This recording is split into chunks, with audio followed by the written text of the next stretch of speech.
Hi, welcome. It is Wednesday. My goodness. It is a day to be alive. Yes, sirree. What do we... I got this. I totally got this. Hey everyone, welcome in. Thanks so much for being here. I guess I'll just get started. Ooh.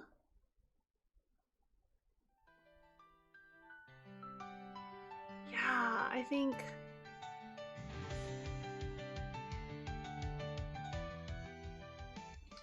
I'm playing around with the audio. Let me know if it's too distracting or if it's just right. Daijoubu? Daijoubu. Yeah. So, okay, this is the hype music. This is the pep talk before pain. Today, we are going to exercise. Why would we do this? Because the gains! The gains! Anyways, I hope everyone is having a good Wednesday. And I hope it's good. I hope it's been going well for everyone. I've been keeping up with some news, and yeah, it's pretty intense out there in the VTubing community and just life in general. So what better way to counter stress than to work out for our mental health and for our well-being and for our body and our mind and just overall health. So for y'all who have been kind of, you know, going through something, or maybe you're not, maybe you're just good, you know, this is just kind of to provide a space to continue, you know, doing all the good stuff that we do to take care of ourselves in as realistic way possible. I'm realizing that this music is really hype, so I'ma just give me a second. We're gonna chill out for a second. No.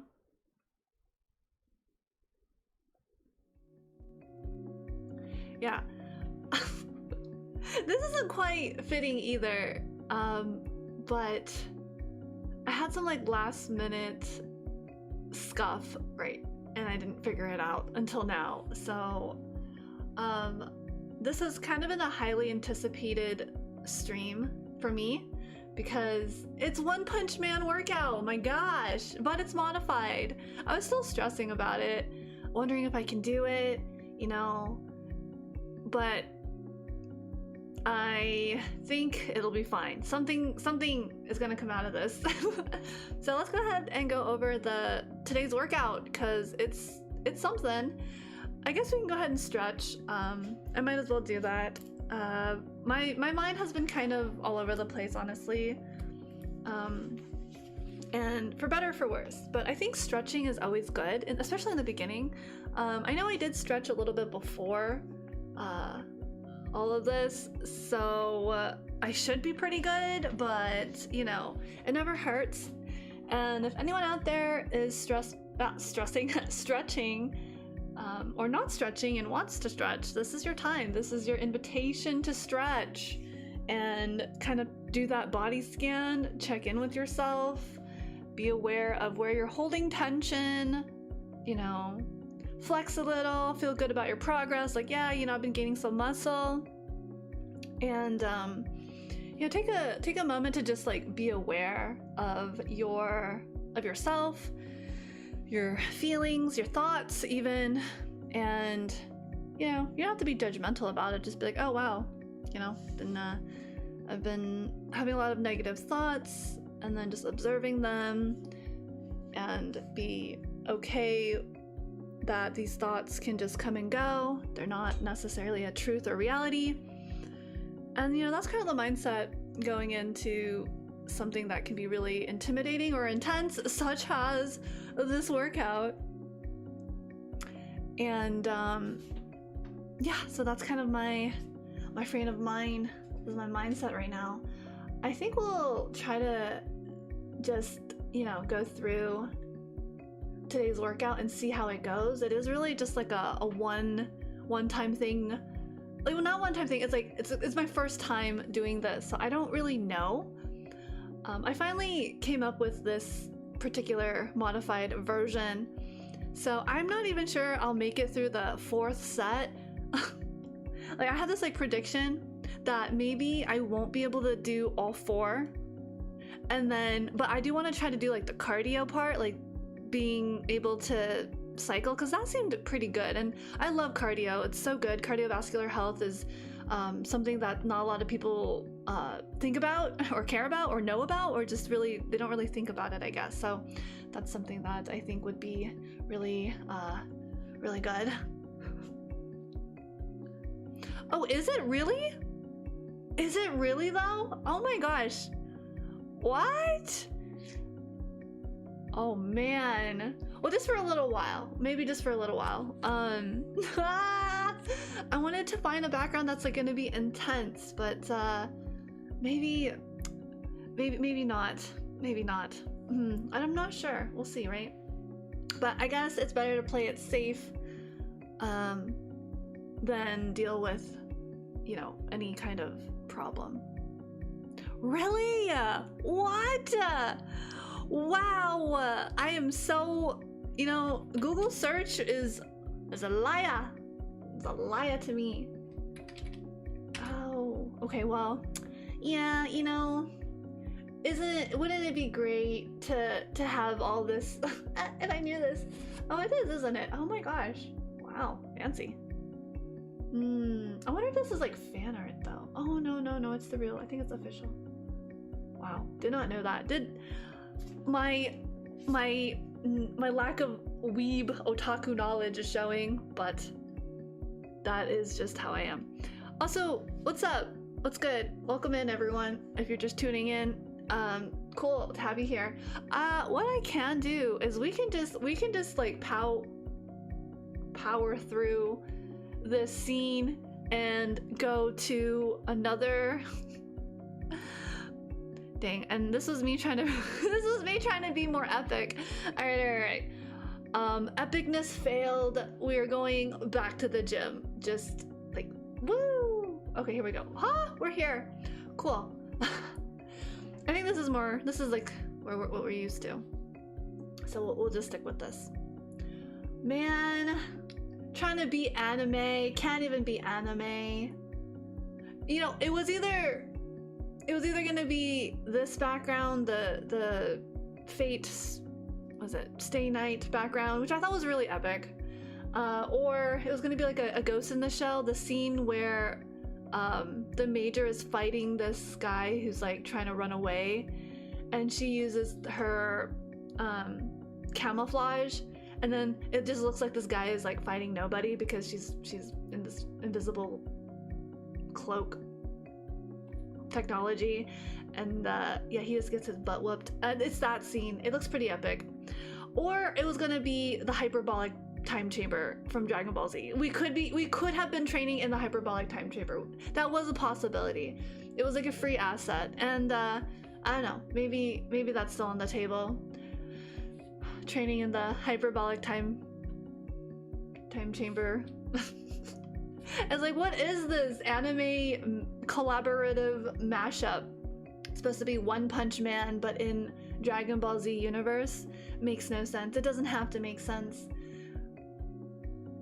Yeah, so the hyperbolic time chamber might be alright since the asset is like free to use. I don't know though. It's like the concept. This is like stuff that really gets to me. Like I can't really determine if like where all of the legal stuff is. Believe it or not, I'm actually learning. I have to like, it's like independent study. I'm actually learning about a lot of like copyright IP stuff for my own benefit and moving forward. So it's been a bit of a process. I started back in December, January or something, and so it's been like 4 or 5 months, and I'm trying to figure out like, okay, how to navigate this and protect myself and all that. But it's not easy because I don't really have a go-to person who knows this stuff, and I don't know who to reach out to, and everyone's busy and it's all intimidating, so just kind of picking it up as I go. But yeah. Well, we're back in the gym, so this is good, and yeah, we're good, so I appreciate that. So yeah, I guess if everyone is nice and stretched out, then that should be pretty good. I'm gonna do a few more minutes because I'm feeling some tension in, again, my my thigh, because I don't know, every body literally is different. Every physical everyone's built different, and we're not all built equally, which is sad, but a reality that we can slowly accept. And so it's really important to like listen to yourself and your body, and like if there's any tension or pain to kind of like address that. So I personally am feeling a little bit of like tension in my thigh because I have experienced sciatica, so it's probably that acting up. So I'm gonna just like stretch it out.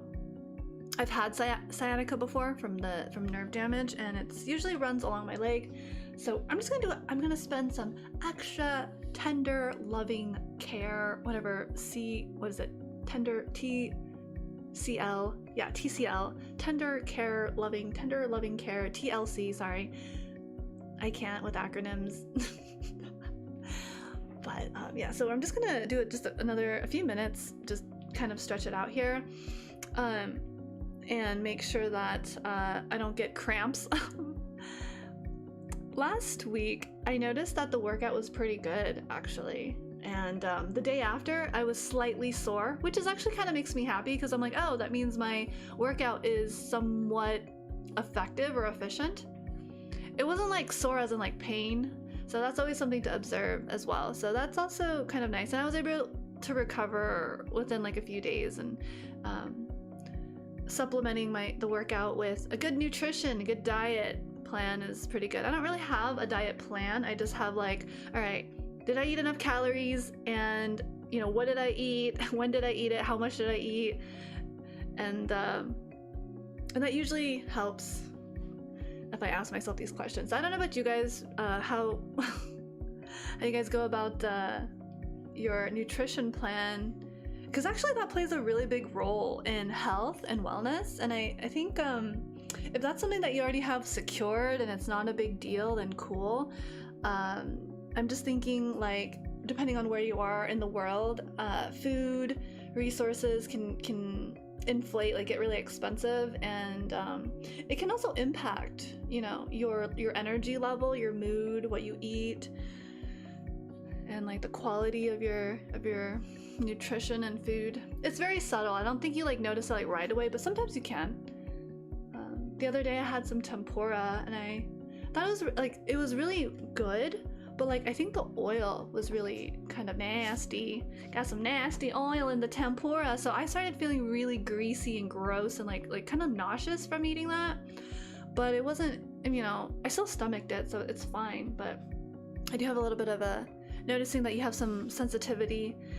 I'm thinking either it was like the type of oil, or the oil was just really old, meaning like they reused the oil several times in cooking to like deep fry, you know, their tempura. So it's usually those two cases. So the more you know, self-awareness. And then for me, I tend to try to avoid you know, going back to those types of situations.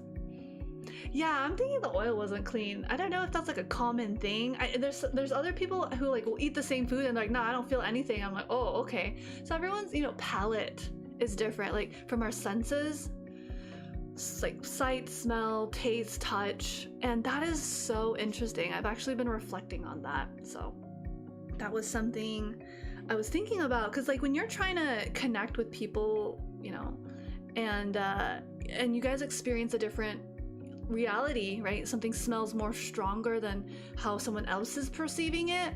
I think it's really important to be able to like acknowledge, like, oh right, like we are literally two different bodies, and you know,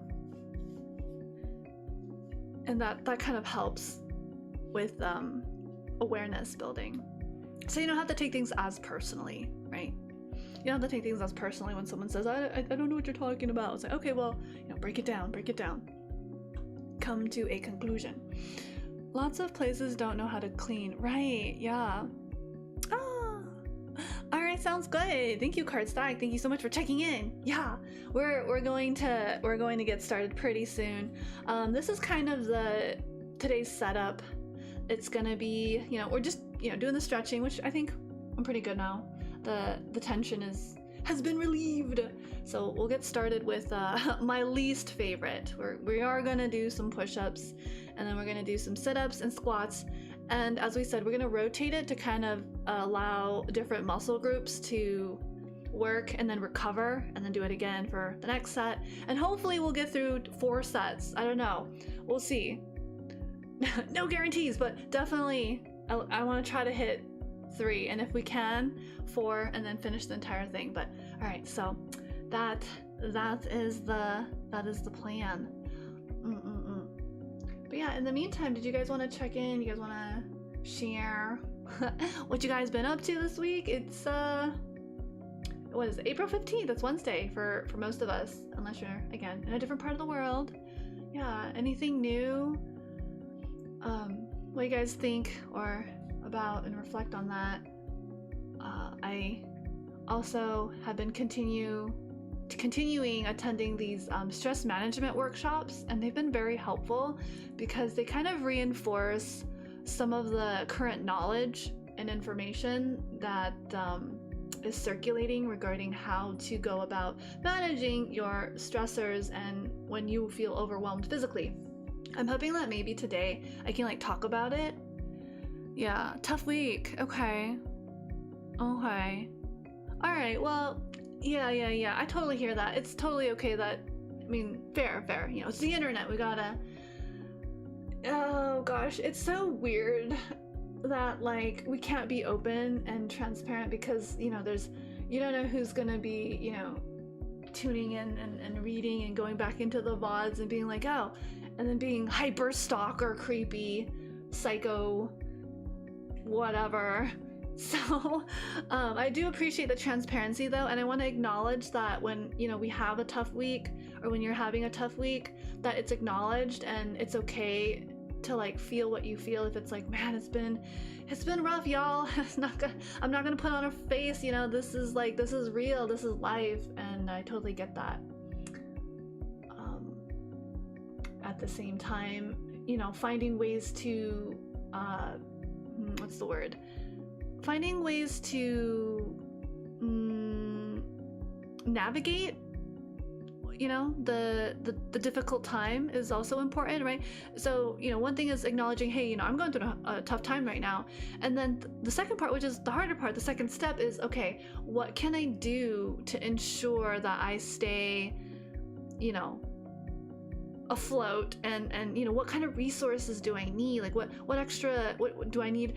Do I need to sleep more? Do I need to rest more? Do I just need to be exposed to more positive things, and maybe put aside some of the more negative things that I normally would be able to interact with, but during this time maybe less? Setting that boundary for yourself is really good, and moderating yourself and your behaviors, and yeah, that takes a lot of self-awareness, a little bit of discipline as well, and then finding alternatives to to help. So yeah, with the stress management workshop, we did talk about some of the techniques, skills, things to consider, and it's really interesting. It's very mundane. It's not here's a magic potion and it's gonna fix all your problems, as much as we want that. It's here's a magic pill and it'll cure what you have, and that's it. It'll numb, it'll make everything go away for 20 hours, and then after that you're on your own unless you get more potions or whatever. So yeah, actually some of the stuff that I'm learning about managing stress and stuff is not a quick fix. It's actually more of a maintenance thing, and you guys know that I always talk about maintenance. Everything is maintenance. So that's what it has been.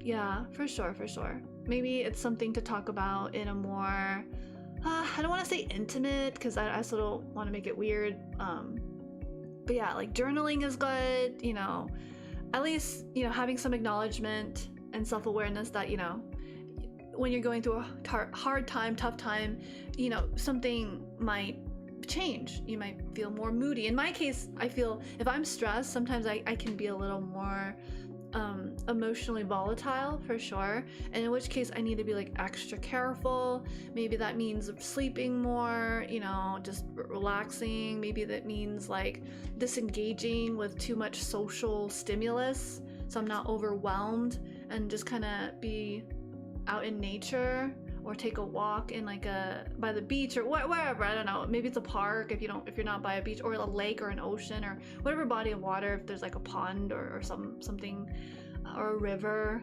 or like a creek. And now I suddenly have like serial killer vibes in my brain because that's just where my brain goes. Yeah, just make sure you're always safe. Okay. So push-ups. We're gonna start with 25 push-ups.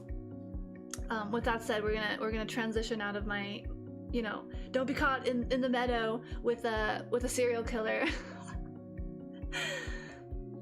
Yeah, okay, sounds good. Thanks so much for tuning in and dropping by. No worries. Have a great class. Glad that you are staying educated. Education is good. Happy Gilmore? Wait, what? Oh wait, Happy Gilmore sounds familiar. Let me look this up. Happy Gilmore. Reminds me of Gilmore Girls, but you know, I never watched Happy Gilmore by Adam Sandler. What? 1996 comedy sport. About golf. Oh man, that the reference to Happy Gilmore. Nah, didn't land on me. No land. Do not land. Did not watch this before. I might have seen clips of it. Oh, right, where he's like yelling at the golf ball when that's like not, that doesn't go into the, you know, doesn't go in to the, because he's playing golf or whatever.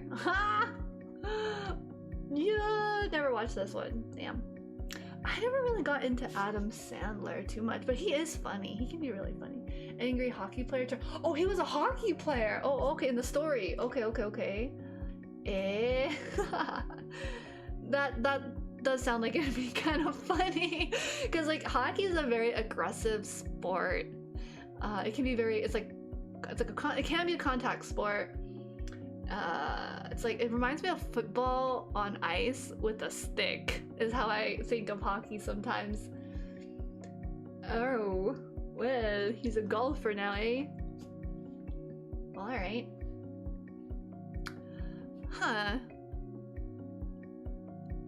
Yeah, didn't get into Adam Sandler too much. I think he was in 50 First Dates, that movie. If you guys remember 50 First Dates. No spoiler, because I don't even remember the ending, but it's just about, you know, Adam Sandler is he's starring in it with this co-star. It's like, they're like love interests, and there's this woman who has like a memory problem, and she like doesn't remember like people after 24 hours or whatever her condition. It's kind of a exaggeration. I don't think it's literally, I don't know if there's like a literal condition like that, but it's like after 24 hours or whatever, she like forgets who you are. And so Adam Sandler has to like constantly remind, or like not remind, he can't remind her because she doesn't know. It's more like he has to like constantly like reintroduce himself, and he goes through this thing where he's like, you know, like they're always like falling in love with each other every day, and it's very sentimental. I don't remember the ending. I don't know what happens. I don't know if he gives up or if he gets the girl. I don't remember. So there's no spoilers there. But I really liked that movie, 50 First Dates. So he was with Drew Barrymore. Oh, okay. You'll have to forgive me. Names are not my strong suit. Yeah, I was with this actress, Drew Barrymore. She's in a lot of other things as well. And well, I don't know what she's been up to now because I don't keep up with everybody. But yeah, at the time I really did like appreciate and like a lot of the work that she did. But I don't know. You know how like certain celebrities can like fall into certain controversies or you know, interpersonal conflicts, aka drama. So I don't know if she's been up to, I bet she's been up to good things. I don't know if there's any like controversial issues going on with her, but yeah, I just remembered I really liked it. Yeah, she does. I think I remember like briefly seeing her talk show. I was like, oh hey, I remember her. But I feel like she's been in a lot of different movies. I just can't like recall any particular one except 50 First Dates, and I thought she was really good in that one. So, yeah. I'm just like quickly scanning her Wikipedia, but yeah, I didn't. You know, sometimes there's a section where it says controversy, and I'm just like, oh, what's the tea? What's the tea? But there's no tea, so good for her. Awesome. I'm kind of curious about her talk show. I think it's really interesting when folks start their own like podcast or have something to say, and it's interesting, and I always like to hear like their opinions and thoughts, but I also get really nervous about it because what if they like have an opinion that like makes my image of them different in a negative way, and I always get so worried. I was like, oh no, I just want to preserve you in my mind the way you are. But yeah, no, sometimes it's nice to just expand and see, oh, you know, what are they up to these days? What are their thoughts on certain, you know, cultural, pop cultural, politics, like food, life, whatever. Yeah. Oh really? Oh, okay, so she comes from like a family of performers. Hollywood. Oy. Okay. I won't get into too much Hollywood. I think it's a lot to get into. All right, without further ado, I promise I'm gonna exercise. I promise that's what I promise is what's for today. So I'm gonna go ahead, and so we know we're gonna do push-ups, sit-ups, and squats. That this is gonna be kind of the reminder of what we're doing today. And yeah, so definitely the One Punch Man workout is definitely modified. So instead of like 3 times a week or every day for 3 years or however many years, or for 1 whole year, or for the rest of your life, or until you're bald. Yeah, we're just doing it once a year, or once a week. Oh my gosh, once a week.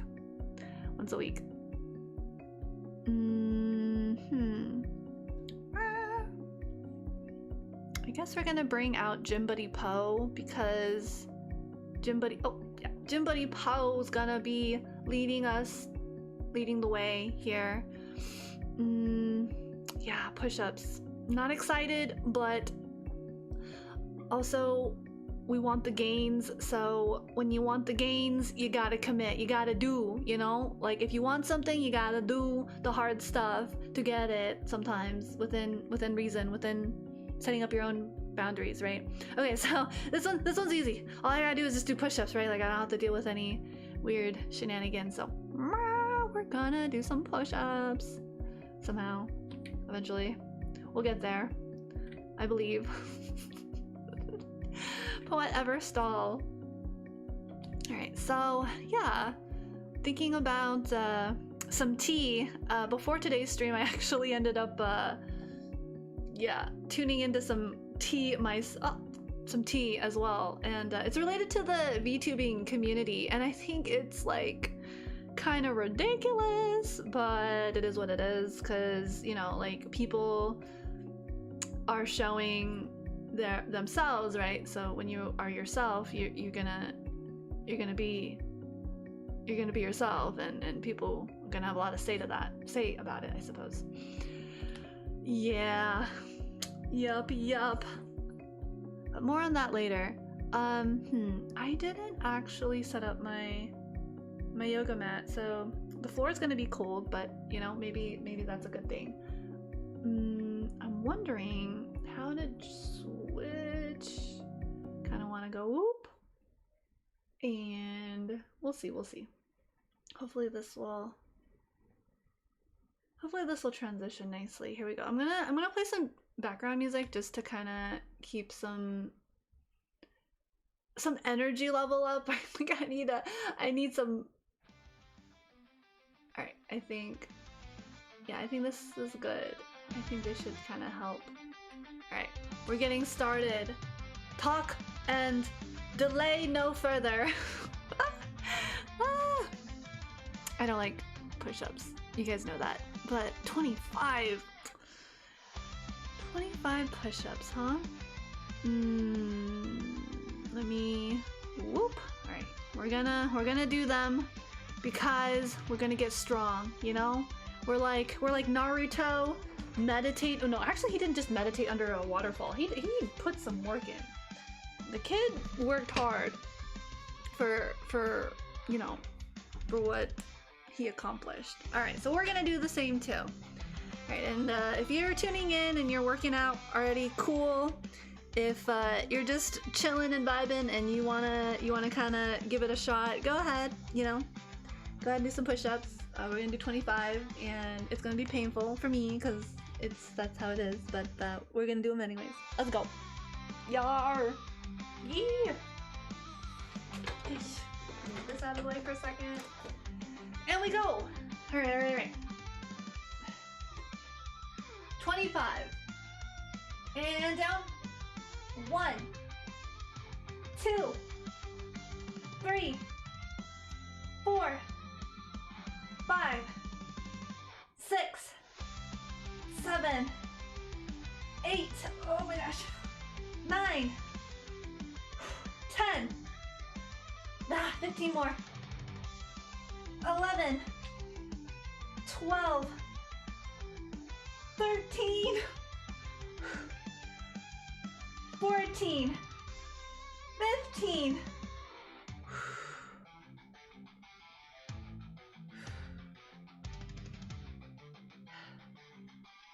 Almost there. Almost there. Let me just stretch it out. Ooh, 15. All right, 15. 16. 17, 18, 19, 20. All right, 5 more.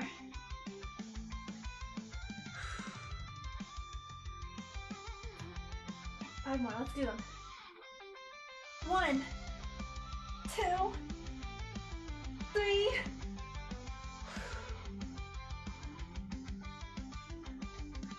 4. All right, that's 25.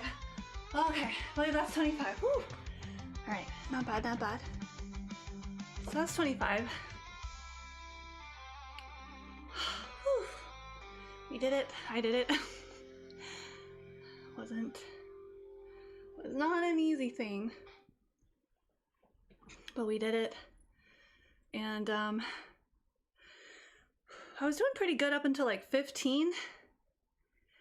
And then what I had to do was I felt my muscles kind of shaking, doing his thing. And what I did was, I don't know, there's a name for the pose because it's a yoga pose, but basically you're in the push-up position and then you just like, you lean back and then you just kind of stretch. So I did that a few times.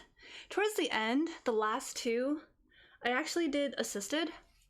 Because, man, those last 5 push-ups, killer. But, no, I still feel it. It's good. We're good. We're good. So, I'll go ahead and I'm just going to update.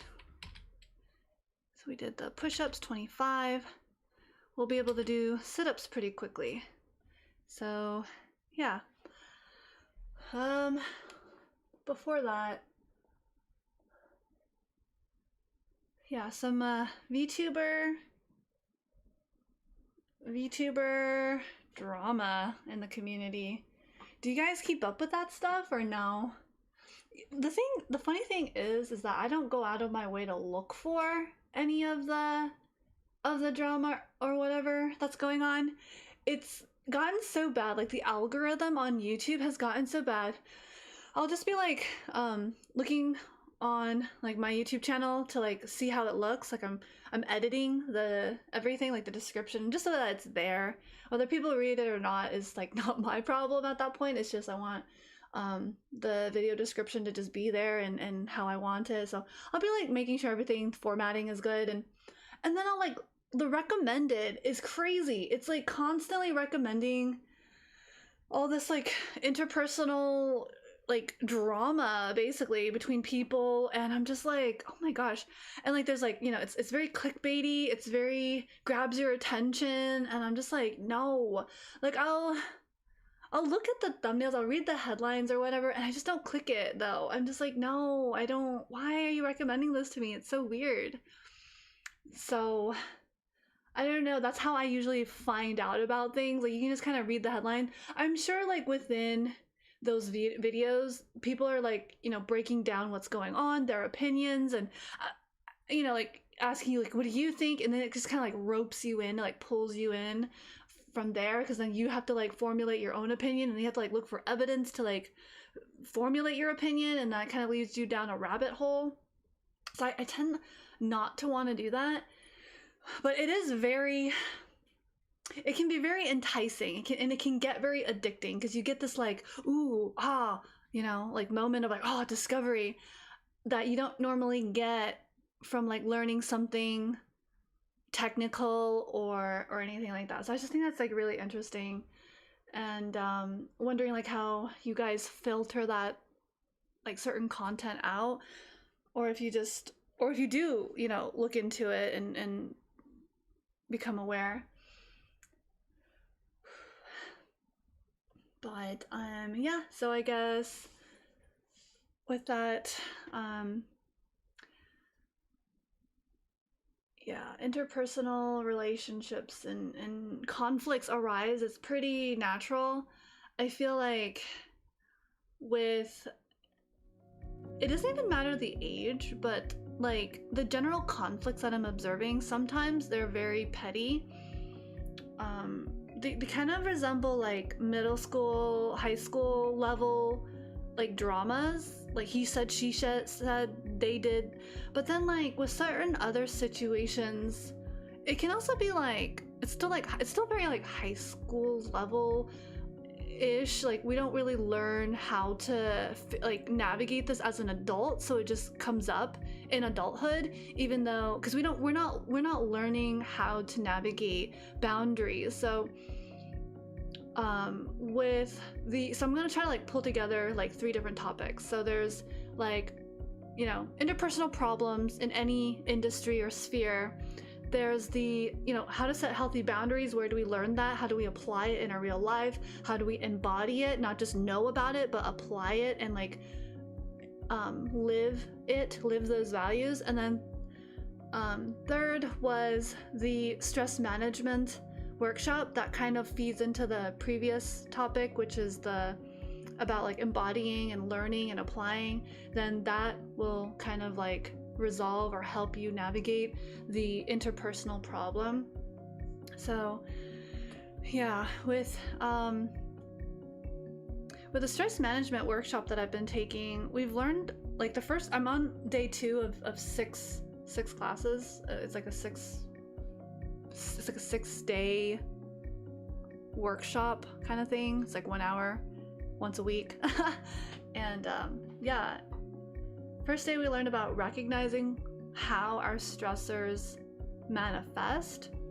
And I don't know, maybe one of these days when I get off of my weird, like, I don't want to video edit anything anymore, once I get out of that, then maybe I can like go through it with you guys more, or just dedicate a stream and talk about it a little bit more in depth, from a very colloquial standpoint instead of like a professional. And I don't know, hopefully I can do it justice without diluting too much of the information. But you know, everything is just a telephone game, right? Like, oh, I heard it from here and they heard it from there, and we're just trying to combine. It's never from the source. We're never getting it directly from the source, so it's a lot of telephone. And with that, when more people are involved in interpersonal conflicts, it just gets really messy, and it gets really sensationalized, and you kind of like lose the point. Whereas like learning about these skills to navigate, you know, relations in your life, it's not about what everyone else thinks, it's about yourself and maybe whoever, like the individual person who's involved, and then like how they regulate themselves. It's all about self-regulation. And I brought this up to the facilitator the other day. I was like, don't you think like our culture, our society by design enables a lot of bad choices, essentially? I didn't say it like that, but essentially that's kind of the implication, because like money is involved, right? Commerce, profit is involved and values go out the window when, you know, when you can exploit people. But obviously they won't say, oh, I'm exploiting you. They're more like, I have convinced you. This is now a decision you have made on your own accord through my heavy influence and, you know, coercion, essentially. Yeah, so that's tricky. That's very tricky. That's a little big brain, I suppose. Would probably have to break that down even further. Like, how did I come to that conclusion? And yeah, but I'll just sit with it. I'll just lay it out there for now. That you know, a lot of the things in our environment are not conducive for our well-being. And acknowledging that and knowing that can be helpful, because then it's not all your fault, but then it's like, okay, so it's not your fault, so you don't have to take like the blame, but at the same time you can take a step back and say, all right, but I'm still responsible for taking care of myself, because, you know, no one or no entity or governing body is really gonna do that for me, right? It's really sad actually when you think about it a little too much, but again, to be able to be mature and not avoidant, you want to be able to, you know, think about these things critically and in a way that's balanced. So, whew, lots of things to think about, I suppose. Alright, so I will go ahead and do my setups now.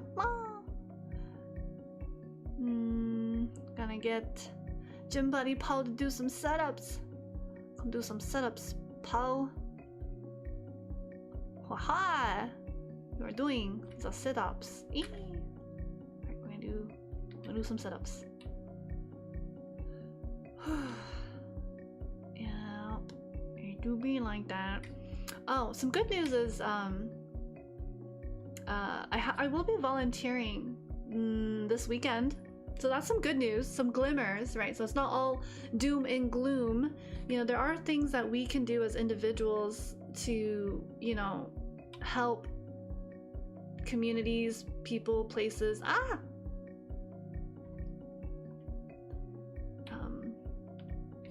Yeah, so that's gonna be this weekend, and then the non-binary parenting stream will be on Friday. Hopefully that'll be informative. Who knows? And we'll just keep going, or we're just gonna keep on keeping on. All right. So we're gonna do the thing. The difficult thing to do is, well, actually no, sit-ups are not that difficult. Unless you don't like sit-ups, in which case that could be why you don't like to do sit-ups. And it could be difficult. But if you like to do sit-ups, like me, it should be fine. I think 25 should be manageable. So we'll go ahead and do that. All right. Let's go. 25 sit-ups? Sit-ups, yes. Here we go. Let's get these sit-ups.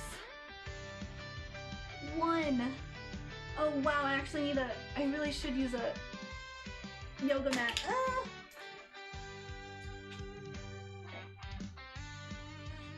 Okay. 2, 3,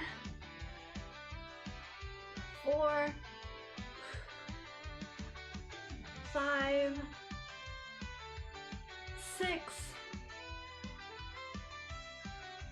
7, 8, 9, 10, 11, 12, 13, 14, 15, 16, 17, 18, 19, 20, 21, 22, 23, 24, 25.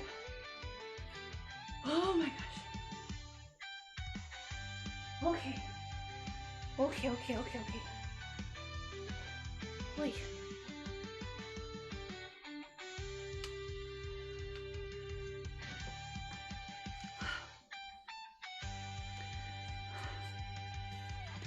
We have completed 25 sit-ups. I think I'm gonna need my I think it's fair to say I'm gonna need the yoga mat. So, good stuff. That was not good for my that was not good for my back, but I managed.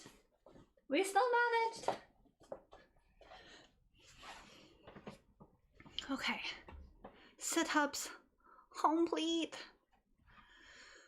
All right, squats. Well, we'll do squats next. Not bad, not bad at all. Just gonna go ahead and update the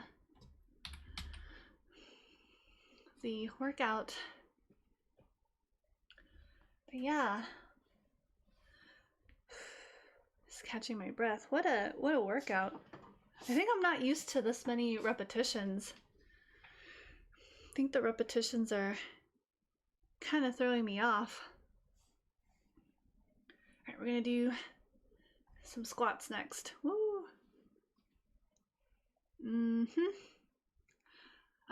What I'm trying to do is I guess I'm trying to like burn my energy using the exercises while I still have energy. Otherwise,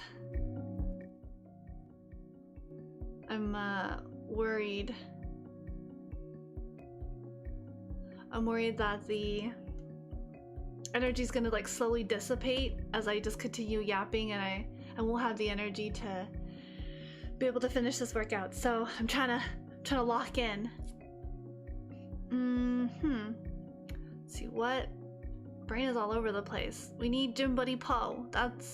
Gym Buddy Po is here. I believe these will be wait, this one maybe? Yeah, there we go. These are the squats we want. These are squats. We want to do the squatting because it would be good if there's like some weights or like dumbbells or wait, right there. Nope. Oh, right, good enough. Better. Okay, Gym Buddy Po is ready. A squatting machine.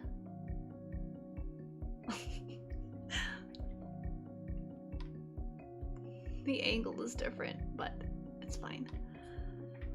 Okay, let me just catch my breath from that. Actually, those 25 push-ups, really, they're still kind of there. I do be feeling my muscles kind of screaming at me. So I'm gonna be sore tomorrow. If I'm not sore tomorrow, I will be so surprised. If I'm not sore, there's something wrong. I need to like push myself because I need to be sore. I'm gonna be sore. I can feel like I'll be sore. But with a little bit of, stretching and protein shake and hydration and just gentle movements like walking and stretching, then I should be good. The recovery will be a lot better. So if you guys are ever in a lot of pain from being sore and you have the energy, definitely stretch, supplement the healing process of your muscles with nutrition, rest, and I don't know, I personally just love stretching. Basically, you could also use like one of those massage guns that most high performing athletes and some athletes in general use, or a foam roll. Foam rolls are great. I don't have a foam roll that I'm using. I have a really small one, but I don't use it. I wonder if I should start using it. I feel like I haven't needed to use it yet, so I'm still pretty good with that. I don't know if y'all like to use foam rolls, but if you're ever sore, those are the things. That is the way. Okay, we are gonna do what, 25 squats. Whew. Let me get that going. I think squats should be easier. Trying to think. I think I'm okay. I'm still recovering. Oh my gosh. Just from that one set. Okay. All right. Let's get it. Let's go. Squats. All right. This shouldn't be too hard. 25 is manageable. Here we go. All right. You guys know how to do squats, right? Hopefully I don't hit anything. All right, here we go. 1, 2, 3. Thank you. Ganbaru. Ganbare. Ganbara. 2, 3, 4, 5, 6, 7, 8, 9, 10, 11. Hold on. All right, that was 11, 12, 13, 14, 15, 16, 15. What's that? 16, 17, 16, 15, 16. Let's go 16. Lost count. 17, starting to feel it. 18, 19, 20, 5 more. 21, 22, 23, 24. All right, last one, 25. Okay, I forgot how much squatting can work the entire body. Not bad. Yeah, my squats were pretty effective. I focused on my form, and I think focusing on your form is really helpful because you're getting the most out of it.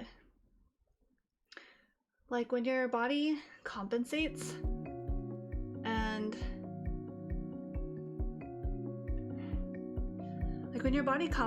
right? Like the form gets sloppy, it's like a little easier, and it's just trying to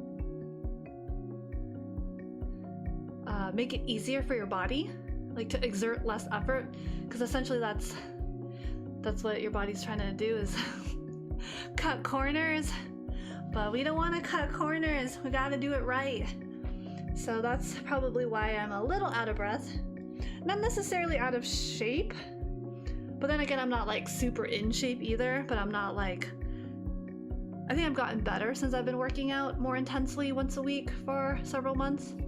That's encouraging, but I should be like more in shape. Obviously I shouldn't be able to be, I shouldn't be this winded just from doing 25 squats. Like I should be like, all right, not bad, easy, cool, good. Yeah, I like that, work in progress. I actually really like that phrase. Like seeing yourself as a work in progress, like you're striving, like you have goals, you're meeting certain like criteria and milestones every day, like and keeping a record of that, like in a planner, in a journal, in a diary, in a log, you know, saying like, hey, today I did these things, and you know, I didn't do this, but I was able to do this instead. It's still progress, and having that mindset, I mean, it is a, how do I call it? It's like a mental framing. It's a positive mental framing, and it's more balanced. It's like neutral and more positive as opposed to like negative. And funny enough, that's actually something we learned in the stress management workshop, is the negative thinking that actually adds and contributes to our stressors. So I'm not sure if this helps anybody, but if you are stressed or you're experiencing stress, right, one of the worst things you can do is just like make it worse by like saying really negative and like things to yourself. And the facilitator, gave us a handout, and the handout's really cool. It lists all of the, what is it? She calls it unhelpful thinking, which I love. I love that phrasing. But by definition, it's called cognitive distortions. And cognitive distortions basically are ways of thinking that are not helpful. Like, it just makes it worse. Like, it just makes something like stay the same or worse. It doesn't like actually make it better. So the example we used was like, you know, you failed the test and you got a really bad score. And so that's the action, that's what happened. And then the cognitive distortions, like the way you think, how you think, the framework of your thinking process is something like, oh, I'm a terrible student. I can never get, you know, good grades. The reason why this is not helpful is because it's not rooted in 100% truth. So then, unless it is, but that's, you know, there's like the list of different, it's almost like it's like thought fallacies is how I thought about it when I read this handout. I was like, this is like these are kind of like fallacies. They're not really rooted in a reality. It's more like an opinion or just one side that's not necessarily like the truth. And so what you want to do to challenge these negative thinking is to kind of like ask yourself, okay, well, what's the opposite? Where is a situation where I've done well? So like, say it's like a math test and you bombed the math test and it's like a terrible grade, you failed the test. And then you say, I'm a terrible student. Well, pause before you say that, or even say I'm a terrible person, right? Like, pause for a second. Is that true? You're gonna have to like challenge these negative thoughts because they're not helpful. Because then what can happen is if you think like, oh, you're a terrible person, you're a terrible student, it can enable other behaviors. And so you don't want to enable behaviors like that. So to challenge it at the root, you ask like yourself, or, you know, you sit down and reflect and write it all down and be like, okay, where are some instances where I am a good person, or where are some instances where I have passed an exam? Maybe I passed the fitness test in PE. Maybe I passed the art project, you know, the group art project, and I collaborated really well with my classmates, or it was all right. It wasn't that bad. It wasn't, you know, or maybe I you know, did really well in music class, or in choir. Like I was able to perform my music piece or whatever, or dance class. Or maybe I passed my science class. And it's just like, you just failed your one math class. So it's not like the end of the world, but like, you know, then catastrophizing or minimizing, emotional thinking, these are all like these negative thought processes. I think it's a lot easier if I could show you guys, like viewers and listeners, if I could just like show you guys visually, or like read it from some kind of visual. Might be a little bit easier for folks to kind of like grasp. But that's just kind of like the introduction to kind of like what and it was what I learned, and it was very helpful because you could kind of like see how these thought processes and these patterns that we have that we don't know unless we sit down and reflect, right? You don't know what you don't know unless you acknowledge it. And then once you acknowledge it, you know, the second step is, okay, what do I want to do about this? You know, do I want to, and this is like the moment of where change has more potential to happen. If you acknowledge it, be like, yep, I don't study, and that's a problem, and I don't want to change, and I will just continue not studying and, you know, not pass my classes.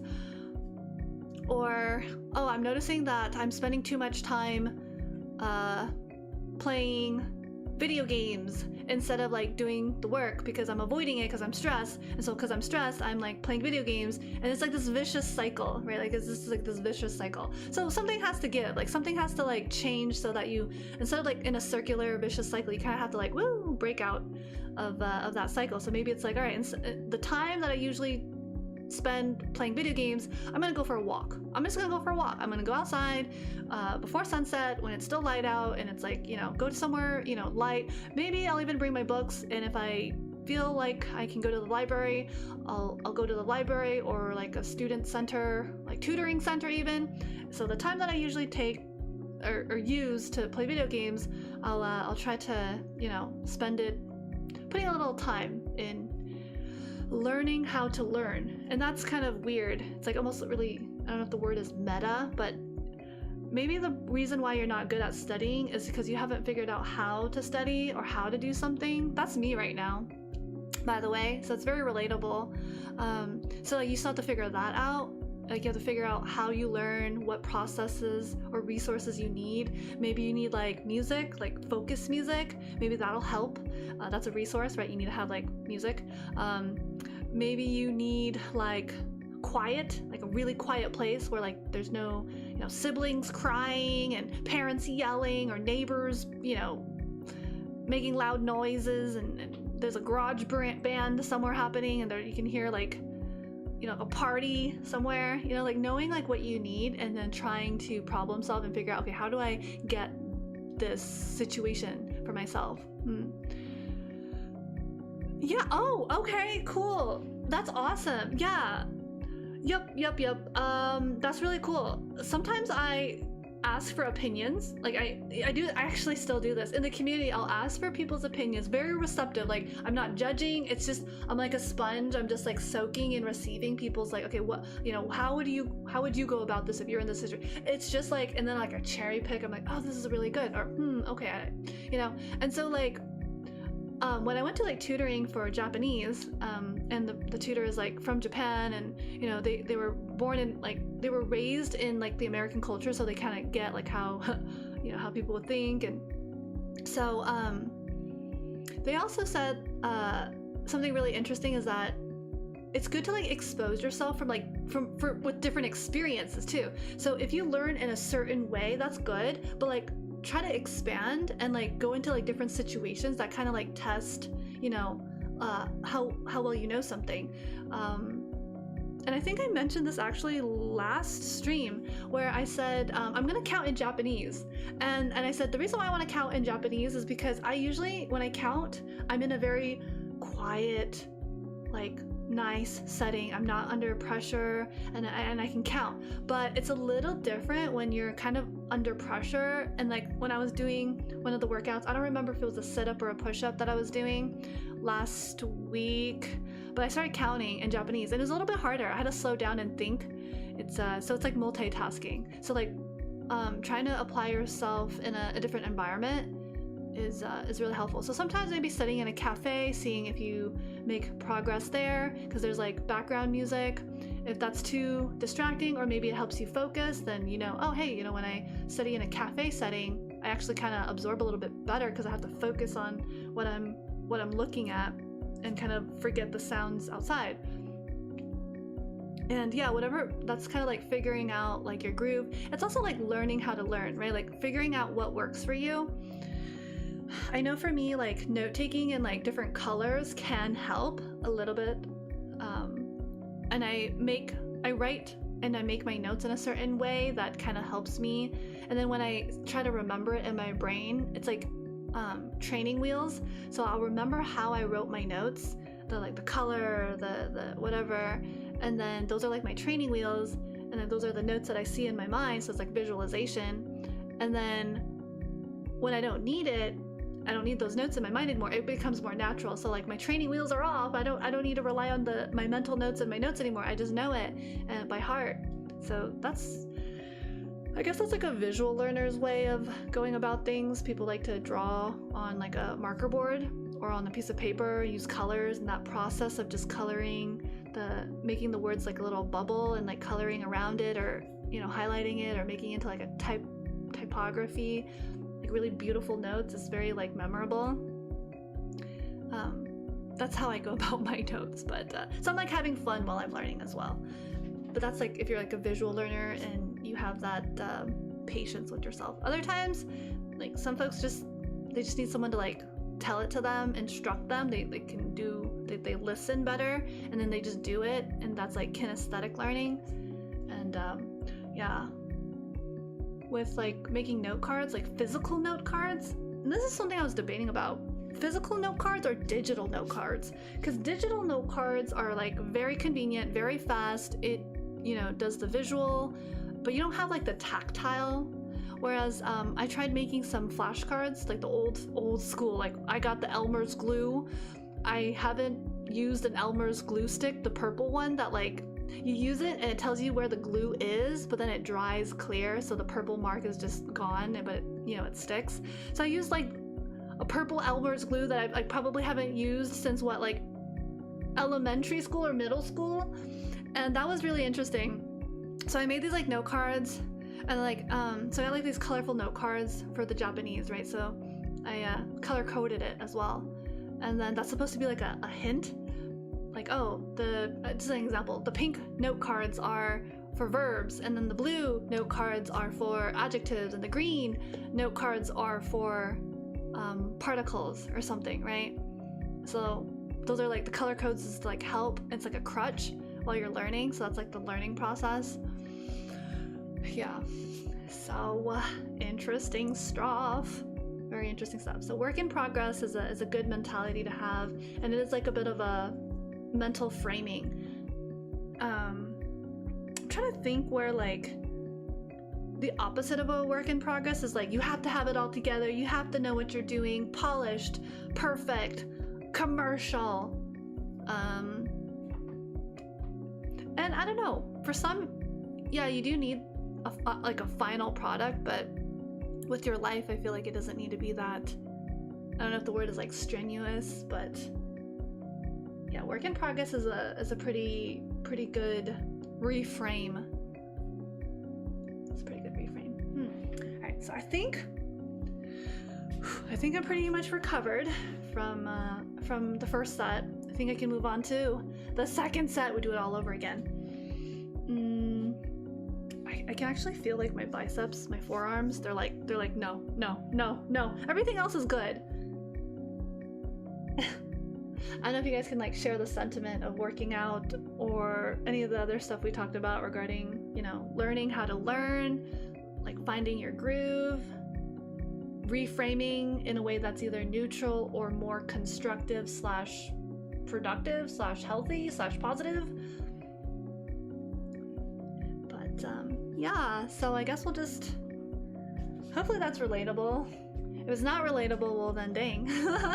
I guess it's not relatable. But if it's relatable, cool.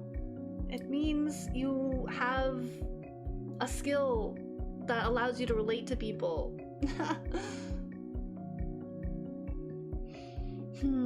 Alright, I'm mentally preparing for this next set, y'all. The push-ups. I'm listening to my body and it's like my biceps are like, no, please don't do this again. I'm like, no, we gotta do this. This is for your own good. You're gonna be sore, but you know, this is for my body. This is for me. It's not for you. Be quiet, muscles.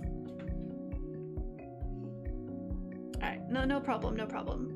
I will follow up with, post-workout recovery, which is again the protein shake, hydration.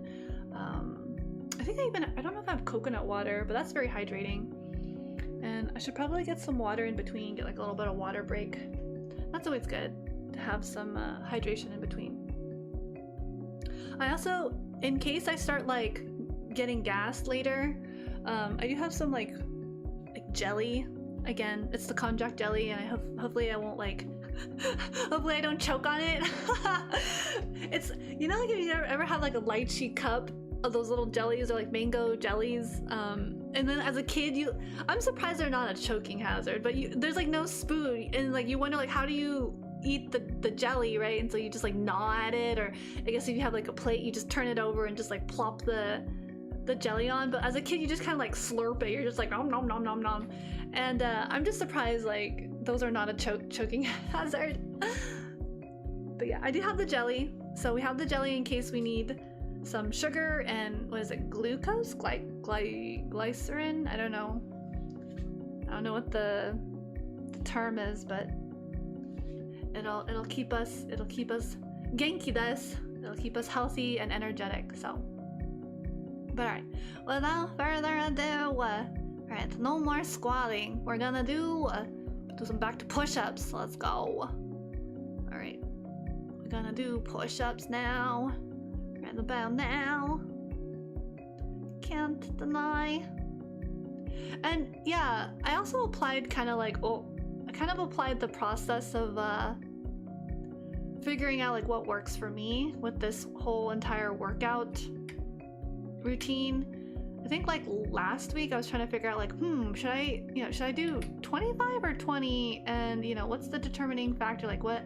And I think what ultimately ended up happening is that I chose to do 25 because my thinking is like, oh, sets of 4. I don't want to do 5 sets. I just want to do like 4 sets and see if I can just like complete it in 4 sets instead of 5 sets. Because if I did 5 separate sets, I would just be doing like 20 repetitions of everything, and I think it just feels like it's going to be really slow and dragged out a little bit more. So hopefully I can just knock these out of the ballpark. Okay. We're gonna get this. We got this. I believe. We're gonna get some music going. Oh. Okay. This is it. We're gonna do some push-ups. Mentally prepping myself, All right. Okay, here we go. Ooh. We'll see how these go. If I need to switch to assisted, we'll switch to assisted. I'll try military. We will try military this time.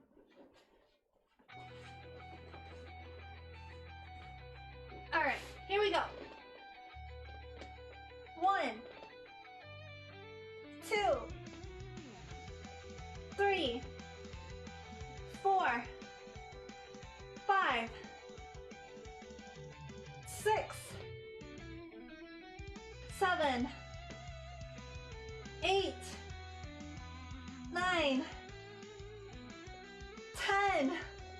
Alright, I gotta switch to assisted. These military push-ups are no joke. Alright, military assisted. On 10, next one is 11. Here we go. 11, 12, 13, 14,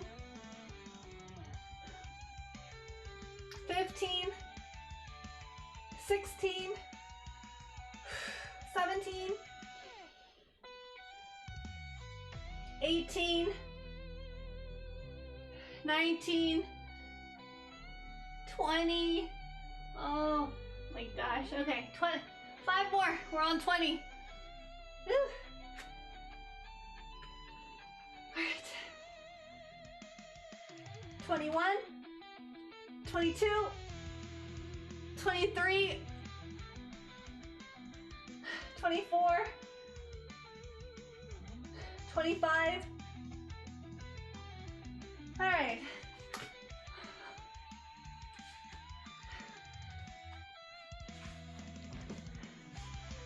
Crazy thing is that I think in my fatigue, I did 26. I didn't count the 26. I just realized I did the 26. Thank you. I actually did 26. At the end, I realized I went down an extra one just like mindlessly, and then I was like, wait, what? And then, I mean, of course I finished it, but yeah. Yo, military. Okay, this is the crazy thing. When I did the assisted, right? Like I did 10 full like military push-ups where the elbows are tucked in. And then I was like, oh, okay, I gotta switch. And I went to the assisted. Weirdly enough, the assisted was a little bit more difficult because I was actually bending my elbows a little bit like lower. So I was like, oh, okay. So, but it was still like a little bit easier. It was easier and harder at the same time. But, you know, it's okay. Like, you know, that's why assisted isn't like the best, but if you can't do the full one, you know, switch to assisted. So, but you still get something out of it. Definitely still got something out of there. Alright, so that is not an easy thing to do, but we did it. Whew. Alright, so that was push-ups 25, set number 2. We did it. Alright, I do feel like I'm getting stronger. One of these days, I'll be able to carry Nell and Taryn, one on each arm. That's the joke that I came up with earlier today. It would be kind of interesting, cause I feel like Nell is easy to pick up, you know, like the little Tengu small bird child. Well, yeah. Train for now. But you know, it's gonna be some kind of like godly strength to try to pick up Taryn with all that armor and everything. But oh boy, that's as a person who believes, if you just believe hard enough, maybe it'll happen. I don't know.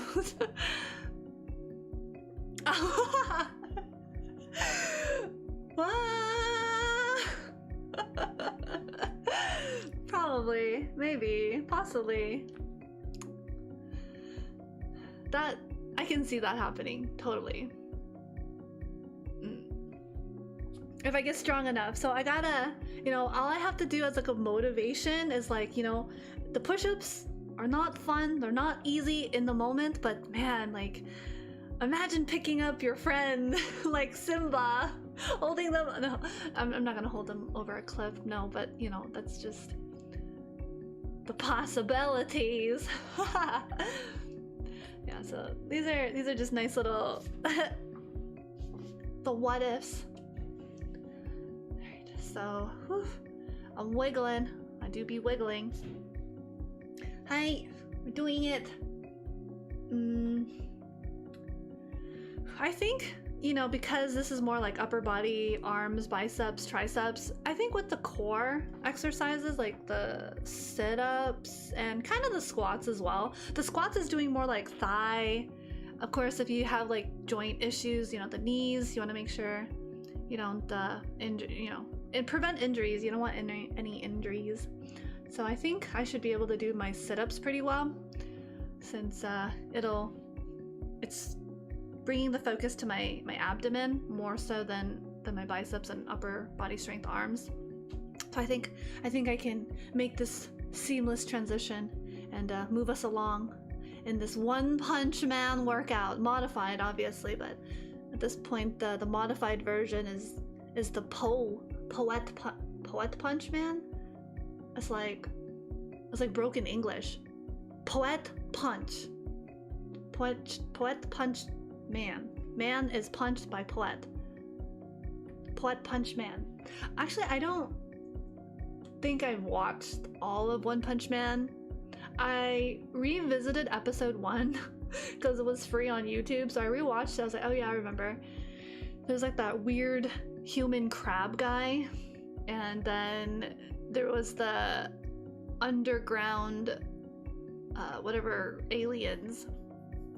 Season 1 is good. Oh, I forgot how many episodes. I feel like I watched like maybe I know I watched the first episode and then I rewatched it recently just to kind of like remind myself, but then I don't think I got very far because I don't even remember episode 2 or 3. So something I should probably watch. I did watch Mashal. Did anyone watch Mashal? It's such a good anime. Oh my god, One Punch Man is really like both of these animes really remind me of each other, because Mashal, the main character, right, he has like, I don't know why like art, like mangaka or like animations are making like super strong, like physically strong characters so stoic, and it's actually really funny. There's a bit of a contrast. There's something funny about someone who's like really physically strong but like personality wise very humble and very genuine and authentic and very straightforward and matter of fact. I think there was another, like there's like a type of humor where it's like, I think it was with Sakura from Naruto, because she's also like one of those physically strong character types. Like she develops that when she trains with Tsunade.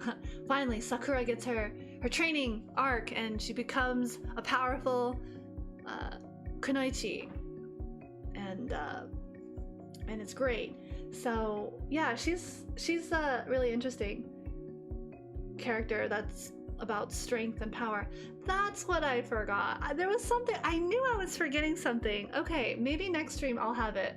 I was gonna actually include some additional images to embellish today's workout, but I forgot. Like I just drew a blank. I was like so nervous about today, and then there was like some last minute things I was trying to figure out, and yeah. So maybe next stream we'll have some inspiration. That's the word, some inspiration. It's like when you have like a poster of like, I don't know, your favorite athlete or like, you know, your favorite musician, and you use it as like a reminder to motivate yourself. And yeah, that is what I forgot. Okay, well, I'll put that on for not tomorrow, next week. Yes. Okay. Reminders. Will I do it? If I remember. Potato is potato. Alright. I think I'm good for setups. So we'll continue with the setups. We're gonna have Jim Buddy Po. Yo. Yeah, but Mashal was a really good anime that I think I watched up to season 2. That was an anime I watched. I like the characters and they're very endearing. I feel like there's like a lot more at risk, whereas I think it was harder for me to like latch on to One Punch Man. I think One Punch Man, it almost seemed like his entire kind of, I don't know, character development. Well, no, not character development, was resolved within one episode. Like, I was just worried, like, oh, is it just gonna be like Dragon Ball, where okay, he's just gonna, you know, go Super Saiyan, you know, just the one punch everything and it's over. And it's like, I don't know. There's got to be more to it than that. And I know there's like some other characters, and I am kind of curious to meet these other characters because they seem really interesting. There's like these two sisters, and I haven't seen anything about them. They seem really interesting. Their character designs seem pretty interesting. There's like his robot, the guy with the blonde hair, and then like the whites of his eyes are black, and he's a robot, I guess. So there is a little bit of curiosity, but I guess there's something in my brain that's thinking, well, if One Punch Man, if this guy can just like defeat everything and nothing's a challenge for him, that's kind of not fun. All right, like he's just gonna he's just gonna single punch everything and it's done. Like I can kind of expect it, so I'm like, oh, you know, how creative can it be? So if it's, I mean, it must be much more than that. So that's just my own presumption and ignorance. So maybe I should just like sit down, you know, watch One Punch Man and just vibe with it. But with Mashal, that one like right off the bat there was so much at stake. So even if like Mashal is like kind of like One Punch Man where he can like defeat anybody with his brute strength, the risk is that he can't let people know that he's not a magic user. He, you know, so there's more at risk. Like he could die, you know, whereas like One Punch Man, he's like nothing can defeat him because he just has to flick them and then they're dead and they're gone. It's defeated. So maybe there's something that can change my mind about it. and I just need to be more open-minded. I'm very picky about my anime, I guess, which makes me feel like I'm not a very good otaku, because I'm also not very obsessed. I like what I like, and then whatever I don't like, I'm just like, eh. Like I don't like get territorial or whatever, or you know, like the toxic side of a fan base. I don't really. I kind of like, before it gets to that for me in my brain, I just kind of like let it go. I'm like, whatever, that kind of thing. But we'll see. There's some other anime that I'm watching, which is contrasting from One Punch Man and Mashal. Actually, I wonder if Mashal has a season 3. Before I do my sit-ups really quick, Mashal season 3, because I watched up until season 2, but you know, there's gaps in my brain, so I don't remember. I feel like there was like it wasn't complete in season 2. And according to this Crunchyroll headline, I'm just reading the headline. This was from December 2025. The 3rd season is gonna be in 2027, so they're still working on it. You don't think so, right? Yeah. So it says there's no exact release date for Mashal season 3, but anticipating it to be either late 2027 or early 2028. So I guess they've confirmed that it's going to be somewhere there. Huh. Yeah, I didn't look into it. I don't know why it's this late. Like, is it because like the manga's catching up? Like, I don't know. There are so many, so big ones in July and next year. Okay, maybe they're trying to like pace it. They're like, maybe the studio that draws or animates Mashal is busy doing other stuff. I don't know. Who knows? There are some bigger animes that are coming out.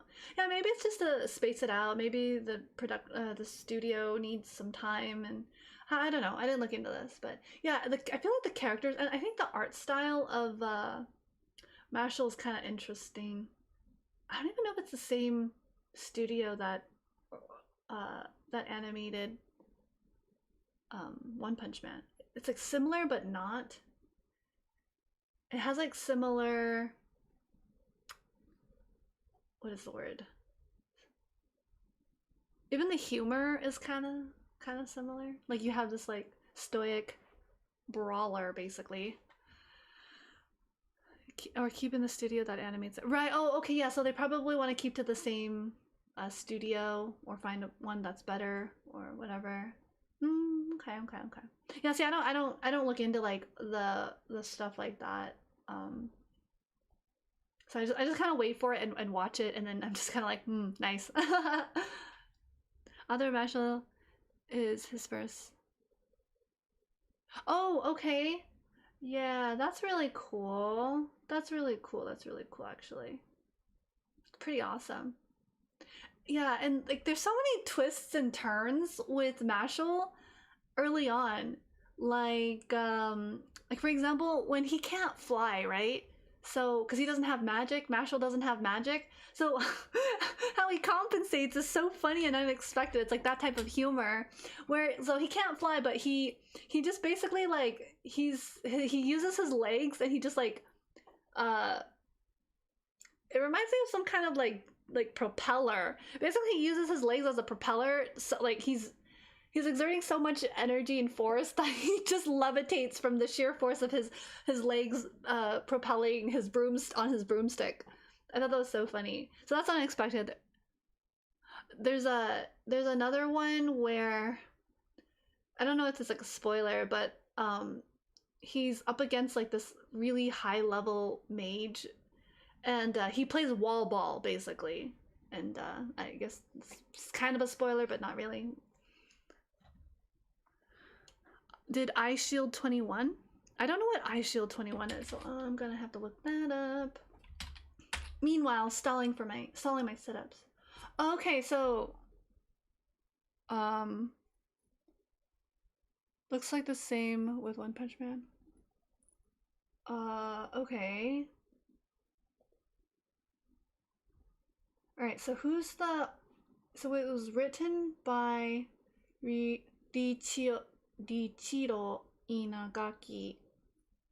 I hope I pronounced that Japanese name correctly. And then the illustration, or the illustrator is Yusuke Murata. And then I have to cross-reference it. You said Mashal. The person is, it's like their first author of Mashal. Or mangaka? I don't know. What's the difference? So Hajime Komoto is the Japanese manga artist for creating the manga series Mashal. Those are different names. Okay. I guess author of Mashal is his first. Okay, so that's still. It looks like the author for the manga series Mashal has only written for one, like only serialized one work, which is Mashal. Okay. Oh, wait. Komoto stated that his work has been so this makes sense. Okay, so his work was influenced by One Punch Man and Demon Slayer. He thought that adding items or motifs to the character design would make the character iconic. Yeah, actually he's not wrong, because with One Punch Man, the style is like very familiar. I even commented on that. Demon Slayer. I think with Demon Slayer there's like some accessories. Let me see. I think with Mashal, some of the characters have some interesting accessories as well, like the guy with the red hair who is doing a lot of like fire magic in the story. He has like his headband, and you know, it's kind of like stylish. And then the lolicon older brother, the brother with the blue hair who has like the sister complex.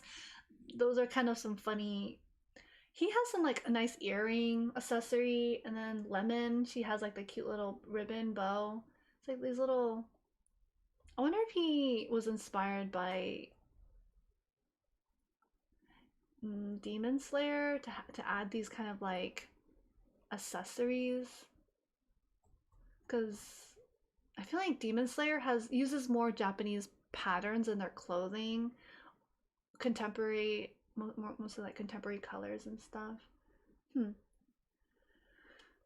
wonder what part of Demon Slayer influenced him. I'm trying to think. Oh, maybe it's also part of the humor. I think they both of these series have like this kind of like overarching sense of humor. Like Demon Slayer has like a really cute humor as well sometimes. When like Nezuko is like really small and cute. And then like Mashal sometimes just turns into like this chibi version, and he's eating his cream puff. That's the inspiration is probably there, but it's not so on the nose. It's like Mashal like is its own thing, which is really cool. Which is actually pretty cool. Oh man. Okay. I'm stalling. I need to do my setups. I'm sorry. I need to do my setups. All right. I'm gonna look into that later. Oh man, that's pretty cool though. All right, let me bring up the. Here we go. Meanwhile, Gym Buddy Pell has just been here doing setups. All right, here we go. Okay, we're gonna do 25 setups. Wait. Okay, whoosh. Alright, here we go. There's 1, 2, 3, 4, 5, 6, 7, 8, 9, 10, 11. I see your message. 12, 13, 14, 15, 16, 17, 18, 19, 20, 21, 22, 23, 24, 25. All right.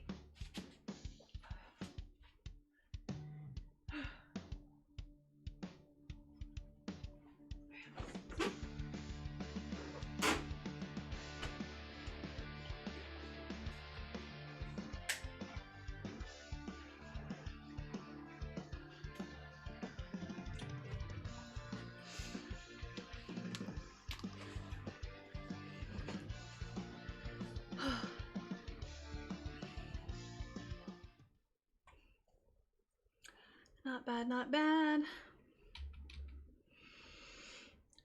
Okay.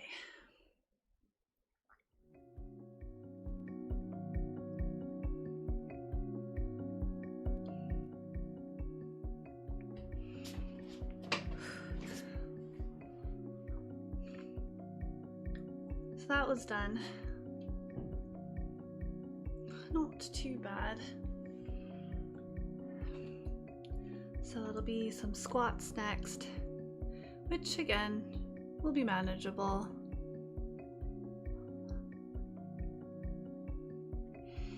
I think, yeah, it's gonna be, there'll be some squats, and then we'll have completed soon. Soon we will complete our second set. Wow. All right, we're getting stuff done. So let's see, eventually spring turns to summer and summer turns to fall, stuck in limbo, waiting for progression. Oh wow. That's a very long title, but stuck in limbo. Let me just quickly.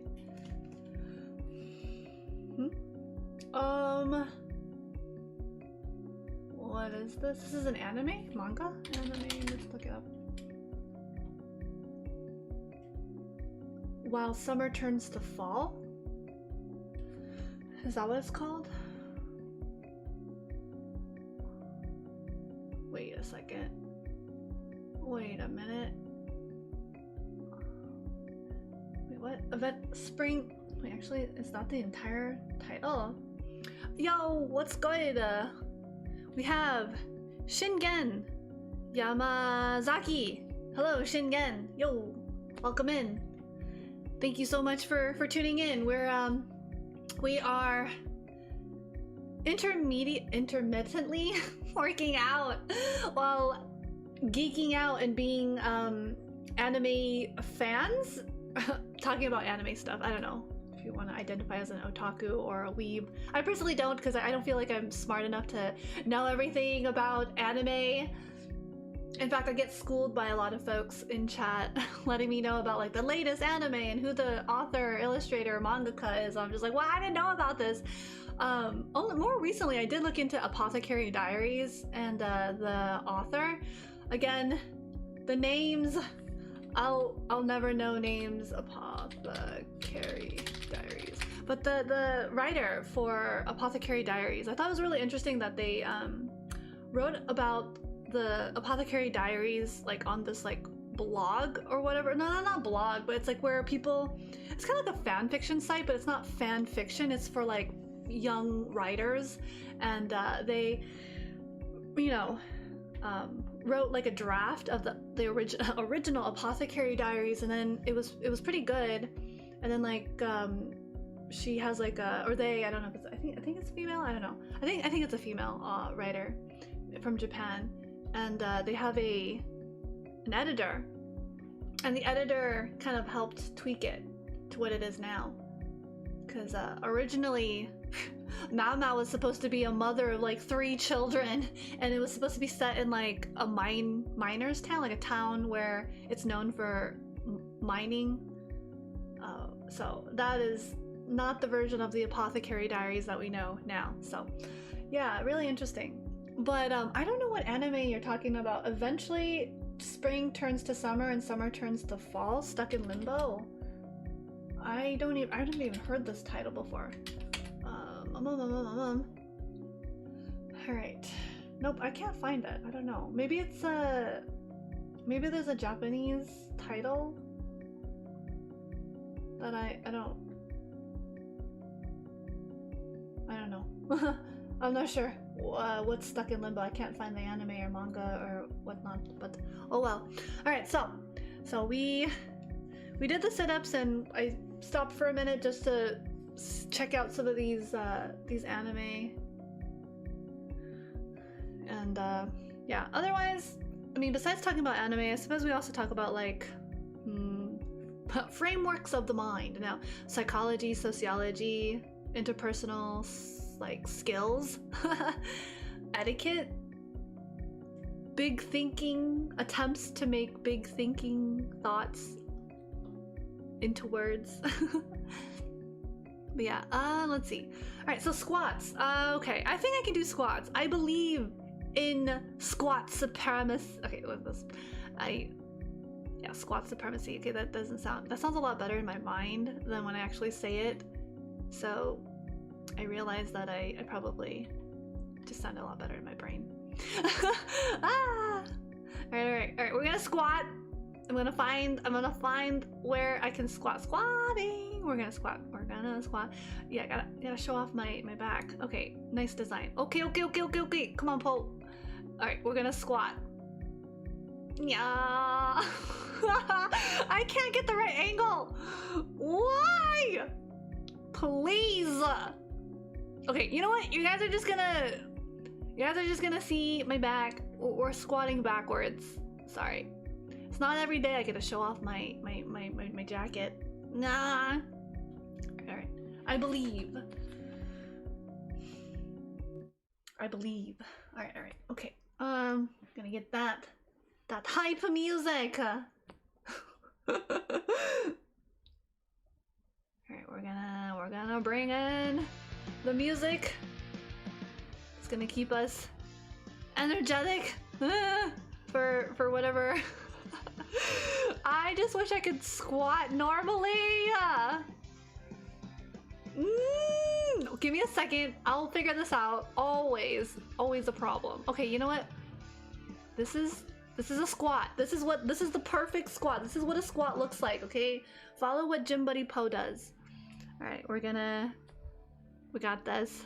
No worries.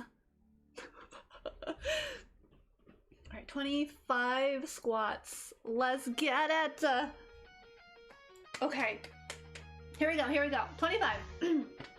When you're ready, let's do some squats. Okay. Here we go. Here's 1, and 2, and 3, and 4, and 5, 6, 7, 8, 9, 10, 11, 12. Hold on, give me a second. 12. Is it counting each exercise more beneficial than do it until you drop? Huh? Give me a second. 12. Let me finish this one. 13, 14, 15, 16, 17, 18, 19, 20. Okay, 5 more. Okay, slowing down, but we're good. We recovered. 5 more. So 20, okay, 21, 22, 23, 24. All right, I believe that is 25.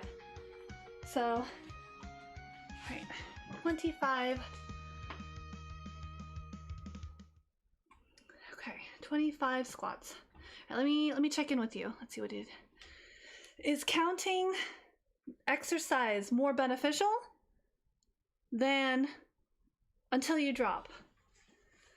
So when I'm counting, what I'm doing is, for the squat anyways, I should say that the Gym Buddy Poe right here, this is our Gym Buddy.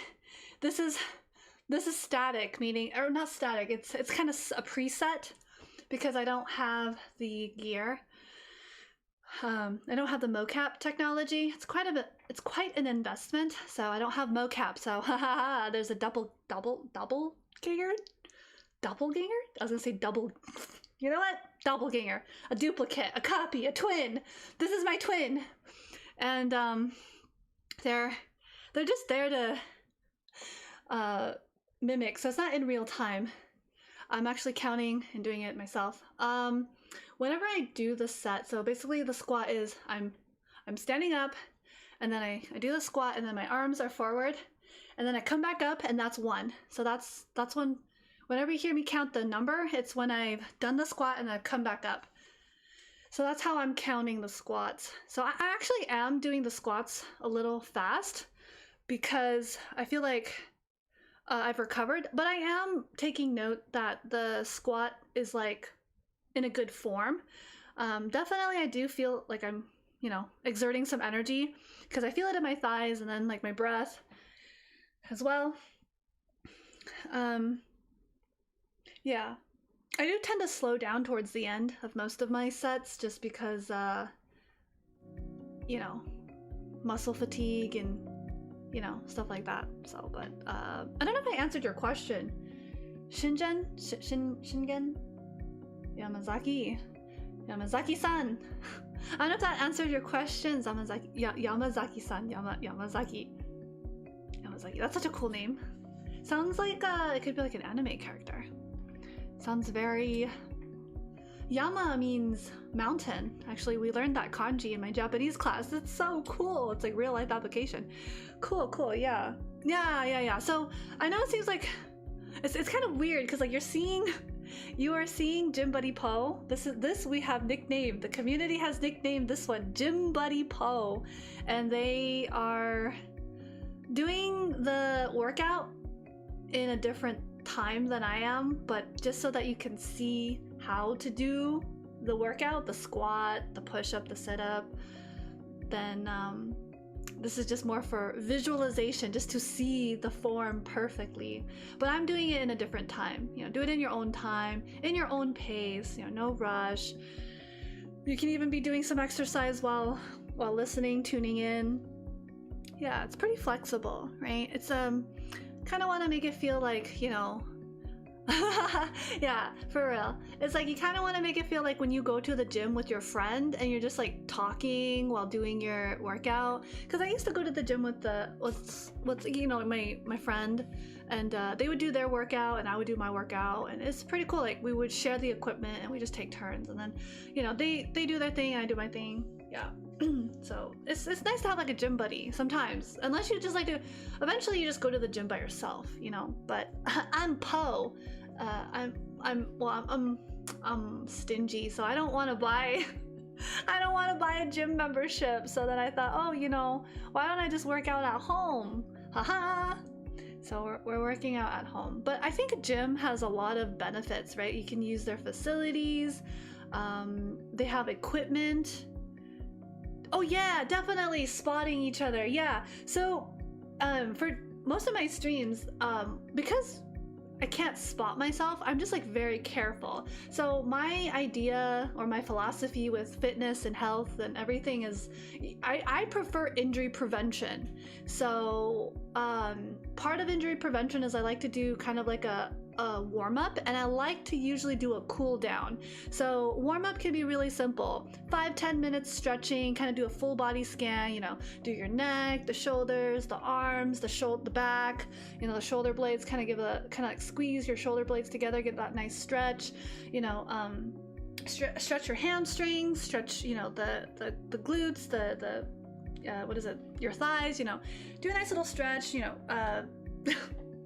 wrist rotations, ankle rotations, just give yourself like 5-10 minutes to just really kind of feel like you can give yourself a moment to breathe, stretch, feel where there's any tension and be aware of that, and then proceed mindfully, go ahead and do whatever workout, be aware of your surroundings, the equipment. Since this is mostly calisthenics, meaning you're using your own body weight, you don't really have to worry about equipment, and you don't have to worry about potentially straining anything because you're just using your own body weight. And that's pretty easy. It's pretty beginner friendly. But with this workout, depending on you, because only you know your own body and your limitations, I would say the One Punch Man workout should probably, it's best for someone who's like advancing in their beginner workout and is like kind of beginner intermediate level. Because if you're like a hardcore trainer, this kind of workout is really, how do I say it? A little maybe boring or a little too repetitive. But if you're just starting out, this type of workout can be kind of good because you're working out, you know, the same muscles, and it's definitely more repetitions. My previous workout was very beginner friendly, and I guess you can check it out in the VODs if you want. I have the workout routine actually listed. In fact, a little update, last week's workout stream, I finally updated it, so the timestamps are updated. If you're like wondering where I do my workout, like I timestamped it, so it's like this is where I did the second set of my push-ups, right? And so you can just go straight there. It's like your receipts. Yeah, so that one's very, very, very beginner friendly. We do like stretching during the stretch. We talk, we check in. For the warm-up, we are cycling. For me, I have a stationary bike and it's very convenient. But honestly, any kind of cardio would work. If you have a treadmill, if you have what is it, those ellipsis machines, the thing that is it called ellipsis? No, is it an ellipse? Oh, you know what are those? Yeah, it is an ellipse. Ellipse. I can't even English right now. But one of those things where you're like you're like walking on it, and then your arms are going up and down too, and it's like a full body warm up. It's pretty good. That thing. And then yeah, if you have a stationary bike, or you know, if you want to just go out for a run, like a jogging for 20-30 minutes, I don't know, or less, like 15-minute jogging, kind of like someplace that's safe, maybe by the park, maybe around your neighborhood, like 2-3 times around the block in your neighborhood if it's safe, and something like that. Yeah, that's cardio, and cardiovascular health is something I feel like is pretty good. Actually, it helps with a lot of things, endurance, right? Yeah, it helps like with the circulation as well, oxygen and blood flow in your body, because your heart is pumping. It's good for the heart, definitely good for your heart. So yeah, I really do like cardio and warm up and cooling down. So I did save cardio for the very end. It's gonna be 10 kilometers, which is about 6 miles ish, like 6.2 something.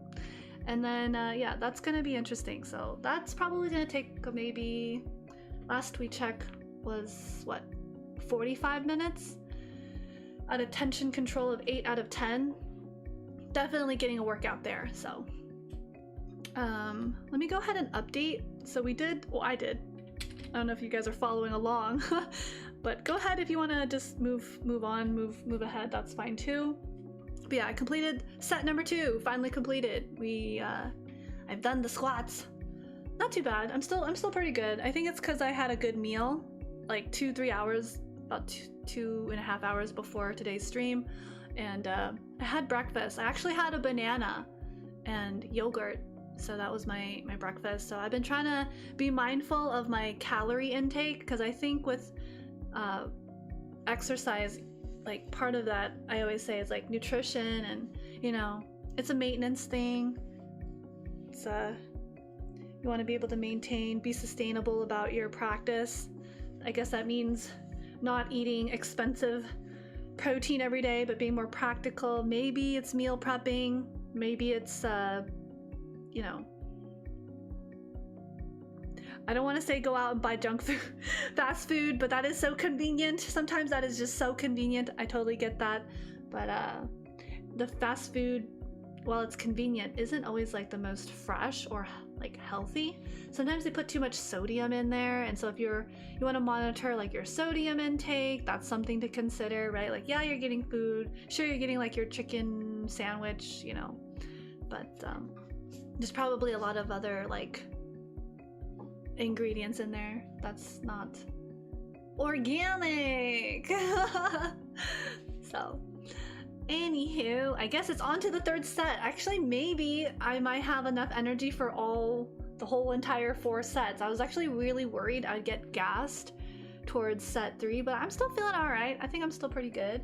Hope you guys are hanging in there with me. Yeah, it's not too bad. I'd say it's still all right.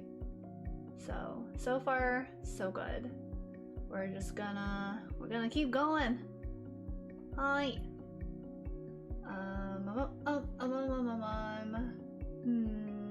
Let's see. What else do I? Yeah, I guess I can just do the push-ups again. It's the thing again where I don't really like push-ups. They're like my weakest. But I know I need to build that upper body strength, because how else am I gonna carry people? I gotta be strong. Must be strong, physically and mentally. So we gotta work on that.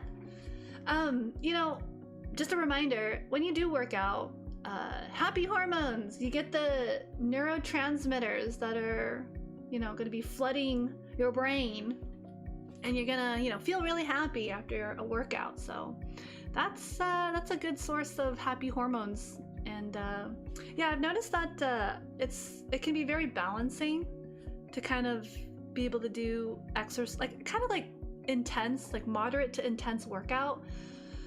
It's recommended like in a week you have some kind of moderate exercise, like intentional, not just like, oh, my job is like labor intensive.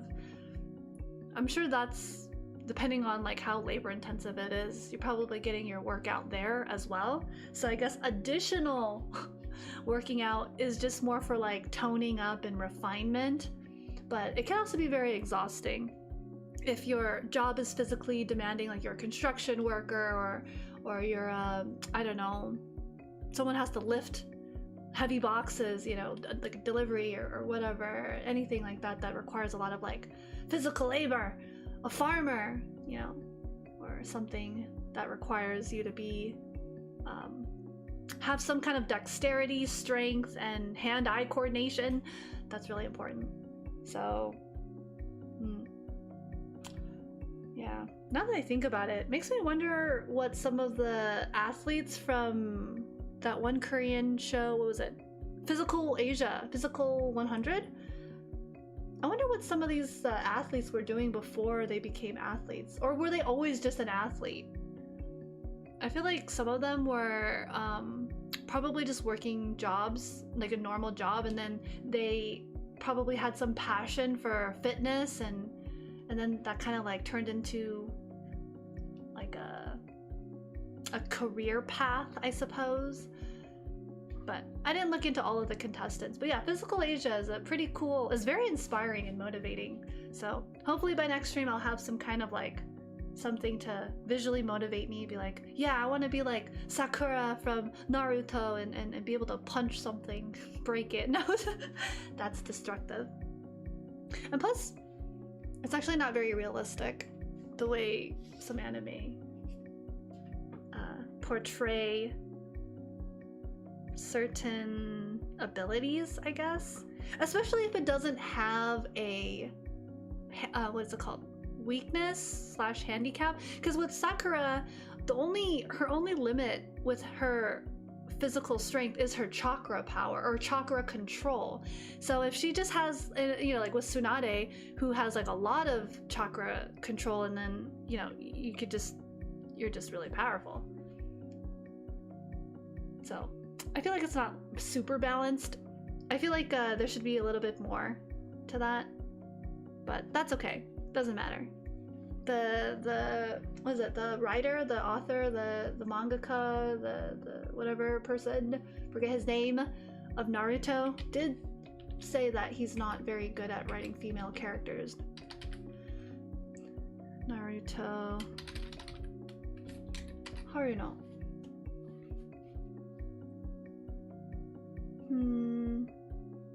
I think he also, if I remember correctly, wasn't he inspired by his wife? One of his characters, one of the female characters is inspired by his wife. I forgot which one it was. I don't know. I don't remember if it was Sakura or if it was Hinata. But I thought that was kind of interesting. I think that was like in an interview. I don't remember which character it was though. But oh well. Anywho, all right. I'll stop stalling and I'll just get to my push-ups. My dreaded push-ups.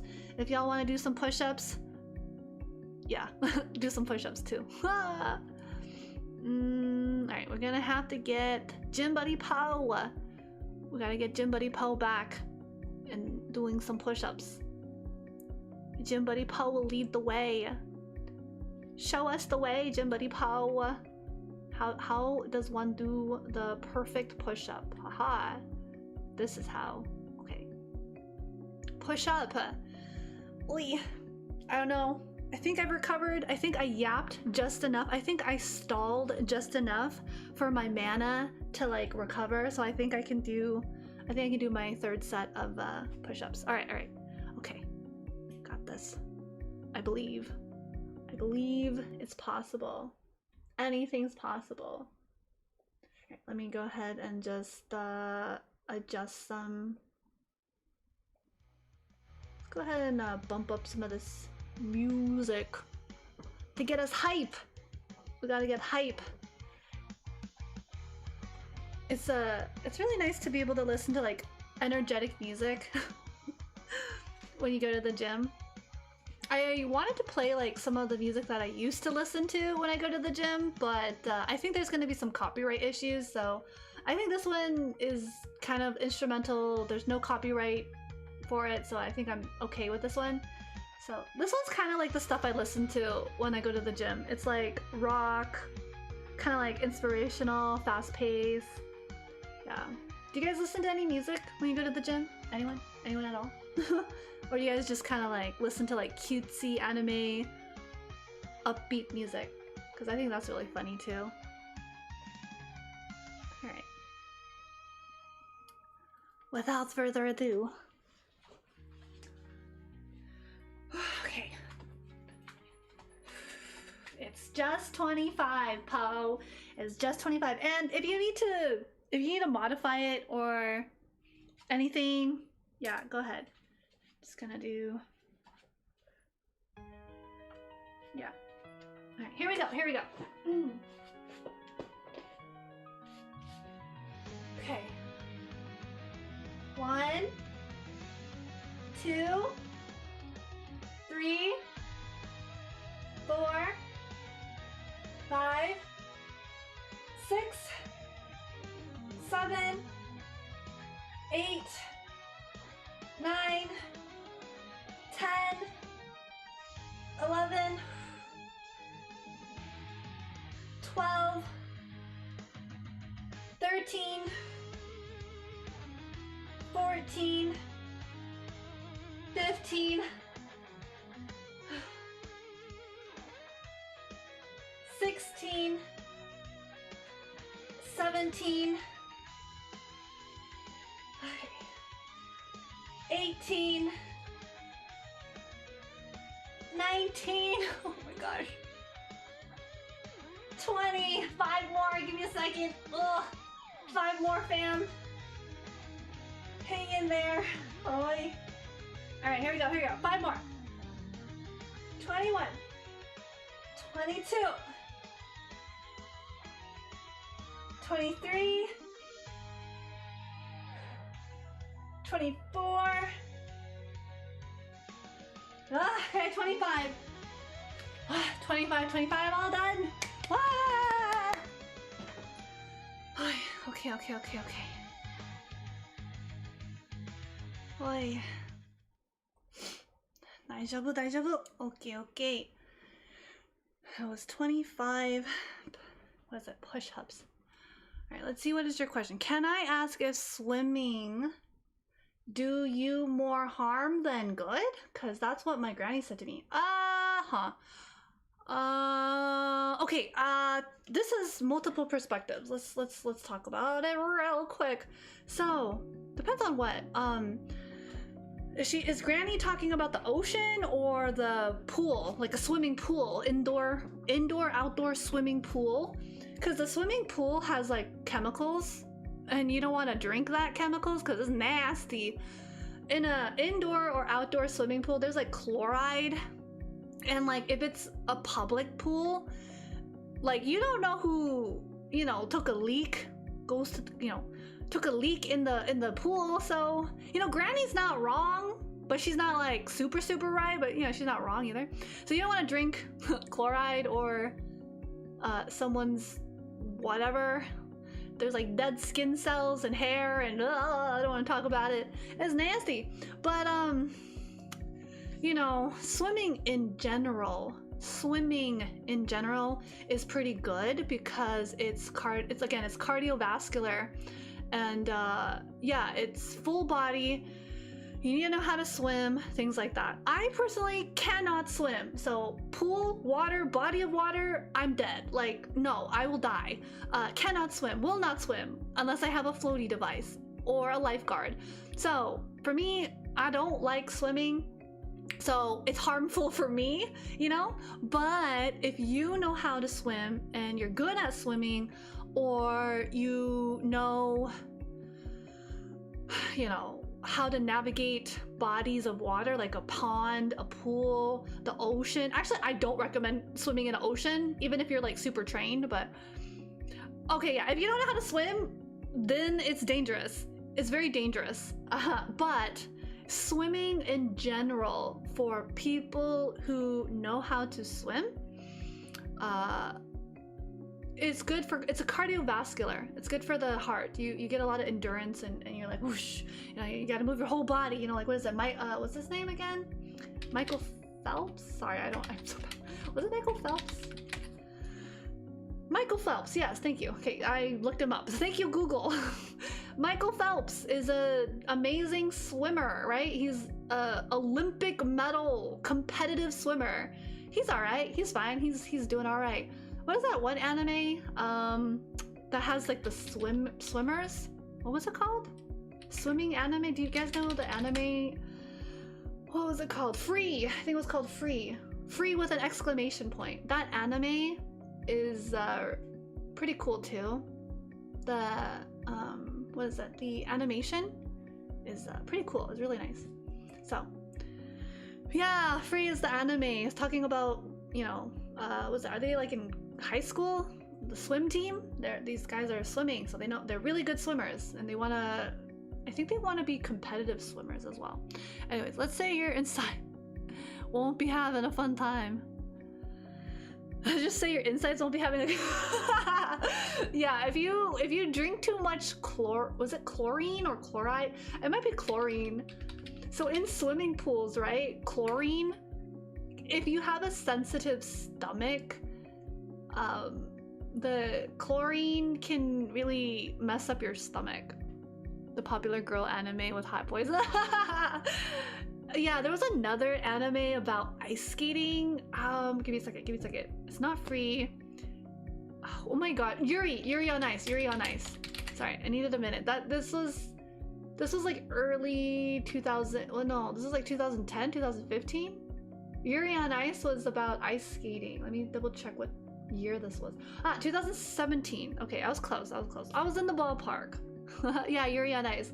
That's another like very handsome boys, you know, catering to the female gaze, and the what is it? The relationship between Yuri and Victor, and oh yay, happy. So that's okay.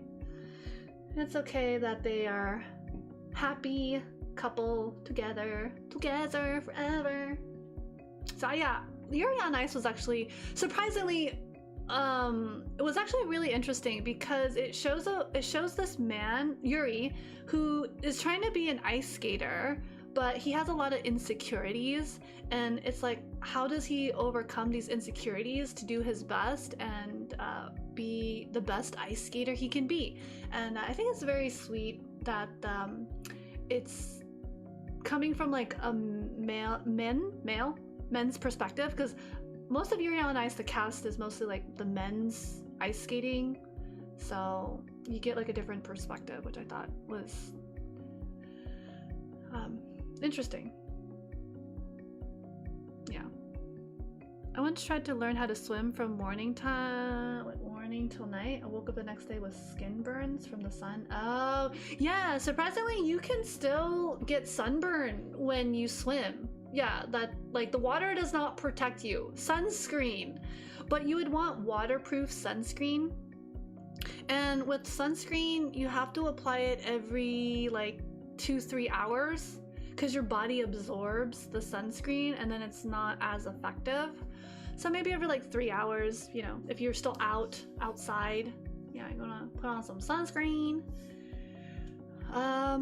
Yeah, waterproof sunscreen if you're gonna do water sports. But yeah, water sports are actually really good.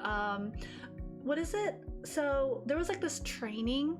Basically, it looks like a giant tub, like a bathtub, but it's taller, and they fill it up with water, and you go inside. So you go inside, fill it up with water, and then the water is like acts as resistance. So you try to walk on so basically it's like a treadmill with like a built-in tub, so you're surrounded by water. Like I think it goes up to your waist, to like your hip or whatever, or I don't know, your armpit, depending on how much the water level is. But it's like, so like when you are running or when you're walking, the water provides resistance, and that kind of training is pretty cool. It's kind of like what's his name, Rock Lee, having those weights give him a lot of resistance, and then when he takes off the weights, right, he's like super godly speed, because those it's like basically weight training, but with water you can get the resistance from water. So water sports like I guess water polo, it actually is pretty good. I think personally, my opinion is, I think it's pretty good cardio. It's good. It's you get some resistance and moving in the water. But personally, I cannot swim, so water is gonna be dangerous for me unless it's very safe, unless it's very shallow water. I could probably, you know, manage. But if you put me in the deep end of a pool, or in a pond or a lake or an ocean, yeah, I'm a goner. Goodbye, dead, sayonara. Jamatare. I am not gonna be a happy camper. I'm gonna be a drowned camper. I'll be in the water, swimming with the what's the saying? Swimming with the fishes, swimming with the sharks, or whatever. I'll just be fish food at that point. Yeah, so I don't know if that answers your question, Yamazaki-san. I don't know if that answers your question, but Granny's not wrong, but Granny's not wrong. I think it sounds like maybe your floating. I think maybe if your family or grandma is like very overprotective, I mean, that's one thing, but as an adult, you can maybe make your own decisions. I mean, if you want to learn how to swim, you can still take classes in like an indoor swimming pool. I mean, with your own money, right? They can't stop you. It's your adult money.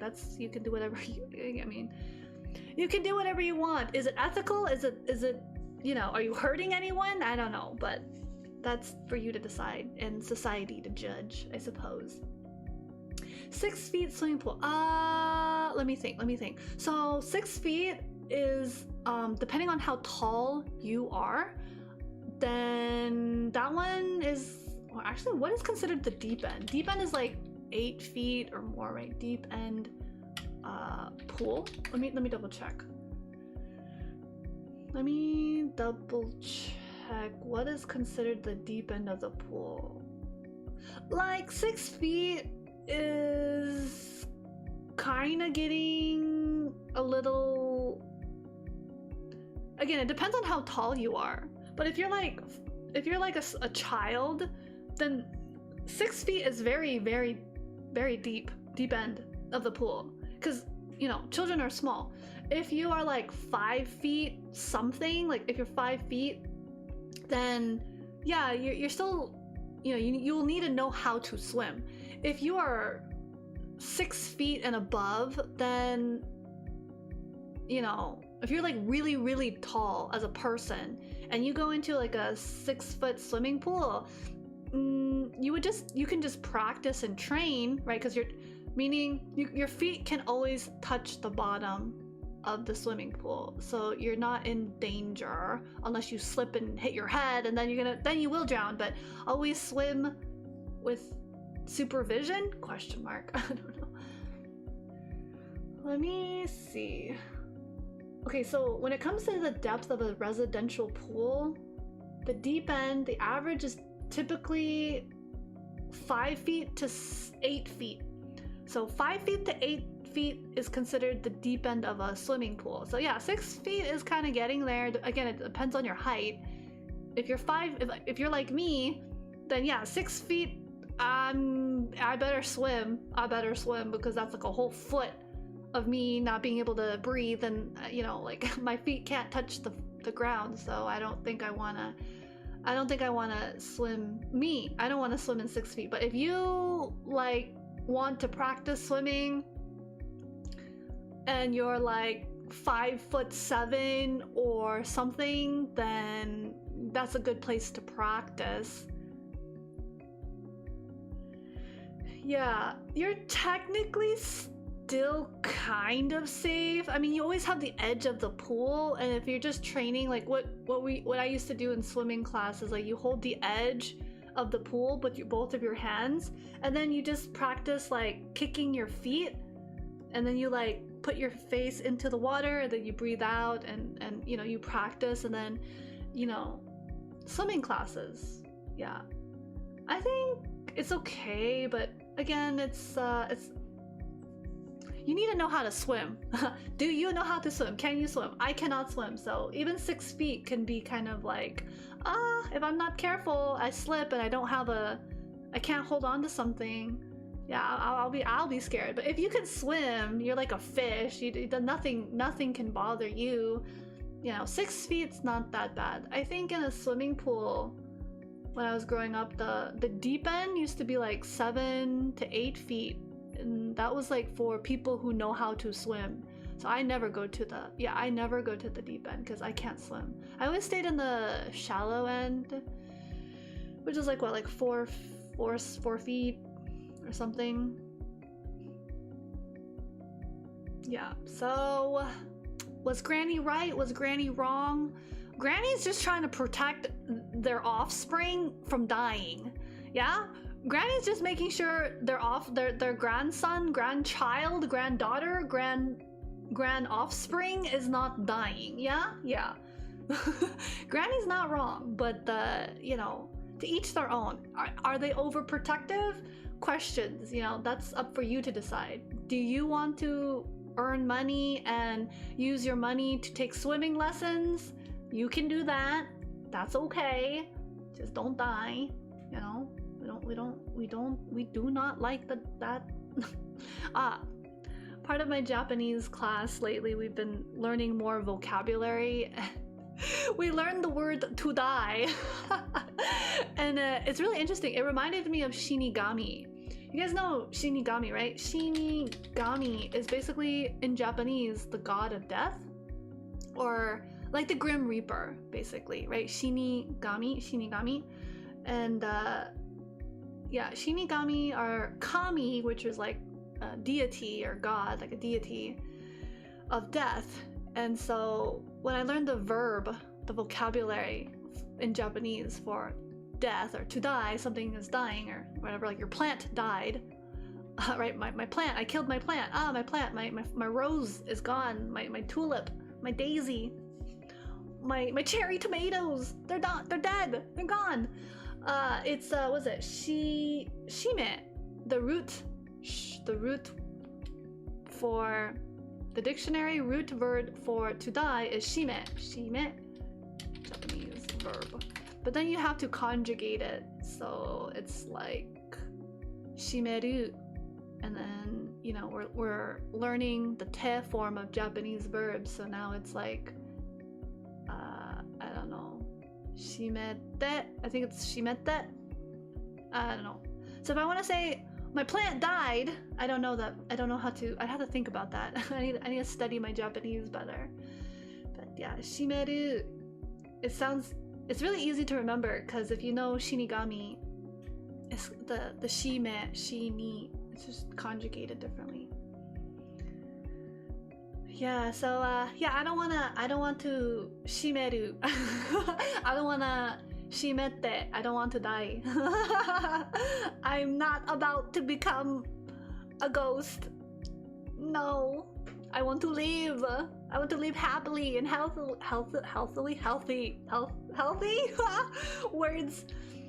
Healthy. I want to be Genki. I want to be Genki desu. Okay. Let me think. I think that was my third set. Shoot, I forgot. Did I complete? Oh my gosh, my brain is like so gone. I feel like I did the third set, but I think I just did the push-ups, right? I think I just did my push-ups. My brain. I'm pretty sure I did my push-ups. And then I still need to do my sit-ups and squats for the third set. Okay. Enough stalling. All right, are you guys ready? Are you guys ready to exercise, to get healthy? Maybe. I mean, squats are pretty easy. Literally, there's like kind of no excuse not to do a squat. I mean, unless you showered already and you don't want to get sweaty, sure. But like, you can literally just like stand up and pop a squat. Just do a squat. I don't know. Do people still say that? I always thought that.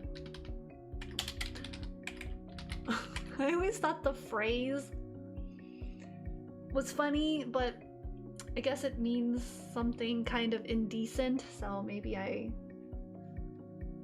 well, it means two things. It means to sit down or take a seat, but it can also mean like, you know, something stupid, so we don't want it. But I always thought that phrase, pop a squat, was always funny. Sounded funny. Like, phonetically, it just sounds... the sound is just funny. Okay, sorry. I will get that out of my system. It is time to do, I think, sit-ups.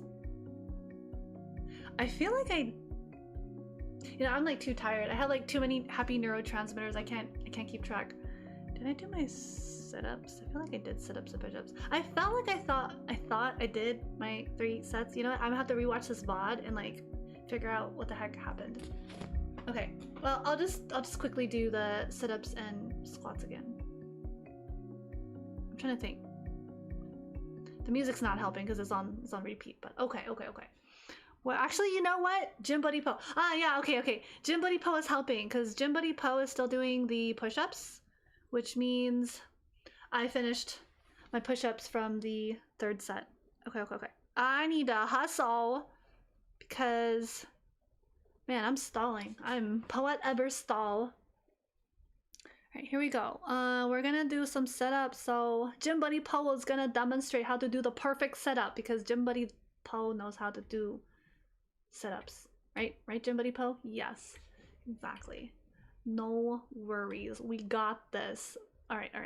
They're gonna do their setups and we're gonna get ready. Alright, here we go. It is time. We need the epic protagonist music to allow us to do these. Okay, here we go. Sit ups. So we're gonna do 25. Alright. 07. 07, folks. Whee. Okay. 25, let's go. 1, 2, 3, 4, 5, 6, 7, 8, 9, 10, 11, 12, 13, 14, 15, 16, 17, 18, 19, 20, 21, 22, 23, 24, 25. Okay. Oh, all right, 25. All right, while I'm here, I'm gonna actually do my squats. I feel like I might as well do my squats as well, because I'm feeling pretty pumped up. So let's do some squats. Let's do them. Right. It must be the music. It's always the music. Oh, okay. Toji. Jujutsu Kaisen. I'll look that up in just a second. I'm kind of in the zone, you know, when you're like locked in. So I'm gonna do my I'm gonna do these squats really quick, and then we'll take a quick pause. All right, let's do these really quick. It must be the music. I honestly think it's the music. It's like really inspiring. Here we go. All right, I'm gonna do 25. Let's go. We got this. All right, here we go. 1, 2, 3, 4. Oh, 5. 6. I'm in the same tempo. 7. Oh, let's do it. 8. Oh, here we go. 9, 10, 11, 12, 13. This is so cool. 14. Oh, 15. I'm slowing down. 16. 17, 18, 19. Okay, hold on. 19, give me a second. I was on 19. Here we go. 20. Oh my gosh, 5 more. 5 more. 21, 22, 23, 24. All right, 25. Woo, hoo, hoo, hoo, hoo, hoo. All right, let's go. I'm gonna grab my protein shake really quick. Ooh, I need some fuel. Okay. Good job. Wow, that was so good. Okay, cool. For like a minute, just a moment, I was doing the same tempo as Gym Buddy Po. We were like in sync. I could like see it on the screen. I was like, oh, that was pretty cool. But then I slowed down because I'm not Gym Buddy Po. I'm not perfect. I'm human. So I slowed down, but that's okay. We go at our own pace, right? We get pumped up, we get motivated, but we gotta listen to our body. All right, let's see. Who is Toji? Do I know Toji? Is he that one guy with who's like really buff and he's always like high five or something. Oh, no, never mind. Toji's this other guy. Oh, never mind. He's the... Actually, I don't... Is he the antagonist? I watched Jujutsu Kaisen, and I really liked Jujutsu Kaisen, but I didn't finish it. I didn't get, like, super far. So I did not meet Toji Fushiguro yet. I didn't see him in the anime. I didn't get that far, but I really liked Jujutsu Kaisen. I thought it was really interesting. I was worried I wouldn't like it, but a lot of people said it's really good. It's a really good anime. So I was like, all right, let's watch this. So I finally watched it. I was like, oh, that's a really interesting anime. It's about curses, right? Curses, and it's kind of like magic. There's magic involved, superstition, and yeah, it's a different system than Naruto. It's like more magic and curses. That's really cool. I don't know this character. Toji Fushiguro. I didn't watch Jujutsu Kaisen that far, so I don't know. But I think he was friends with Gojo. I think they were like colleagues at some point, and then they separated. But again, I don't know much. I got big spoilers though. I'm kind of sad. I think because I watched the spoilers, I don't want to watch Jujutsu Kaisen anymore, but maybe I'll get over it and I'll just watch it someday. But yeah, I don't know who that character is, but I think he's an interesting character by design. He has like that weird what is it? Slug? I don't know what that is. That purple, like it looks like a slug, like some kind of a I don't want to say caterpillar. It's not a caterpillar, but it's probably some cursed character, like some cursed energy thing that's like following him. You also get energized by the music. Yeah. It's good to have like a workout music. YouTube Shorts? Okay. Yeah.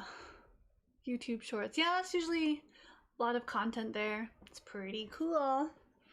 Yeah. I don't know if I have like a dream body. I mean, I guess it's nice to have like a goal, but I guess the goal does not need to be visual. It can just be like your own personal goal. I feel like that's a better standard.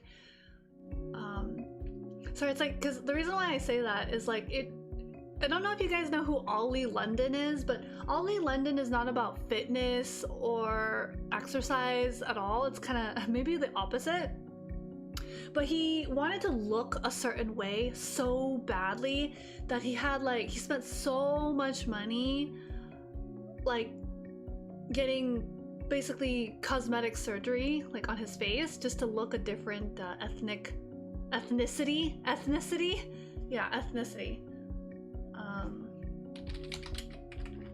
So like for example, if you were naturally born with like a bulkier body and then you want to look like someone who's like really skinny or like that's naturally skinny, maybe it's possible, but again, it might be more harmful in that way. But maybe if you like set more tangible goals, you know what I mean, like real life Barbie and Ken.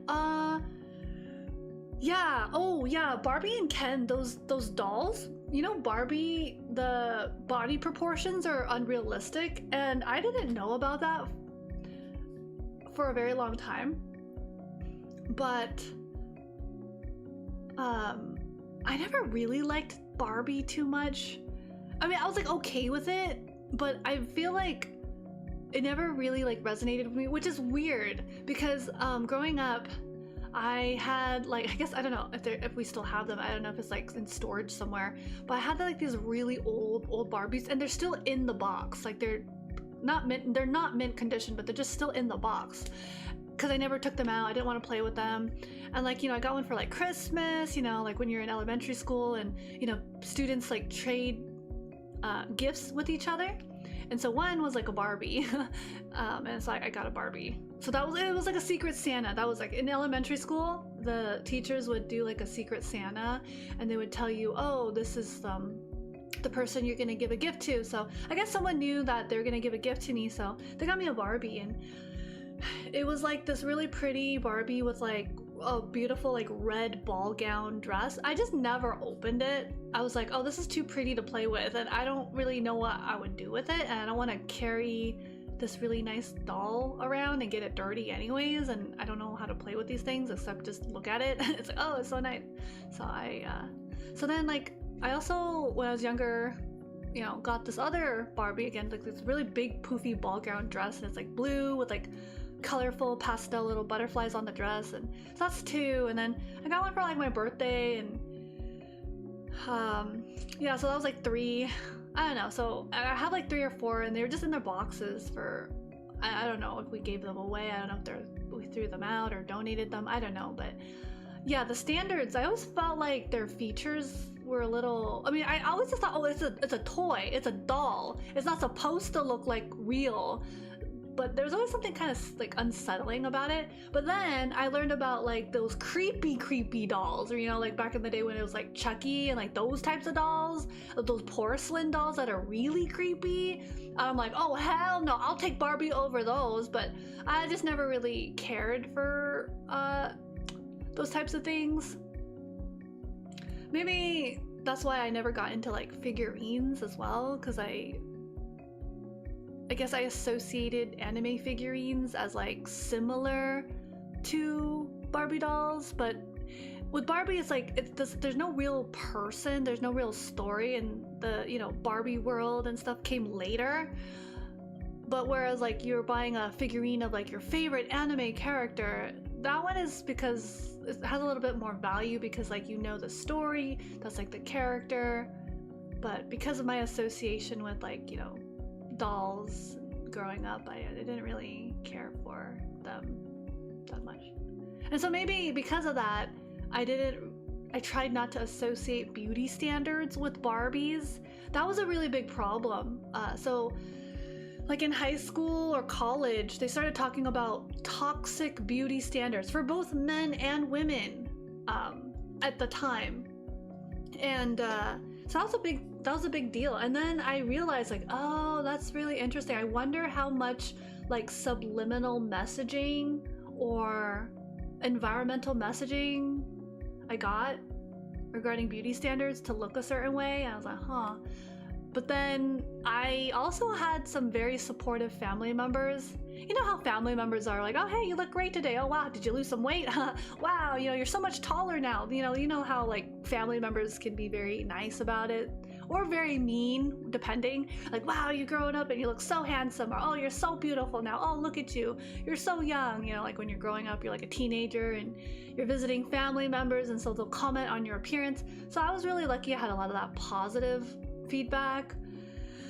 Then growing up, they'd be like, oh, hey, you gained some weight. Oh, but you look very healthy. Are you good? I'm, oh yeah, you know, I just gained a little bit of weight. I guess I can just do more exercise. And are you eating well? Some other times I look too skinny. They're like, oh man, are you eating enough? You look so pale. You know, are you okay? Are you working? You know, are you going to school? How's school? Is it stressful? So I was in a somewhat supportive environment that helped me kind of check and balance myself. Like, do I want to look like this? Is this how I want to feel? Am I being perceived as looking more pale? Oh man, do I need to go outside and take a walk and get some actual sunlight? No, but that actually ended up being true. I was actually very pale, and I wasn't getting enough sunlight. Vitamin D is so important, right? So that was helpful. So I started going outside more, and it was good. All around good. Your sister also has Barbie dolls too. Yeah, it's very universal, actually. Well, it's not I shouldn't say it's universal. It's capitalism. Is it just me, or all of the males with a female sister dresses us up with whatever clothes they see like a doll? Ah, I'm not sure. I don't know. I'm not sure if guys who have sisters and the sisters like help them with the fashion sense. That would be kind of cool. I mean, for me, I feel like that's like a nice way to bond and get closer as siblings. Like, oh hey, you know, try this on. This might look good on you. Oh, you should try what is trending in like, you know, in South Korea, right? Or try different fashion from different countries. Like, oh, in China, this one's really popular, wearing hanfu, or maybe, you know, wearing more traditional garments with like a modern twist. I like that. I think that's pretty cool. I'm not bold enough to wear something like that, but if you have the personality and if it looks good on you, then yeah. Or like maybe there's some trend going on. I don't know. There's also, you have to get into like the implications of fast fashion, which is actually really bad for the environment. But it's gotten to a point where, like, for me anyways, maybe not for everyone, because I understand why, so I'm not gonna try to like tell someone, but for me, I notice that everything I do, I have to like think about it in a way that I didn't have to when I was younger.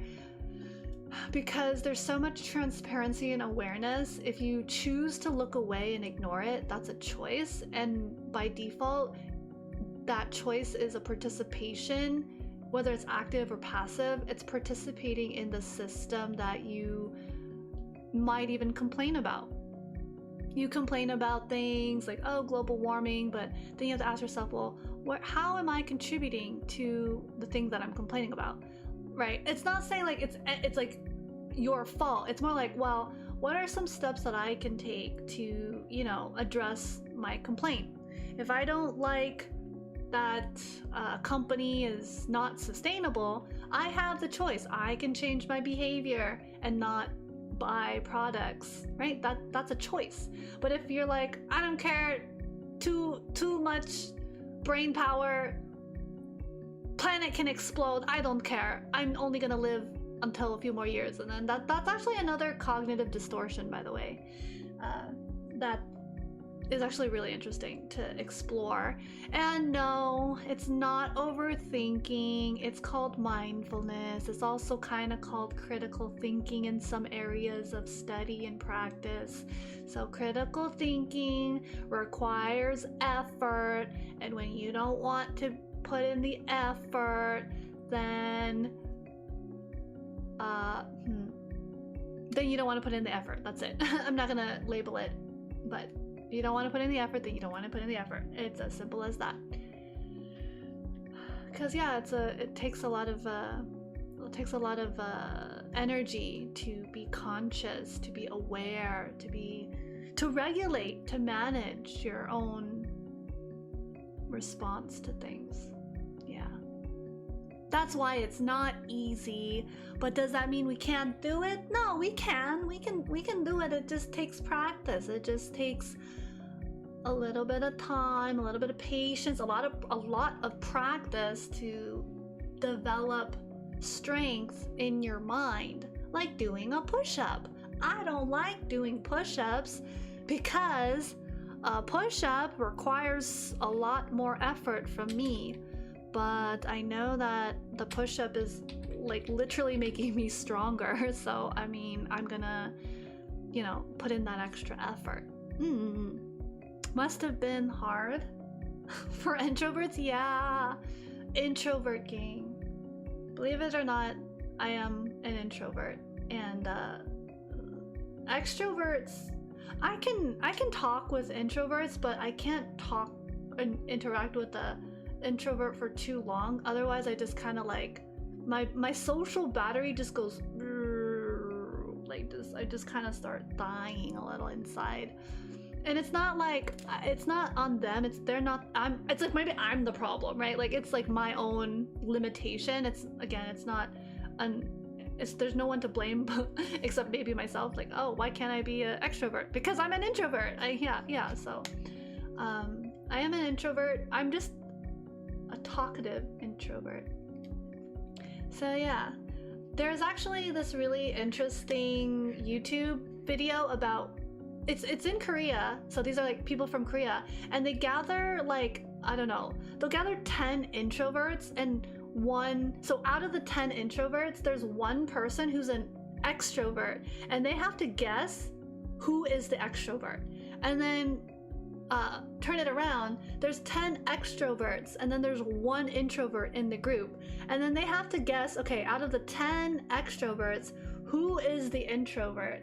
And I thought it's not really like a game show, but it's very casual. It's like these people just they're asked to like live together in this like dorm, this open space dorm. Everyone gets their own room. They share like a kitchen, and like they have like, so it's like a little episode of like trying to figure out who is what personality type, and they talk about, you know, they talk to each other and try to figure out who do they think. And I think they like vote, or they sit in a circle and say, oh, I think this person might be the introvert, and then they try to say why, and oh, because like when I talk to them for like, or I spent time with them for the whole day, and then they started to, I don't know, I don't remember it all 100%, but I thought it was really interesting, because I'm like, wow, imagine being that one introvert surrounded by extroverts.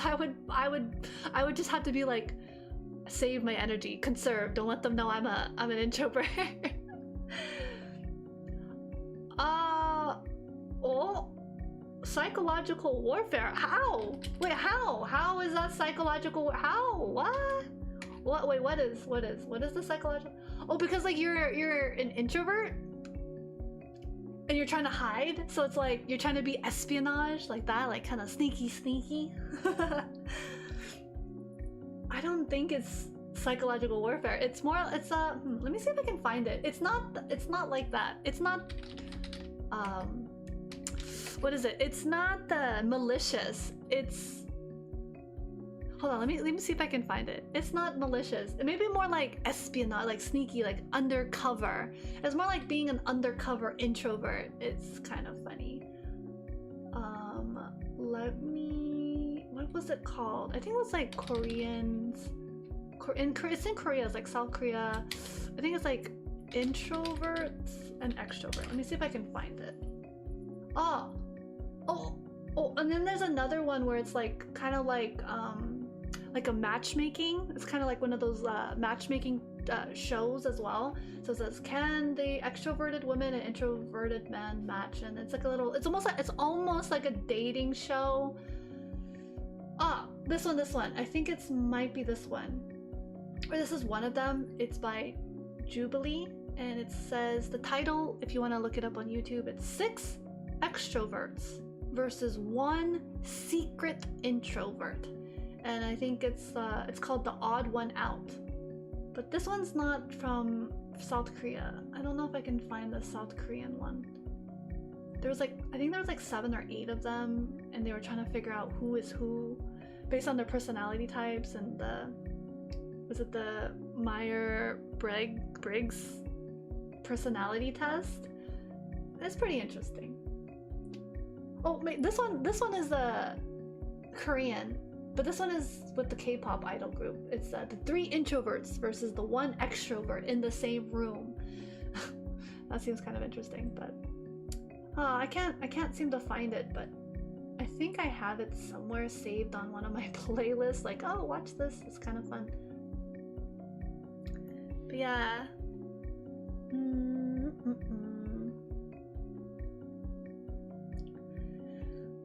So yeah, I don't know if it's like a personality thing or what, but yeah, regardless, it takes effort. It just, regardless if you're like an extrovert or an introvert, if you want to work on anything about your, about yourself, whether it's emotional regulating, managing your stress in a way that's not harmful to yourself or others, that all takes effort, right? You don't have to like, I guess the word is not overthink. It's not overthink, it's like effort, right? It's just a little bit of consideration. Okay. I'm stalling. Once again, I am stalling, cracking my back, but I am ready for my last set. And then we're gonna go and do the cardio. Oh my god, I was like so hyped for it. I feel a little like my eyelids. I'm a little sleepy. I don't know why I'm sleepy. I think I need more sugar, so I don't know. I'm gonna get some protein shake, and this is a really nice protein shake. It's a chocolate protein shake, and it has 32 grams of protein. Let's go. So hopefully, and it only has 4 grams of sugar apparently, so that's pretty good. It tastes pretty good. I don't know what kind of protein it is, but yeah.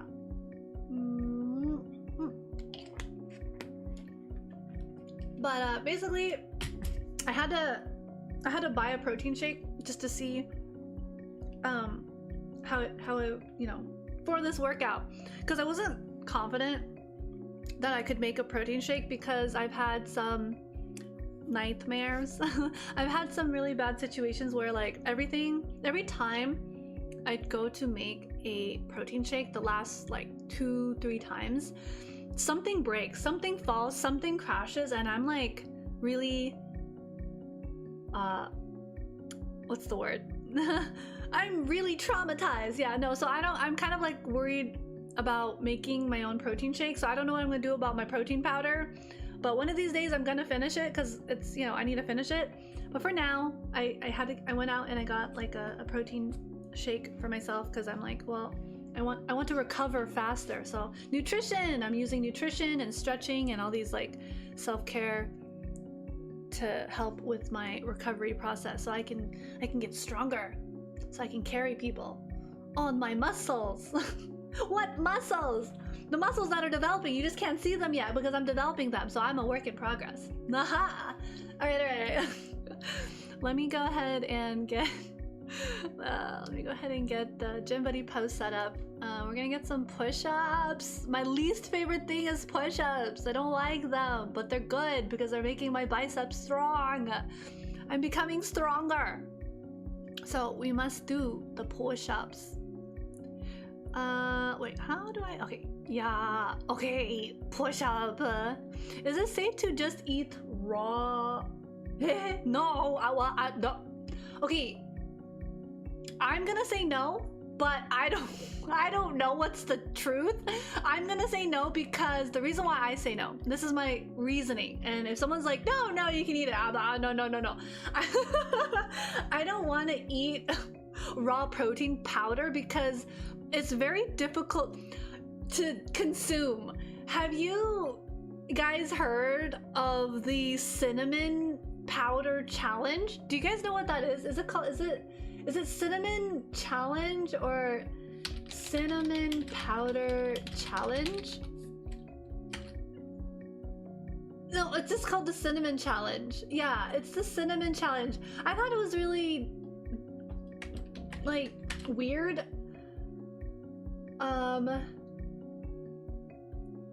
Yeah, it's very risky because you choke and you have the risk of accidentally inhaling, like breathing in the cinnamon, and it gets into your lungs and it can cause like irritation. And even, oh my gosh, there is a risk of pneumonia and a collapsed lung. In some cases, I suppose, because it's like irritating your lungs. So then, you know, it would cause like mucus to try, your body's like trying to get the, you know, the particle, foreign object that's not supposed to be there out, so it'll produce more mucus or saliva, and then it's, your body's just overreacting to try to protect itself. So I'm not gonna be doing that. Yeah, is it safe to eat? No, it's not safe, but you do you. You do you. I'm saying personally not gonna do that. Oh my gosh, wait. Health dangers. As cinnamon is rich in the component, okay, I don't know how to pronounce this, but I'm gonna try. It's a scientific word. Cinnamaldehyde. Okay, that was not so bad. Cinnamaldehyde that can irritate skin and tissues. And the challenge often results in considerable irritation, discomfort, burning, or itching, affecting the nasal tissue, nostrils, and, you know, the lung.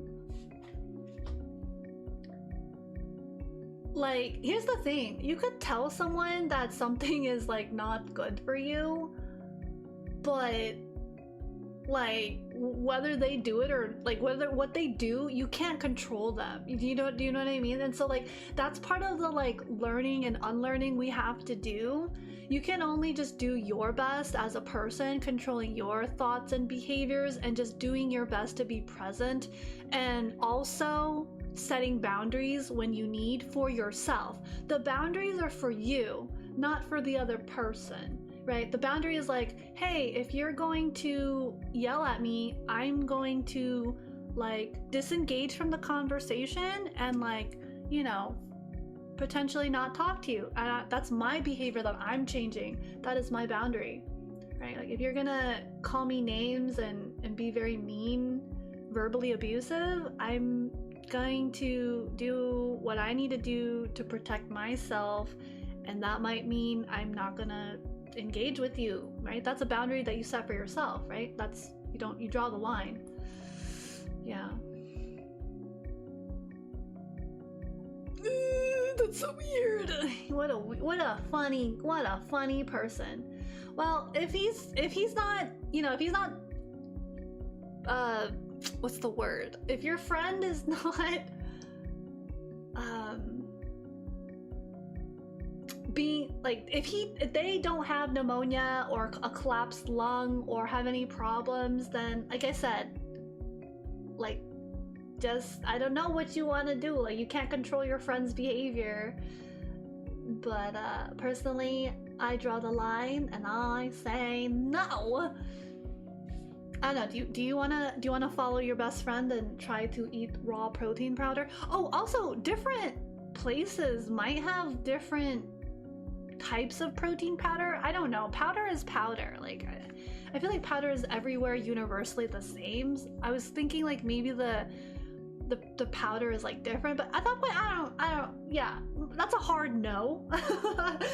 Yeah. So just, I mean, your friend wants to live his life on the edge. So right, like I don't think it's safe, but I don't know. He's fine. So like, okay, but like, you do you, right? Like, you do whatever you want to do. I'm gonna do whatever I want to do. I'm gonna make the decisions that are good for me, and you can make the decisions that make you happy. And if this makes you happy, then you can do whatever you want. Yeah, I feel like people who like to be silly kind of like to be edgy, or, you know, it's like a adrenaline rush, right? Like, oh, look what I can do, haha. And I don't know, it's kind of like, it is what it is, right? It's a different mentality, it's a different value system. They want to do this, what can you do? Except tell him the risks, and then, you know, but at that point, you're not his mother, right? You're not his mother or father. You're just a bystander watching them be, I don't know what you want to call this. Risque. They're trying to be risky. They're trying to be on the edge. They're trying to live life on the edge. So, all right. Well, okay. Yeah. No, I'm not gonna eat the freaking protein powder. You know what I could do is, it's gonna be weird, but I could put it in a bowl and I could pour like water and then try to mix and whisk it. Cause I was using a blender, and like for some weird reason, every time I'm making a protein shake, the blender, like, because it's like, it's shaking, right? So things will just fall, or like something breaks. I don't know, something is just weird going on. It's tax day. Pops in, happy tax day. Sincerely, Panda. I've been stalling my last set, yo. I'm wasting all my energy. I should focus. I need to focus so I can do my cardio later. Oh my gosh. Wait, is today the last day of tax day? Was it today or was it yesterday? I think it's today, right? Today's the last day of tax day, you know? Yeah, happy last day of tax day.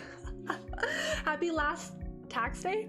Run, it's run! It's the feds. It's the IRS. That's wild. Oh my gosh. Okay. I promise. I got this. Yeah, cozy up. Do your thing, Panda. Make yourself comfortable. I'm just yammering about how I don't want to eat dried, like, I don't want to eat raw, dry protein powder. But I need to figure out how to use it all up without destroying my entire kitchen. So, but for now, I've satisfied my need for protein shake with a store-bought, bottled, pre-packaged protein shake. So that's kind of, yeah, what I'm doing to resolve my fear of blowing up my kitchen with protein powder. It's the blender. It's honestly, I don't know what's going on. I don't know if it's like, what's going on? Like, I just, it's the freaking blender. Okay. I'm stalling. I'm doing that thing where I'm stalling. I promise. I'm gonna do the push-ups.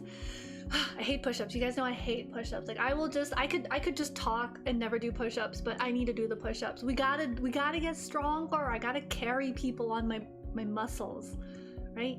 Like, it's like one of those weird, it's one of those weird Johnny Bravo moments. Like, I don't want to be like Johnny Bravo, but it's like, That's the goal. I need to have those muscles. They need to be there.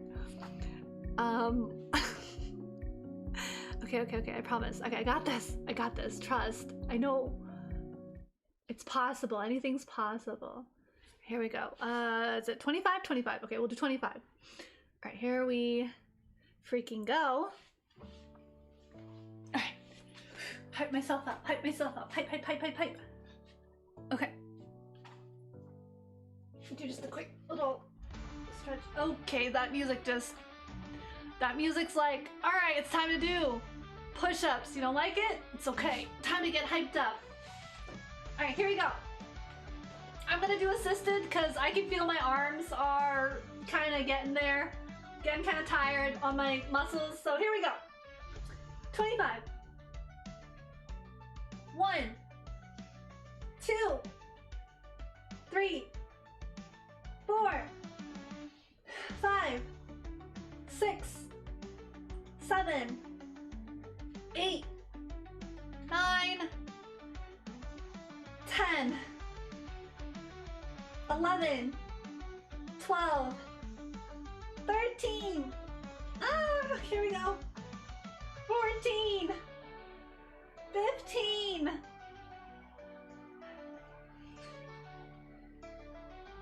16, 16, 17,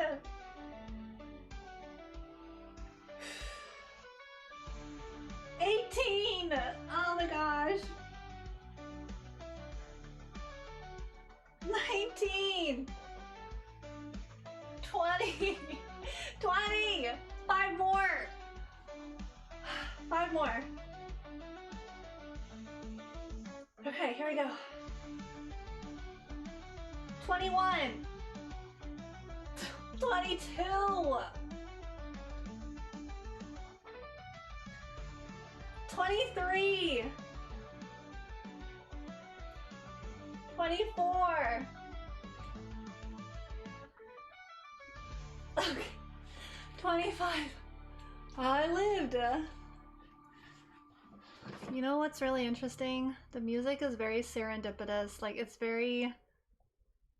I did not plan that the music is matching a little bit, so... Lucky! Lucky. Okay. Oh, I'm gonna feel that tomorrow. I can feel it now. Like, my muscles are like, I'm not gonna tell you how much in pain I am, but I'm gonna tell you tomorrow. I can feel it. Okay, it's okay. We're good. All right, I'll just go ahead and Gym Buddy Po. Okay, Gym Buddy Po is the goal. We all have to strive to be like Gym Buddy Po, the one who doesn't give up. All right, let me think. I think I'm still pretty good. I think I'll be able to do some sit-ups. But yeah, for anyone just tuning in, if you guys want to do a quick check-in, you're more than welcome to. If you want to, let us know how your week is. I actually didn't have any specific topic to talk about today, which is crazy because like the last 2 weeks from our workout streams, I had like that whole list. I mean, I still have the check-in questions. Haha, these are the check-in questions and the discussion question, or discussion topics. And then in addition to those, I also have like what's been going on when I have been taking the stress management workshops. Super helpful. It just like gives me that space to practice, and be aware. It's almost like, in a weird way, it's kind of like a 1 hour reflection session where I can like take notes, reinforce some of my learning, but it's not very, what's the word? Because it's not for a grade, it's very just casual, but it's kind of nice and very refreshing to attend like this kind of workshop because I feel like it should be common knowledge. Like I just, there's like a part of me that wishes that like more people knew about this. Like this should be like so common, like this should be like so normal in our society. And then, I was like mentioning earlier how during the last stress management workshop, I was saying like you know, because we were learning about cognitive distortions. Funny enough, because I brought that up like 2-3 weeks before. I was like looking into it, and then this class or this workshop is saying, oh, hey, you know, like cognitive distortions and how that affects us when we're stressed and how to be aware of it. So one of these days I might break it down and maybe kind of like walk everyone through it, and maybe it'll be helpful, because you don't know what you don't know unless you figure it out, or you know, someone points it out and then you know.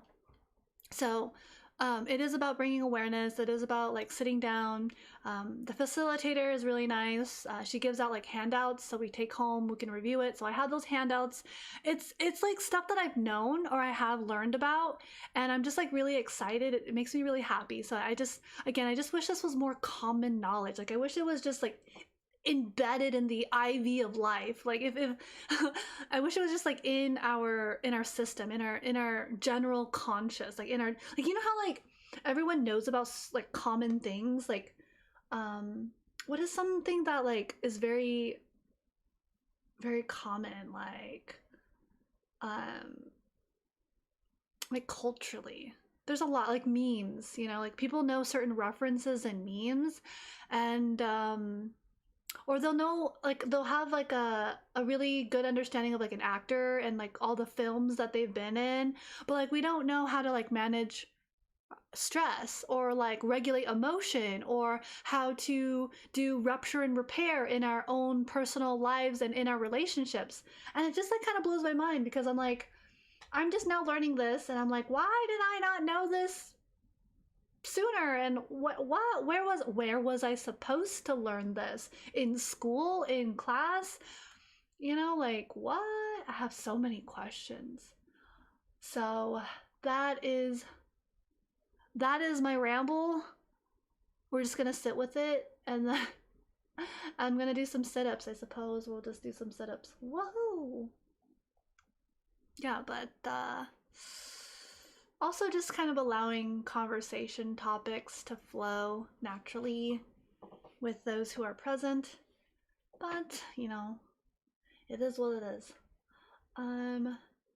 Yeah, any thoughts? Anything about that? As I set up for the next bit. Yeah, I sometimes wonder, I'm like, when I talk about certain topics, I wonder if it resonates with anyone, or if it like it makes sense. Am I presenting it? Do people think about this? Do they consider it? Is it just not on their radar? And it's likely that it's only on my radar because of, you know, my own reasons, my own curiosity and wanting to know. So there's that, you know, bias as well. Thoughts, lots of thoughts, thinking, brain is active. The neurons are transmitting. The brain is firing.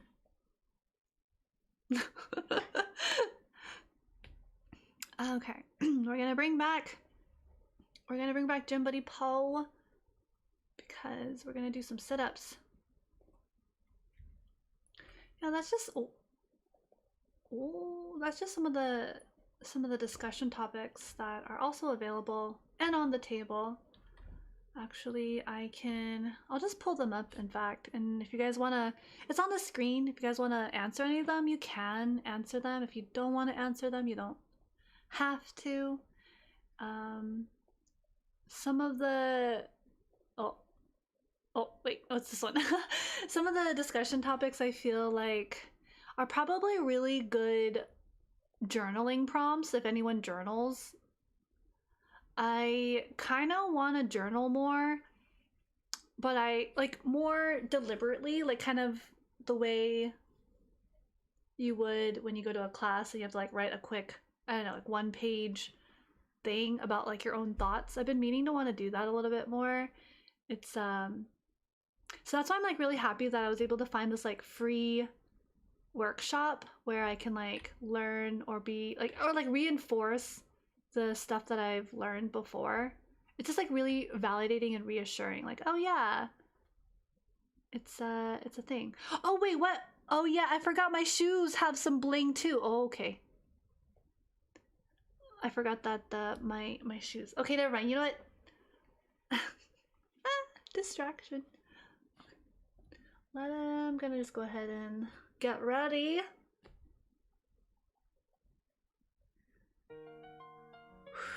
Okay. So these are some of the topics. If you guys want to think about it for yourself, what is something you've done for yourself this week or recently that's been good and constructive for your mental health? Did you schedule an appointment with your doctor for your annual checkup? Did you read something related to your symptoms or conditions did you journal? Did you go to the gym and have a good workout? Did you volunteer? What's something that you did that you're pretty happy about? That's like good for you, made you feel kind of a lot better, right? And then number 2 is like, oh, what's something that's been good or bad about your week? Again, if you don't want to answer, that's fine too. We're on the internet. I totally get it. Just something to reflect on, maybe journal about. Giving yourself the time and space to explore your inner mind, the inner mechanisms of the human mind. As you do that, while you do that, as we patiently give each other space to process our thoughts, I will proceed with my sit-ups. And if you wish to share, you're more than welcome to share. Yeah. Let me see. Okay, sit-ups for me. Oi. Okay.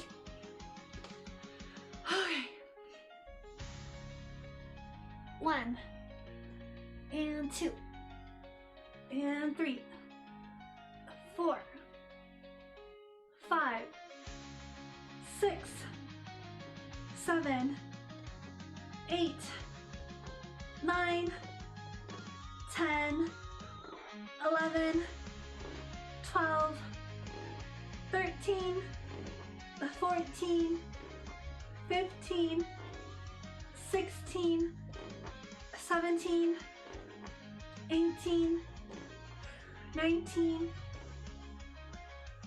20, 21, 22, 23, 24, and 25. Okay.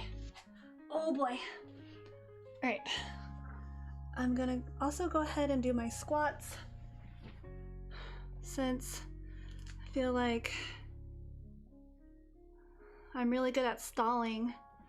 I stalled so hard that it's gonna be a while for me to finish my entire workout, so I'll have to think about how to optimize my time. Why do I suffer? Why must we suffer? Why is there human suffering? Why do we inflict pain to each other? Why do we inflict pain to ourselves? Okay, those are all the philosophical questions that we can't answer today, but we can sure as hell think about them. Okay, here we go. Villain arc unlocked. Madara arc from Naruto at its peak. Okay, here we go. I'm gonna do my squats while I do this. Okay, here we go. 25. Got this. Okay. 1, 2, 3, 4, 5, 6, 7, 8, 9, 10, 11, 12, 13, 14, 15, 16, 17, 18, 19, 20, 21, 22, 23, 24, 25. Woo. Okay. Alright, the hard part is over. Can't believe it worked. I did it. Set 4 is done. No! Let's go. Oh my goodness. That took too much time. Wasn't very efficient with my time. I'm trying to think, how would I streamline this in the future? Maybe I can do like all of the sets and then take like a time my breaks a little bit more intentionally so I don't go overtime and do it like that. I do the cardio coming up is pretty. The chaos is not over. It's not though. It's really not. I still have to do the 10-kilometer cycling, and last time we did that and we just stuck to 6 miles. That was about 45 minutes. So we're not done yet. We not done. Yeah, we still got to keep going. Actually, I'm still feeling pretty good. I think I can do this. I'm pretty confident I can do it. I'm gonna be tired. I'm gonna have a good sleep tonight. I'm gonna like shower, get my food. I'm gonna feel so good. I'm gonna sleep like a baby. Like, well, okay, I'm gonna sleep like a baby. Yeah, staying hydrated in between is good. But yeah, thank you so much. Yeah, we totally did this. Thank you so much for sticking around for the 3 sets. Totally awesome. Really good. I'm trying to think. So I think we'll just hop right into it because 45 minutes is still 45 minutes. I don't know if I can pedal a little bit faster, if that'll help me. But yeah, this is all smooth sailing. This is all downhill from here. So we'll have a good 45 minutes of just yapping without me getting distracted about like, oh, I need to move on to my next set kind of thing. Let me just, for the cardio, you know what I'm gonna do? I think I'm gonna have, cardio is cardio, right? So we're gonna have Jimbody Po dancing for cardio, yeah? I don't know if this is a lucky encounter to see this stream while searching for workout videos. That's so great. Well, I'm so glad, yeah. I don't know if this is very informative, but I will say that I do my best to try to blend like brain cognitive activity with like physical activity, you know what I mean? Like, I think for a very long time, I was very like thinking too much, and having started this workout series has been very helpful to kind of like break me out of that a little bit and be truly more holistic. Because honestly, if I think about it, it's in mental health, it's not always about like your brain and your thinking and your inner landscape. Part of mental health is also your physical well-being, how you take care of your body, your health, the choices you make, the foods you eat, even the relationships and the people and the content you interact with. It's all part of your entire person, like how you feel. So yeah, I'm also very, very glad that I got to meet a new person on the internet. Hello, welcome. Welcome to this side of the internet. The I don't know what you want to call this space, this little community, this very humble abode. I don't know what to call this thing, but yeah. Yeah, I'm pretty happy with how things are, and I kind of have a really interesting take on like fate, and if I'm meant to be, a person who enters your life for the right reasons, or maybe I'm just passing through, like that's maybe you're just passing through in my life, or maybe I'm just passing through in your life, Yeah, I was looking into this anime called Triple X Holic. Have you guys heard of it? I've talked about it before. Triple X XXX Holic is about like supernatural, and like it's really interesting. The overarching idea is like the premise, not really premise, but it is about fate encounters and like meeting people. And in fact, Yuko's shop is about people can only see her shop if they need their wish granted. Technically, if I remember correctly in that story, give me a second, I'm gonna lower this. Technically, according to, if I remember correctly, Triple X Holic is like if you're a normal person and you don't have a wish that you want to be granted, you cannot see Yuko's shop. It's her shop is like invisible to you. But if you're like a person who needs a wish granted, she's the wish fulfilling, time witch, time dimensional witch, space time witch, whatever. She has so many nicknames. So I thought it was really interesting. So in some ways, maybe it's not that deep, but I feel like my life is more interesting when I think about it like that. Because like, think about it, like, out of everything, everyone, any moment in this like grand space of the constantly expanding universe to what we know currently with science, we happen to encounter, at this time, at this space, in this moment in time. I think that's pretty cool. And I think if you can like see it that way or have appreciation for that, that's pretty good. Cultivating that level of appreciation for your life and the things that surround you, the good stuff anyways, right? The things that are like helping you and not necessarily harming you. But yeah, I could seriously ramble about this. So let me get on the bike, and maybe if you want to talk about it, we can. I really like XXX Holic. It's a really good anime. It's old. It's an old anime. I think there might have been a reboot, but I can't remember. No, there was a movie. I actually, a few days ago, I don't know why, I wanted to look up XX Holic, like XXX Holic, because like sometimes I like to rewatch anime because I forget, what's it about, or it's a source of comfort, so I'll rewatch it because I just want to like like be in the nostalgia of my favorite animes. And I also watch new animes as well. But yeah, so I looked into like seeing, are there any episodes of XXX Holic on YouTube? And I ended up finding the movie.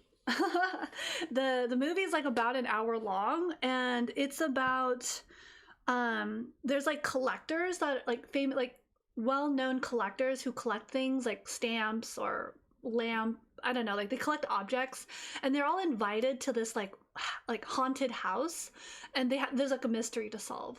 And so Yuko and basically Domaki and what's that? Watanuki are invited as well.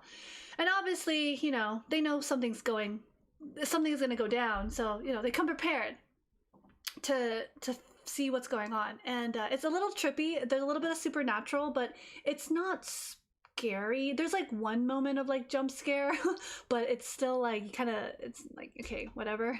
I just hate jump scares, and but that one was fine. It was kind of expected. So there's a manga. Oh, I think I heard of that one. I don't think I read it or watched any of the anime. Oh, this was in 2012. Yeah, so this was probably the reboot, or not. It's not really. I don't think I can call it a reboot, but it's like an updated or something, like the next one. Yeah. Okay, I'm looking at it really quick right now. Oh, it's still ongoing. Wow, it's still ongoing? Yo? Wait, really? Okay. Yeah. Yeah, I really like, I think I'm like subconsciously kind of like inspired by this anime for like the weirdest reasons. Like, out of all the animes that I've ever watched, this one didn't necessarily leave an impact on me, but there was just something very captivating about it. And it's kind of like something I still remember. Like, my favorite kind of episode in a weird way was about the monkey paw, where this girl like goes to Yuko's shop, and I forgot what her reason was, but she obviously needs a wish granted. And or like she like gets a hold of Yuko's monkey's paw, and like Yuko doesn't stop her, even though Yuko can see the future, because Yuko just lets people make their mistakes and then fixes it later along the way. Yuko just kind of lets people have their autonomy with their destiny and their fate or whatever, and just lets things play out and only intervenes kind of maybe as needed. I don't know. I'm still figuring out why Yuko would intervene or save people or help people.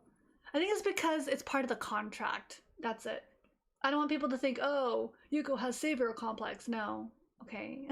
Then every hero in any story has savior complex. But no, I think it's part of her contract. Like if she grants a wish, she has to like fulfill it in a certain way, and it can't endanger the person she makes a contract with. So, but ultimately, like with the monkey's paw, the contract is kind of written in where it's kind of, you have to watch it. So that's the fate that the person chose, and you know, Yuko doesn't intervene. And it's weird because like Yuko actually has not fortune telling, but she can actually see the future because she's a space-time witch, so she can literally see a person's future. So, you know, for the longest time I always wondered, why does she always just like stare into the camera knowingly? It's like, what does she know?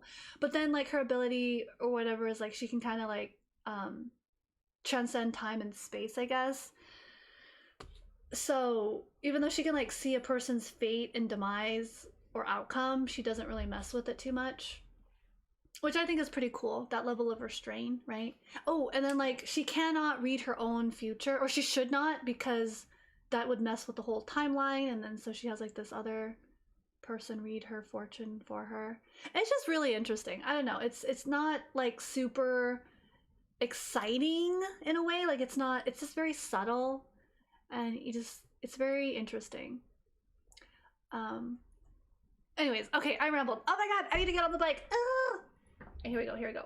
Yeah, I'm gonna want to look into XXX Ray. Oh, for the record, the triple X, I mean, I mentioned this to like someone the other day, and they're like, oh, that's kind of, I wonder what it's about. And I was like, oh yeah, they made an interesting point about like, if you have a dirty mind, your brain is gonna go there, but I didn't. For the longest time, I don't think of it like that. But I think I remember, if I remember correctly, the triple X also means like in place of. So holic refers to addiction. So the XXX can refer to like some kind of holic, some kind of addiction. So alcoholic is like the easiest one that I can recall off the top of my head.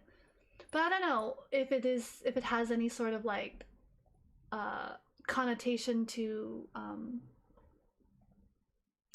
oh, well, here's another thing. Yeah, it's like temptation, right? Temptation. Because it's really interesting how Yuko as a character is also kind of like, what's the word? I don't know how to describe it. There's a lot of different words to describe it, but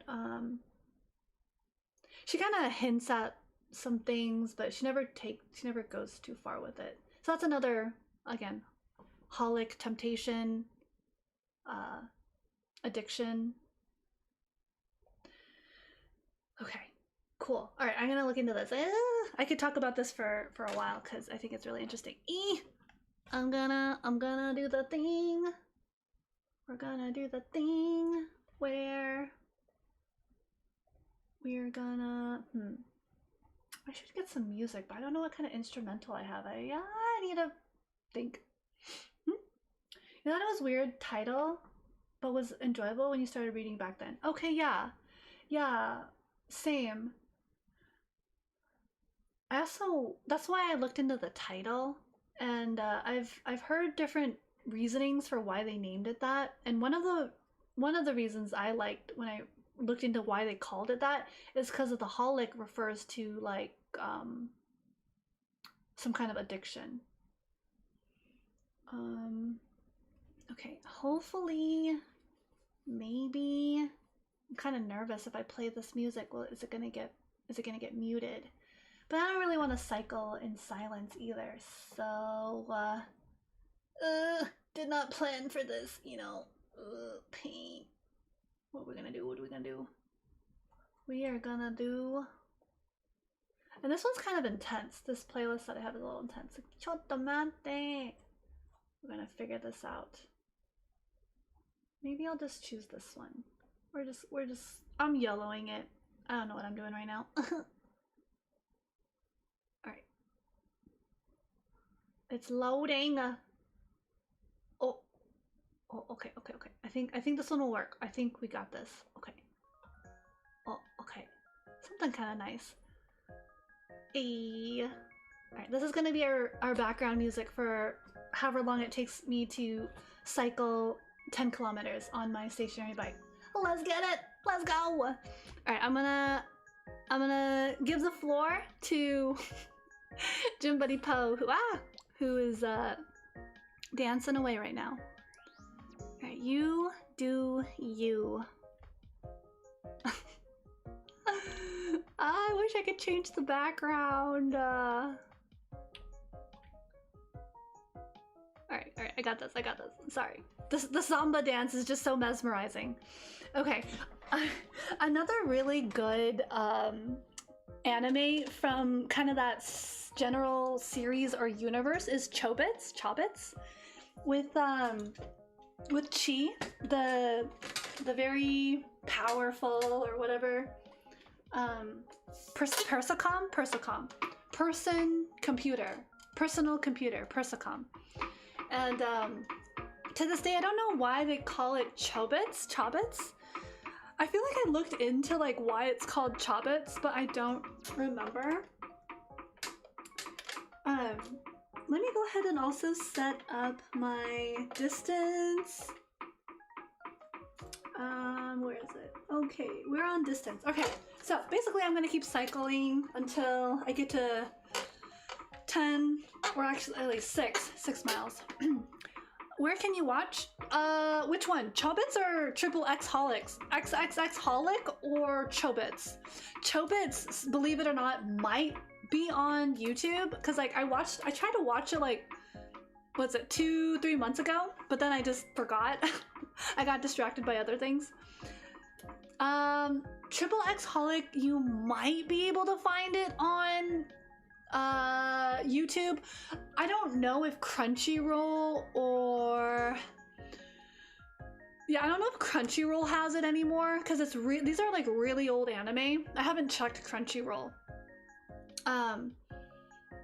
Yeah, I haven't used Crunchyroll in a minute. There's another great Clamp series that you loved. Oh, Angelic Lair. I never I don't think I ever watched or read Angelic Lair, but I think I want to see it. Oh, let me see if I can. Let me see if I can find Angelic Lair really quick, because I'm kind of curious. I wish I was like more knowledgeable about the things that I really actually like. Angelic Lair, because I feel like I just kind of consume whatever I like and then like that's it. Oh, Angelic Lair. Oh, this one. Wait, wasn't Sakura inspired by this one or no? Or is it like its own thing? This looks really familiar actually. Was this the one before?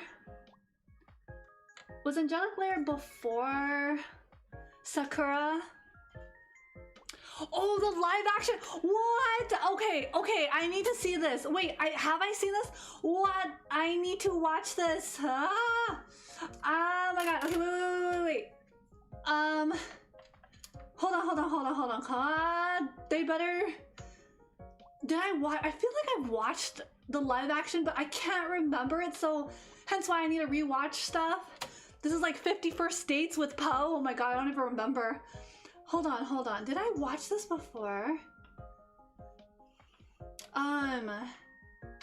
Hold the phone. I did not know there was a live action version, but I feel like I've heard of it. I just never watched it.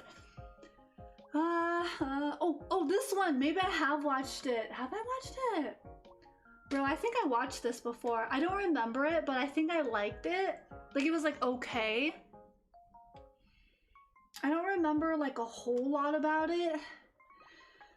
But the fact that it has it's the rain goddess, or not rain goddess, the rain deity, the rain spirit. I think it's the girl with the rain.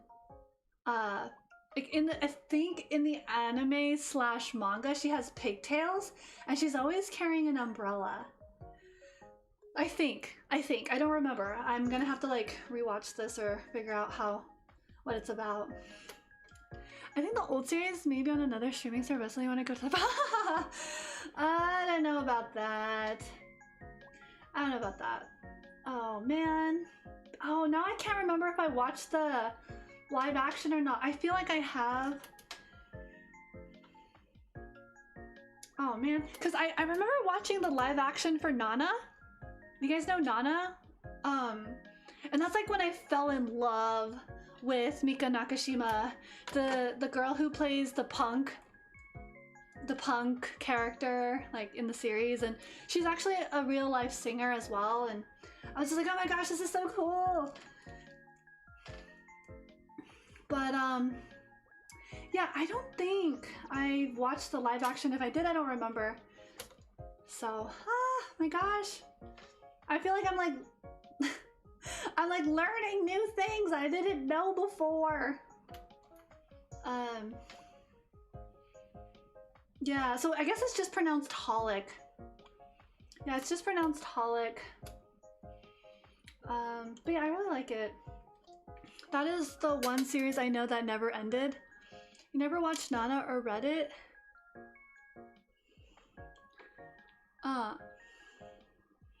It never ended? Well, it has a bit of a reputation. Uh-oh. Yeah, I don't know what kind of reputation it has. I don't know what reputation it has. So, I am in the dark. I'm just like at face value.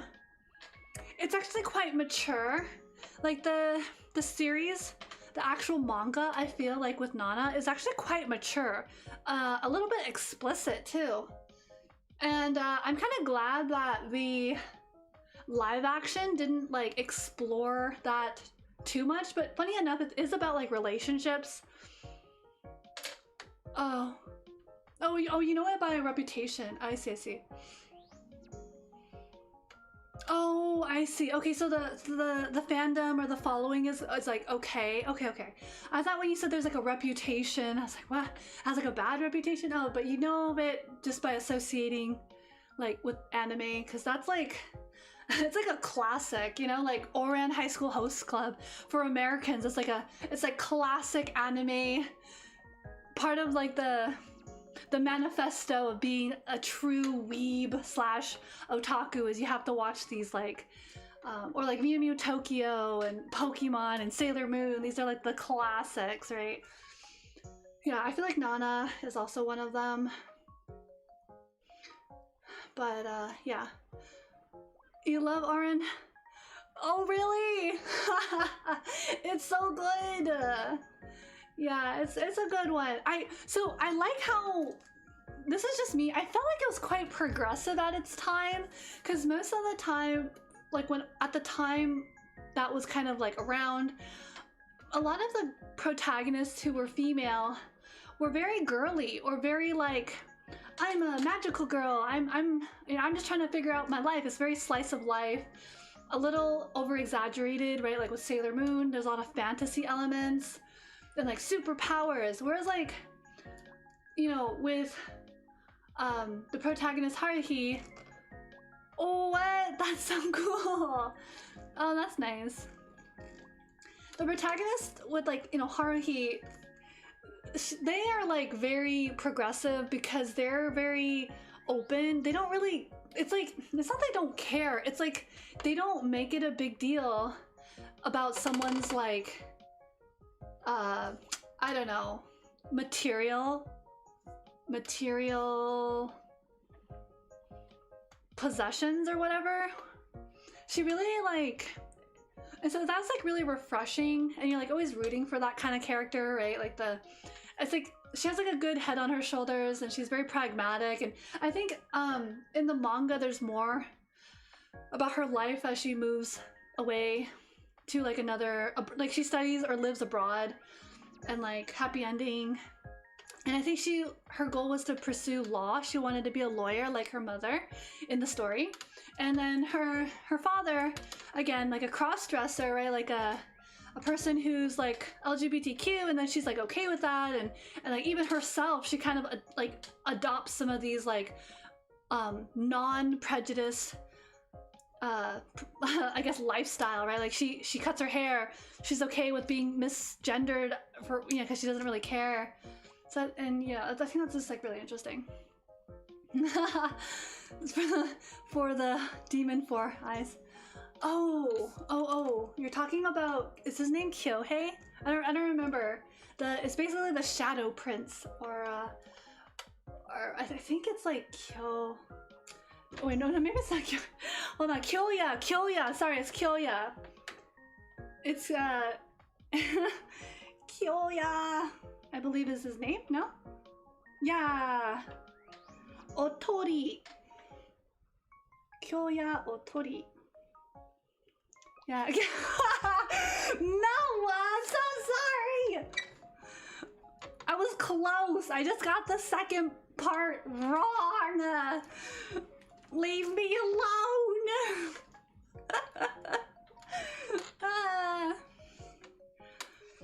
Oh man.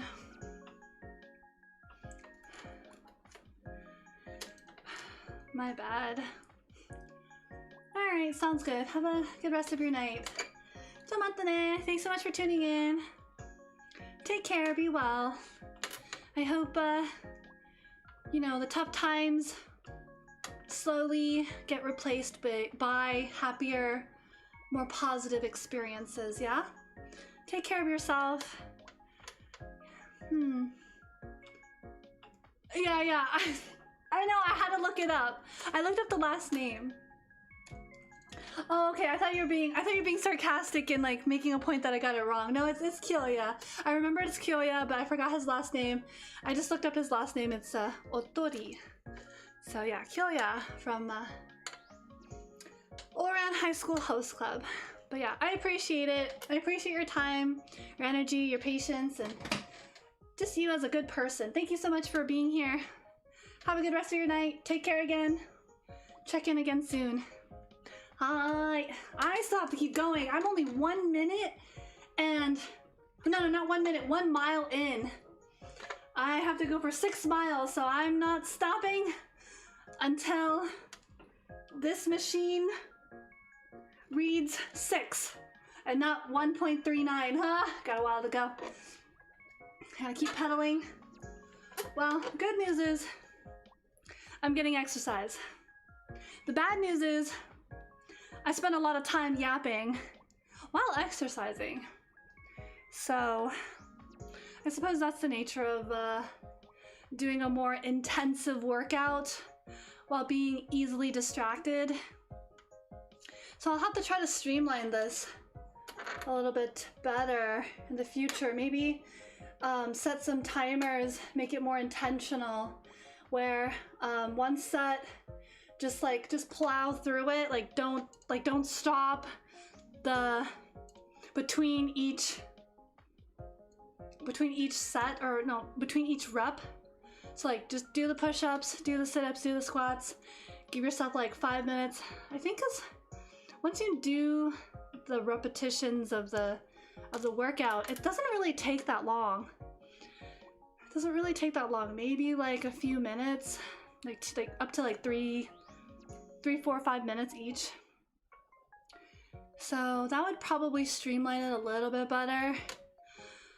Let me think. So this would be, let's just say like the first set takes like 15 minutes, and then like another 5 minutes, and that's like a 20 minutes for that first whole set. Another 20 minutes for the second set. That's already 40 minutes. And then 80 minutes for the whole thing. So that's like an hour and like 20 minutes for the whole thing. And then the cardio is gonna definitely take like, I don't know, like 45 minutes, right? Like to an hour. So yeah, ideally, if this workout, this One Punch Man modified workout was like really streamlined, it would take about, it should only take about 2 hours, a little more than that. A little more than 2 hours, but it should be no more than like 4 hours. So let me think. Let me think.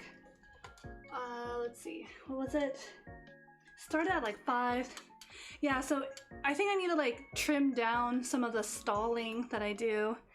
And that's just like mindfulness for on me and being more intentional about my time.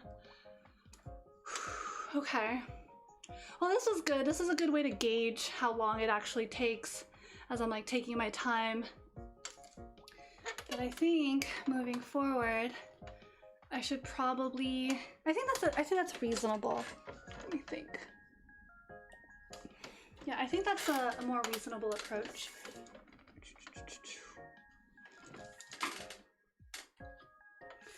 All right, so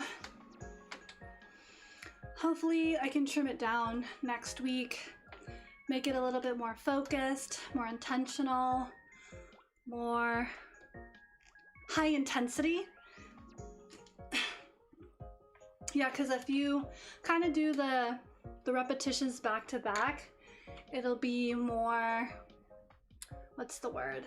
It'll be more intense because you don't have as much time to recover. So it's really adding more intensity to the workout. It's still the same workout. It's just being more like a little bit more intentional.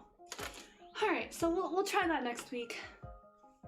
I'm still experimenting, but the good thing is that I found out that this is still doable. I just need to maintain a pretty good diet and it should be good. Yeah. Yep. All right, so we're at 1 mile, 1.9697 of a mile. Oh boy, we got a long way to go. I think we started at like 8. I felt like it was like 8 something, like 8:30. I felt like we started this, but I'll double check. Oh boy. All right, well, we're at 2 miles. 4 more miles to go. Let's go. Woo.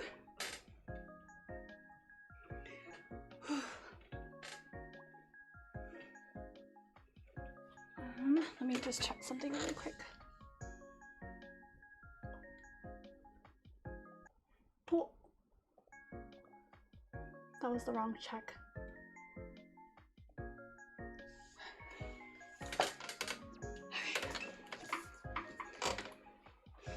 Yeah, because honestly, the cardio is going to take the longest time. Everything else could be done pretty quickly.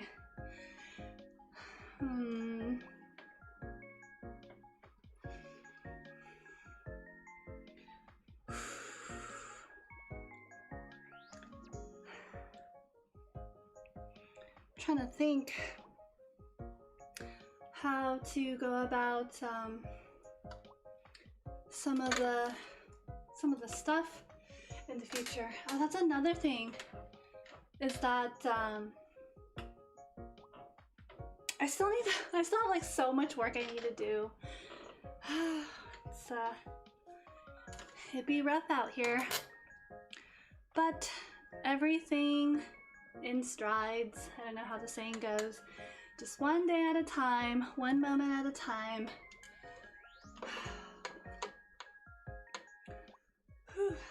Not bad.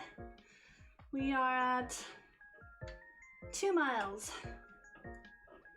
2.25 miles.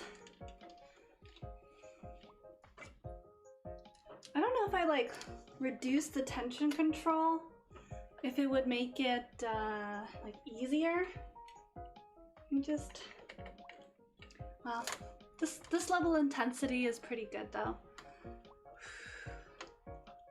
All right, not bad. Just gotta keep going. Gotta keep paddling.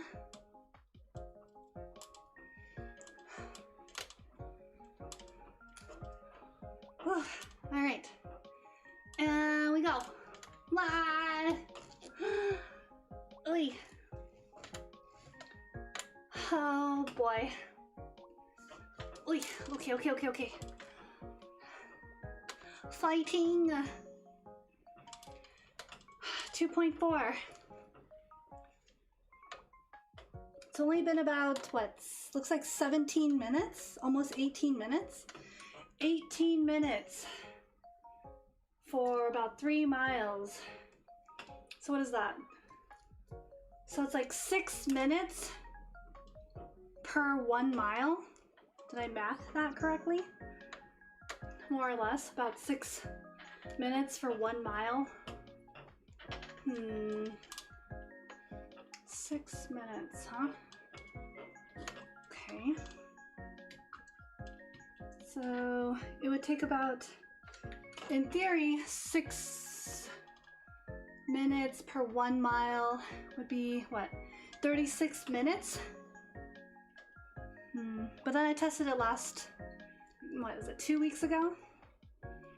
It's about 45 minutes. Well, all right. 36 to 45 minutes. Okay.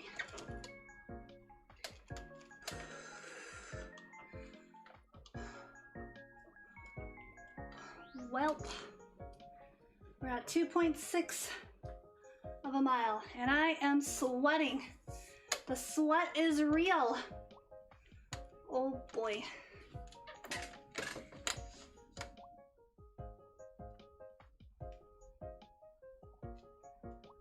Okay. I'm just gonna grab a drink really quick. Whew. Must replenish. Replenishing is important.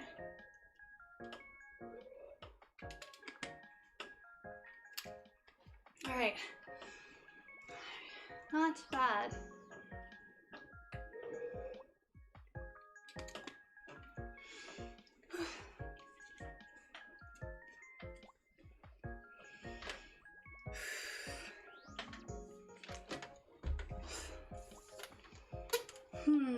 Let me think. I guess I should just take mental notes of what I need to do. Try to make this time as productive as possible. 2.76. Oh man. It's been about 20 minutes. What the heck? Gotta keep going. Almost 3 miles. Almost 3 miles. Gotta keep going. Don't think about it.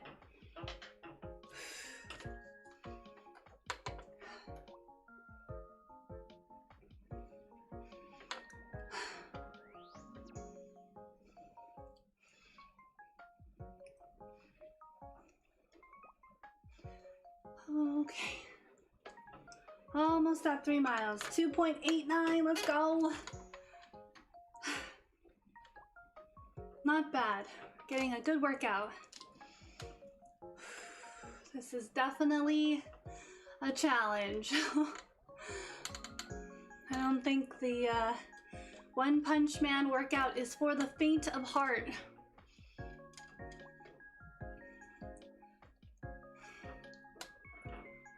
$2.97.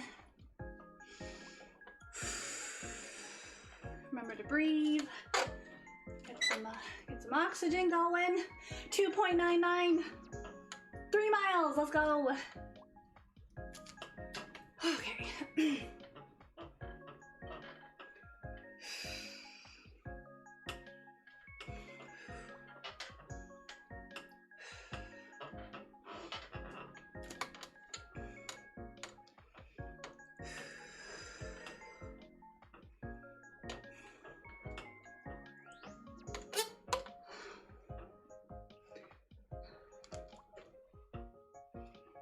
This is kind of nice. I'm just vibing.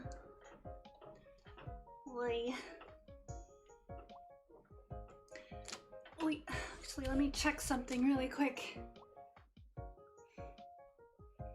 What is going on here?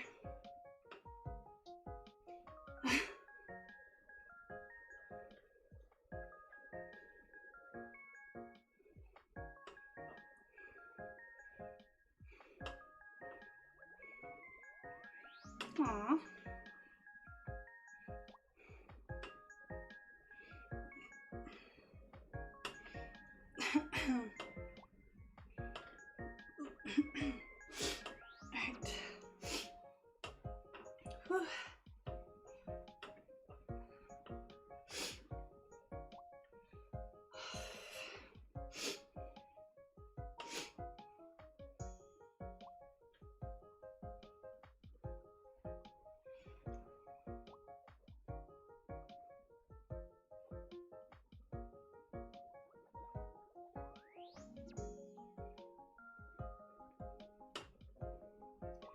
Let me just reply to this really quick. Ah, presents.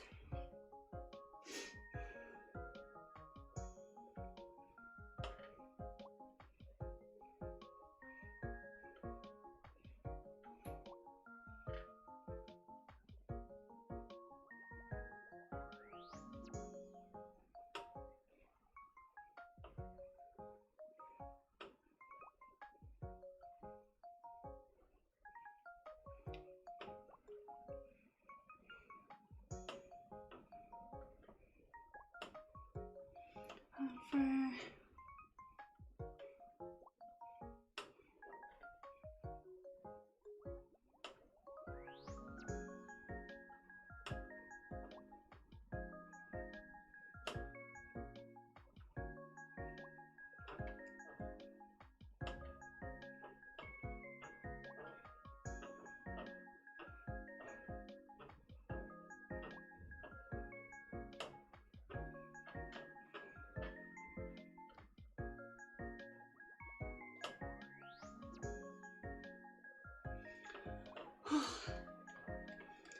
Three miles.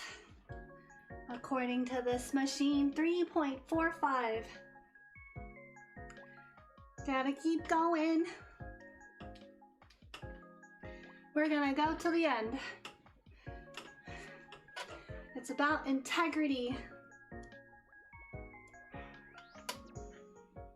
It's all about integrity. Who you are as a person when no one's watching. Who you are as a person when everything goes to shit. Oh, okay. Welcome back.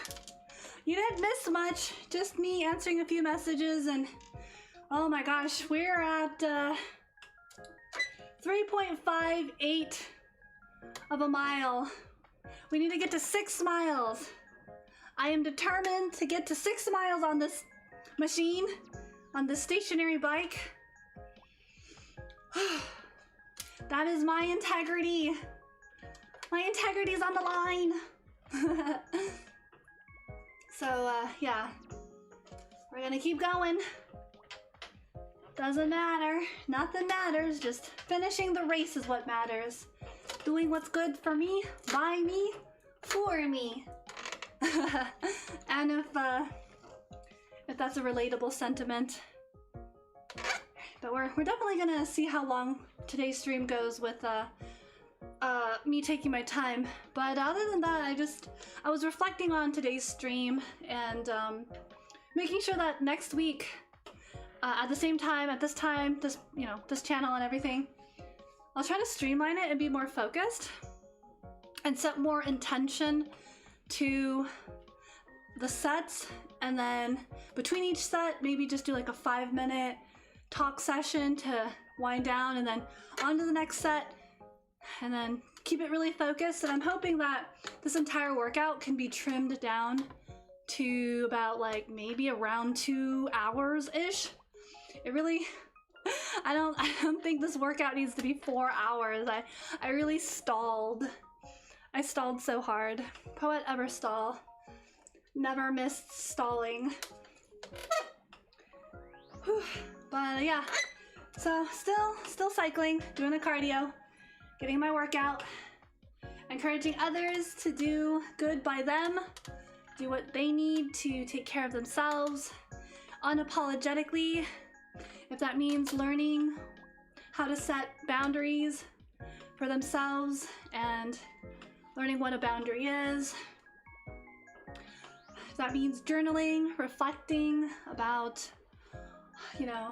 things that are happening in their life, taking that time in your busy day for yourself. I think that's so important. Ah! Yeah, we can do it. I'm gonna do it. We're gonna make it. I swear to God, we're gonna make it. We're at 3.95 of a mile.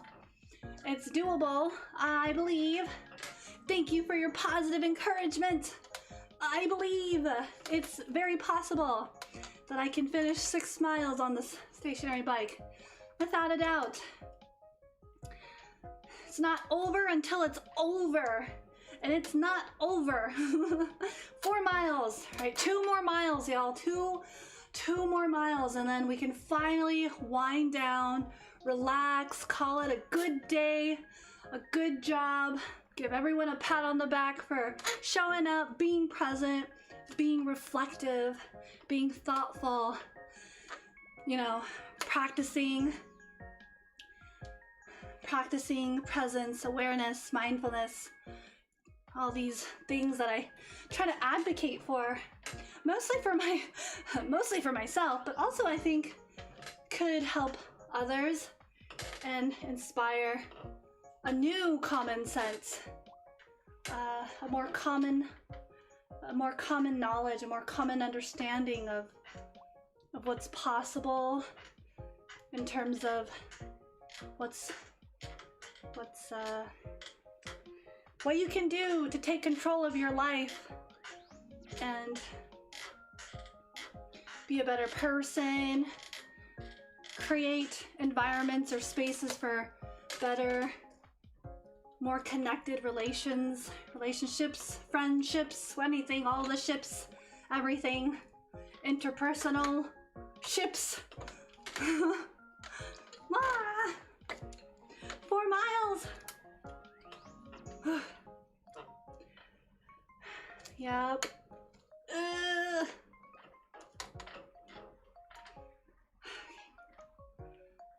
Whoosh. Yeah, I've actually been delaying a lot of the work that I need to do.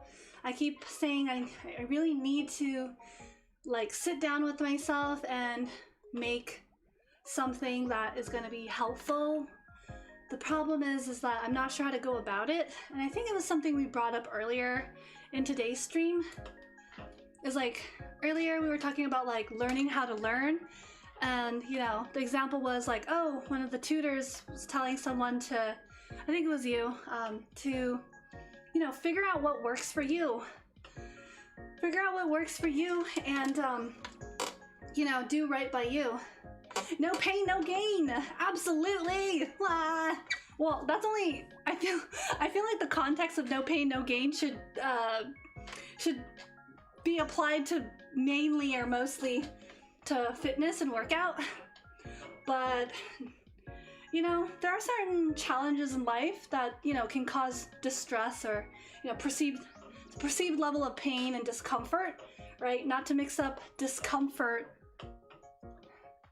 with danger, right? Something can be uncomfortable, but that doesn't mean it's dangerous. Other times, yeah, no, something's uncomfortable, it's dangerous as well. So I think the word here is discernment. Discernment is such an important word and experience for our time right now. I mean, I say that we're in the Kali Yuga, which is like a period of time that's like filled with moral decline and illusion and a lot of what is it, negative experiences, I don't know. So I guess to counter that is to have a certain level of discernment and a practice for yourself that can keep you balanced when, you know, your environment or other people are unbalanced. Because ultimately we can't change other people, you know, not really, not truly. We can only change ourselves.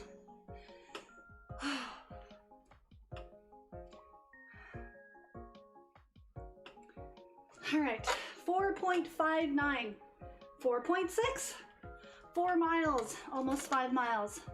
But yeah, no pain, no gain. Gotta learn the hard way if we must. Gotta learn, gotta adapt, gotta pivot, gotta grow, Gotta change, transform. Gotta find stability somewhere in all of that as well.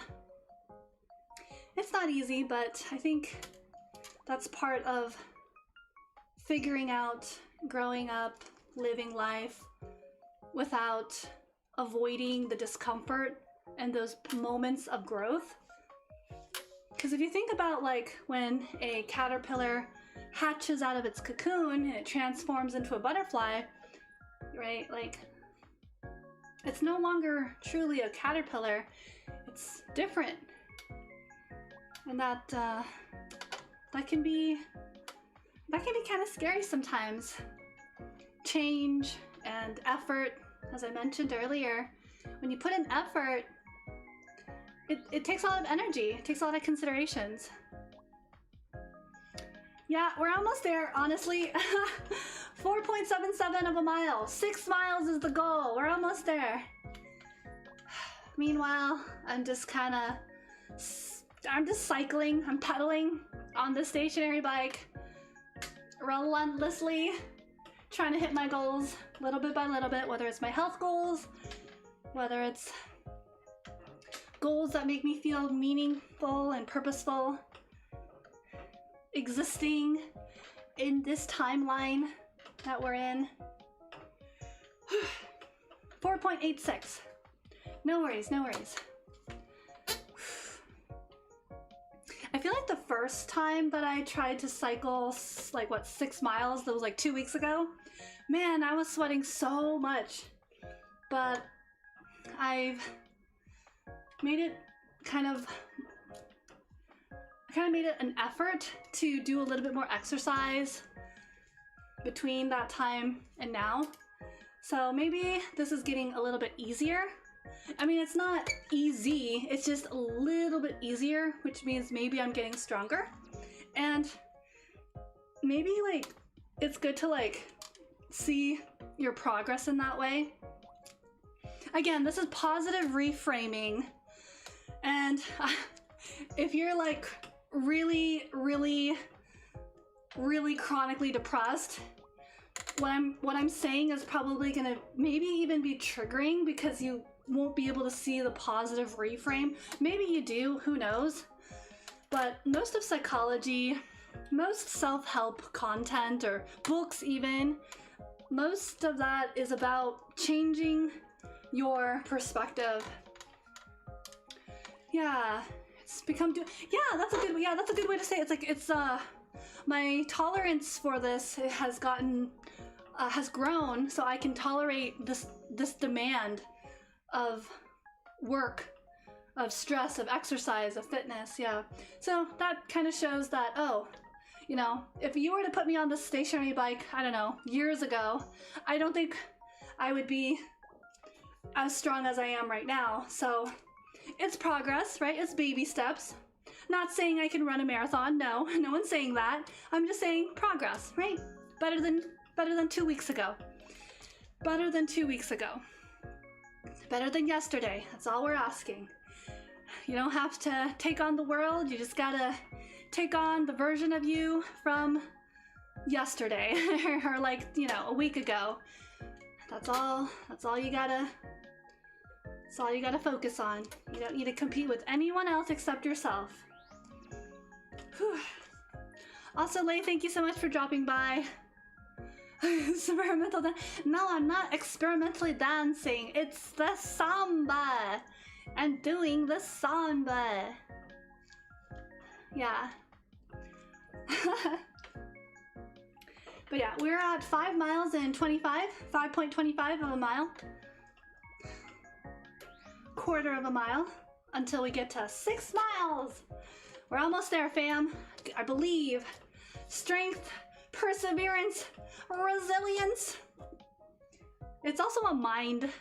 It's a mind thing as well, right?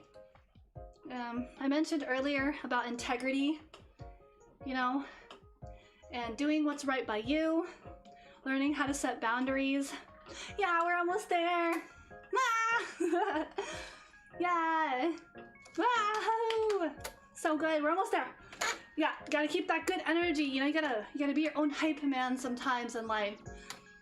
Oh man, when you're all alone and there's no one else to turn to, you gotta turn to yourself. You gotta have that good relationship with yourself. Like that's I guess that's like your self-esteem, right? How you talk to yourself, negatively, positively, constructively, destructively. You know, like do you destroy yourself from the inside out, or do you build yourself from the inside? And then if the world tears you down, you just keep rebuilding yourself up from the inside. Well, that's only good if you're like a decent person, right? But if you're not a decent person, please just stay down. But if you're like if you're a pretty decent person and you're trying to do good, you're trying to make your environment, your life a better place for others, you're conscientious, you're self-aware, you're trying to improve, you're trying to learn better ways to navigate interpersonal conflict, you're trying to learn about rupture and repair, you're learning how to like eat healthy, then yeah, for sure, get back up, fighting, as they say, right? Don't give up. You gotta be the main character of your life sometimes. I don't know if this is a healthy reframe, but it's a reframe. Okay, we're almost there, fam. 5 miles, 5.59, almost there. We have progress. Hi, fighting. Don't let the world beat you down. Fight back. It's actually something I'm doing behind the scenes as well. I've navigated a lot of things within myself, and I'm still fighting the good fight in things that you can't see and things that I don't talk about openly. But it's okay. It really, truly, I'm not even saying that as like a platitude. No, like it's life, right? Like you have to have that like mature understanding that, you're gonna have bad days. You're gonna have your moods. But the most important part is that you work on yourself and, you reflect, right? I always say, like, I'm not a perfect person, but I'm not, like, the worst person either, you know what I mean? Like you gotta be, like, balanced.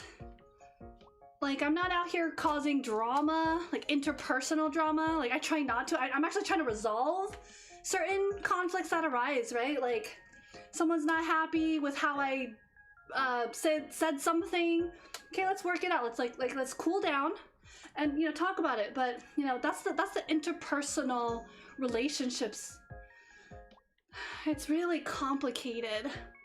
It's so complicated now that I talk about it out loud. When I think about it, it's really not easy. And it just it kind of motivates me to want to learn more. Like, how would I resolve conflicts in this scenario?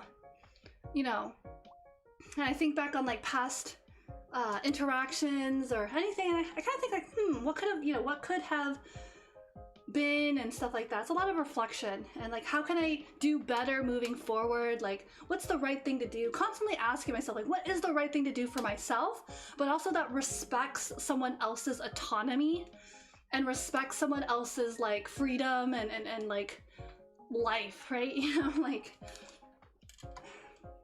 But you have to do right by yourself. You really do. Yeah, believe in yourself. You have to make sure that what you do isn't harmful or like perpetuating a narrative that's harmful. So like maybe you're not necessarily doing something directly harmful, but I don't know, maybe you're promoting like something that's not very good in society. In which case, like, you're still passively causing, harm through influence, through coercion, through whatever. So it's really complicated. Humans are so complicated. It's complicated but fascinating, except it's also scary and dangerous because, there's like safety and I don't know if this makes sense to anyone. It's like all in my head. But I will say this. We have made it to 6 miles according to this machine, and the timer says it's been about 42 minutes and 43 seconds. So yeah, I wasn't too far off. It's about 45 minutes. Yeah, so good, very good. All right, I'ma hop off. Ooh, I'm gonna hop off the machine for sure, and then we'll conclude today's discussion and hang out and work out. So 42 minutes and 57 seconds. We have accomplished 6 miles, 6.07 miles. So that's not too bad. It's pretty awesome. Good job. Thank you so much for being present, keeping me company, and hearing me out, I suppose. But yeah, the integrity is I'm gonna finish until the very end. Yeah. Let's see. I'll just go ahead and keep Gym Buddy Poe vibing here. Vibing the good vibe. Every action has consequences. I like that statement. I like that quote. I really do.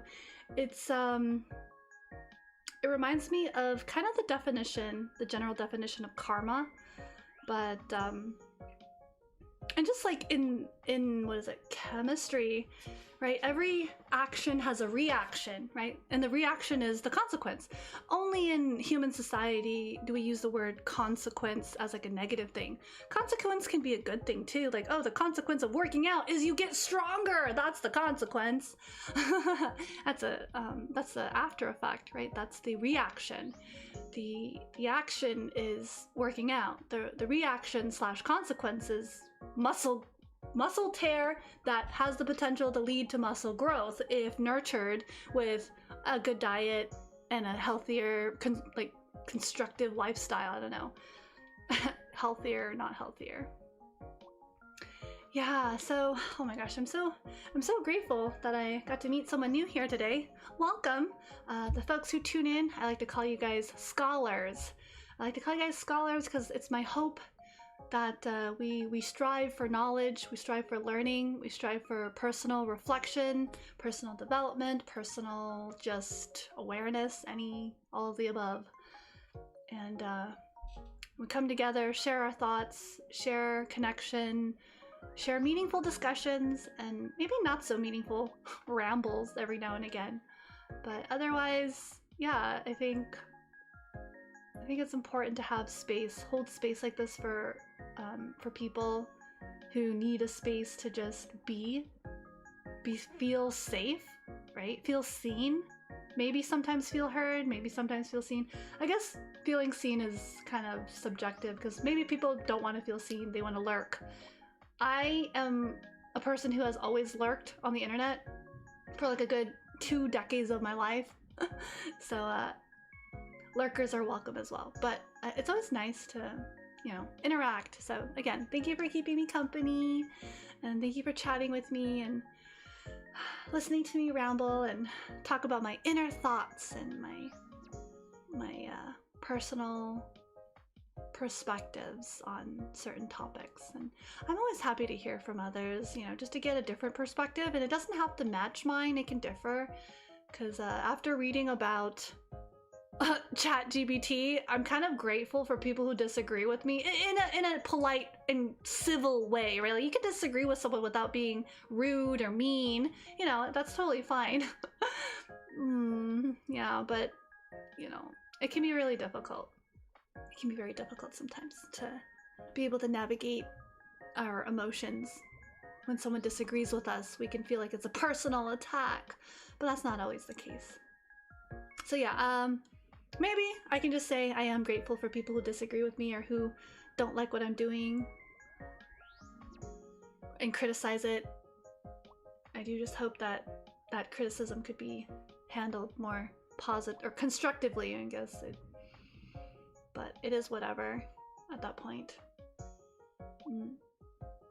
Okay, well, those are my thoughts. Having gratitude, holding space for that.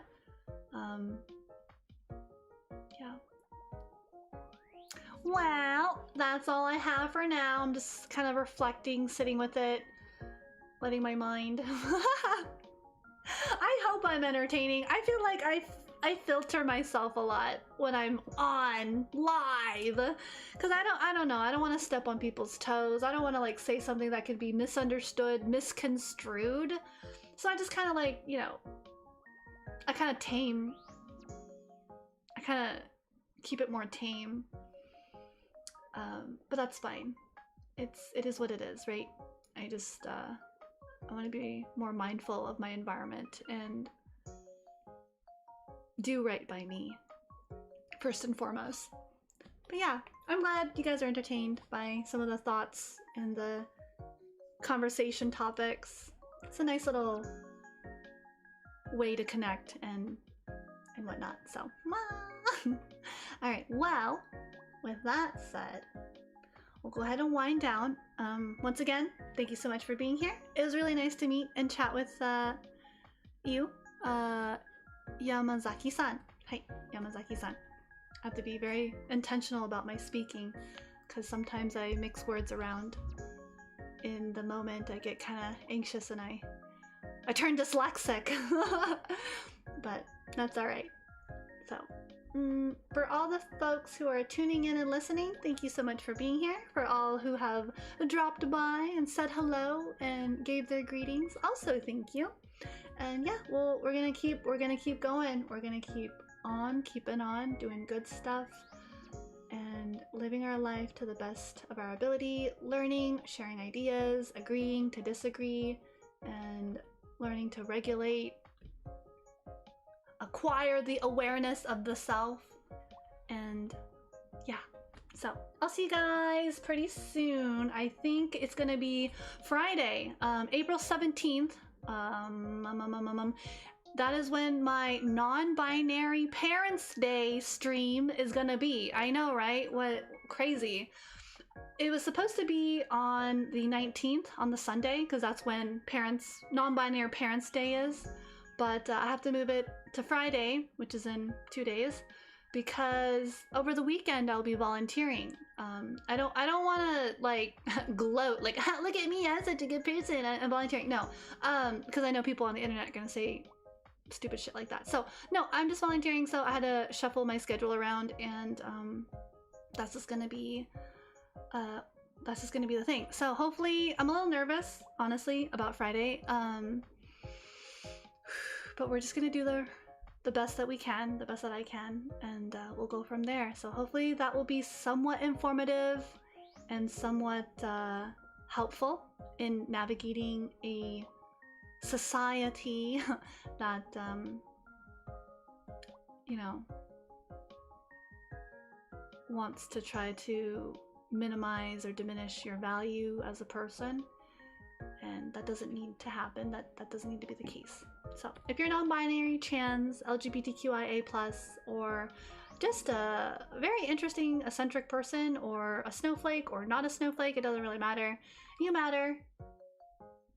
And prejudice and hatred for no reason, due to fear, anxiety, etc., greed, all the vices or whatever. Or not vices. You know what? I'm tired. I'm sleepy. I need a shower and I need dinner, and okay. So yeah. So all that can just go bye-bye. And we just gonna wrap up the stream. So I'm gonna eat myself. Whee!